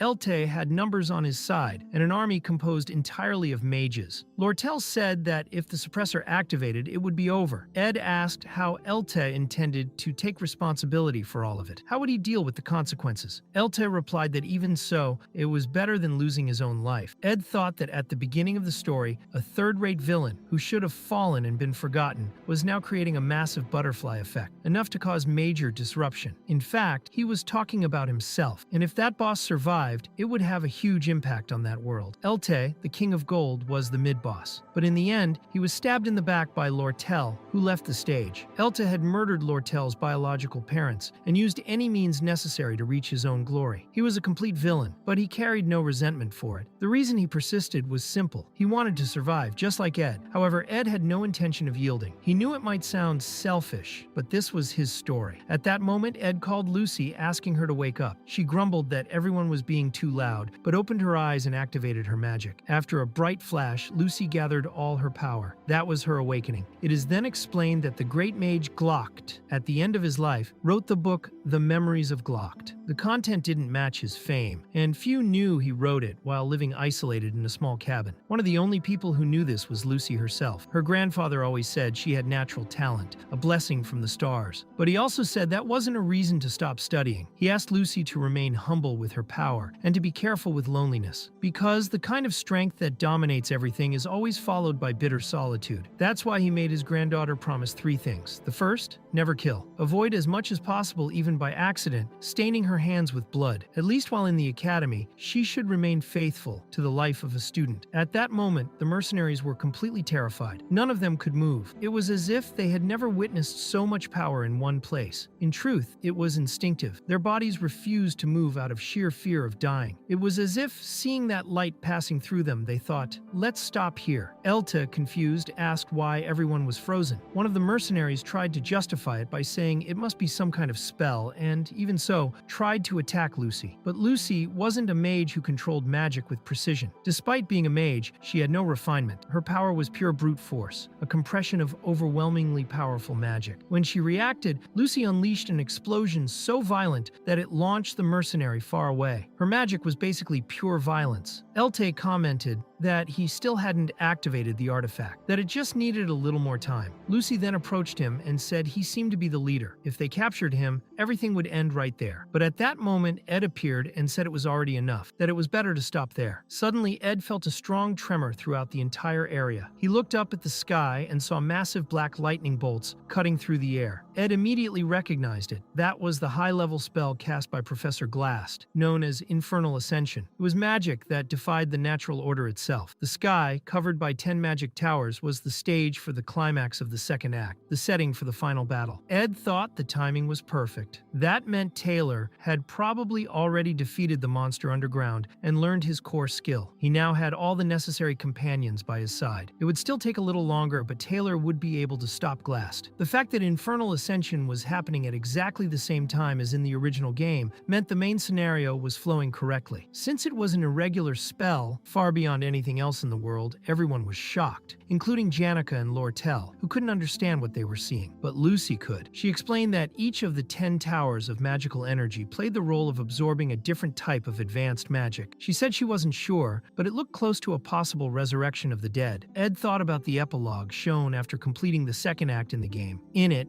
after the incident, Lucy slowly woke from her drowsiness and explained how the spell worked. That was because in the game, she had been napping on the rooftop during all the chaos. But if someone woke Lucy before the first stage of the event, she would meet Glast, who would propose not to revive Sylvania, but rather his disciple, the great mage Glocht. If that happened, Lucy would turn against everyone and defeat the allies. That was bad ending number 27. Lucy Merrill was not an enemy made to be defeated easily. Even with hundreds of hours of gameplay and research from the most experienced players, no one could beat her. Due to variables that weren't foreseen in the main scenario, changes began to occur. But Ed decided to improvise a solution. Elte then took the Belarus suppressor and finally activated it. The magic in the area was suppressed, and the effect was directed toward Lucy. He shouted for the allies to attack since no one could use magic now. But Ed, even without magic, used his wind blade to cut one of the mercenaries. He thought that he himself was also a variable in that world. Elte, surprised, asked how he could still use magic with the suppressor activated until he realized that all the artifact's power was focused on Lucy. As legendary as it was, the artifact had limits. Even if you draw water from the sea, you never empty the ocean. Lucy then declared that she would open the way. With a firm movement, she broke the Belarus suppressor and said she needed to go elsewhere. Ed acknowledged that Elta had the experience of a veteran mercenary, but the feeling he gave off now, after surviving so many dangerous situations, was that death was near in the face of that power. Lucy began to prepare her magic, but Ed intervened, saying she could also die if she continued. Lucy knew that. Ed then said that if she didn't want to kill, it was better to stop there. After all, that was one of the 3 promises asked by the person who cared the most about. Ed looked directly into her eyes. At that moment, Lucy deactivated her magic, turned around and replied that she understood. Ed asked where she was going. Lucy answered that, for her, everything ended there, and that she just needed to leave that place. Ed then asked if she was sure she wouldn't regret it. The two remained silent for a moment. Lucy lowered her head and remembered the words on the last page of Glocht's memoirs. What is lost is lost. The one who lost must become stronger. That's why she needed to be the strongest. That's why Glocht dedicated that last sentence in the book to her, Lucy Merrill, before he left. With her head still lowered, Lucy said she wouldn't regret it. Then, before Ed's eyes, she simply vanished. Later, Janica confirmed that all the mercenaries had retreated. Ed ran out of there, relieved that he had left the decision about what to do with Welter open. From that point on, Lortell would take care of Elta and the rest of the group. Ed felt exhausted. He had once again pushed himself too hard. Still, he ran at full speed to the tallest building of the academy, Trix Hall, the starting point of this episode. It was there that Glast stole the sage's grimoire, and where Taylor began his pursuit. The wounded were being well cared for at the academy, but Ed never imagined he would return to that place. He returned to the stage where it had all begun, the secret laboratory, and without realizing it, all the pieces had fallen into place. That was the beginning of his journey, and also where it would end. As he opened the doors, he came face to face with Lucy. Ed thought that one of the buildings Janica had destroyed in the student center was precisely Glocked Hall. He also remembered that the institution that granted him a scholarship was the Glocked Foundation. That man had lived simply and modestly and had donated all his fortune to Sylvania Academy. Ed sat next to Lucy and noticed that Glocked's traces were scattered throughout the academy. That's why it had been hard to find Lucy, but he knew she would be there. From the top of Trix Hall, it was possible to see the entire academy at once. For Lucy, that was the relic left by her grandfather. Lucy asked if Ed still had any jerky left, and he replied that he had already told her earlier that he didn't. Then he asked what she was doing there. Lucy said she was thinking about the old days. Ed commented that if he fell from there, it would be certain death. But Lucy said that in the past, something had made her very sad, and she had cried a lot because of it. However, with time, that sadness had faded. Ed asked why, and Lucy answered that after thinking a lot, she realized the reason was simple. Time had passed. A lot of time. Reopening old wounds was foolish. Even if you tried to save someone with some sort of holy magic, that person would have to leave again one day. From the beginning, Glocked was already prepared to die. Lucy said that if Glocked were resurrected, he would probably be furious. Trying to bring back the great mage would be a blasphemy. She had known this from the start. Trying to resurrect someone was a purely selfish wish. Ed then asked if, for her, everything was truly okay now. He thought that even though he couldn't speak from the point of view of someone who had been prevented from going, he couldn't help but ask. In the beginning, Lucy had wanted to bring back Glocked with all her determination, but then changed her mind. And if she changed her mind again, something terrible could happen. Lucy looked at him and asked if he... Ed interrupted, confused, thinking she was still talking about jerky. But then Lucy asked if she could rest her head on his shoulder for a moment. She leaned in and settled there to take a nap. Ed remembered that one day he had wondered how he ended up in a situation like that, but in the end, it was just that. Destiny. In the future,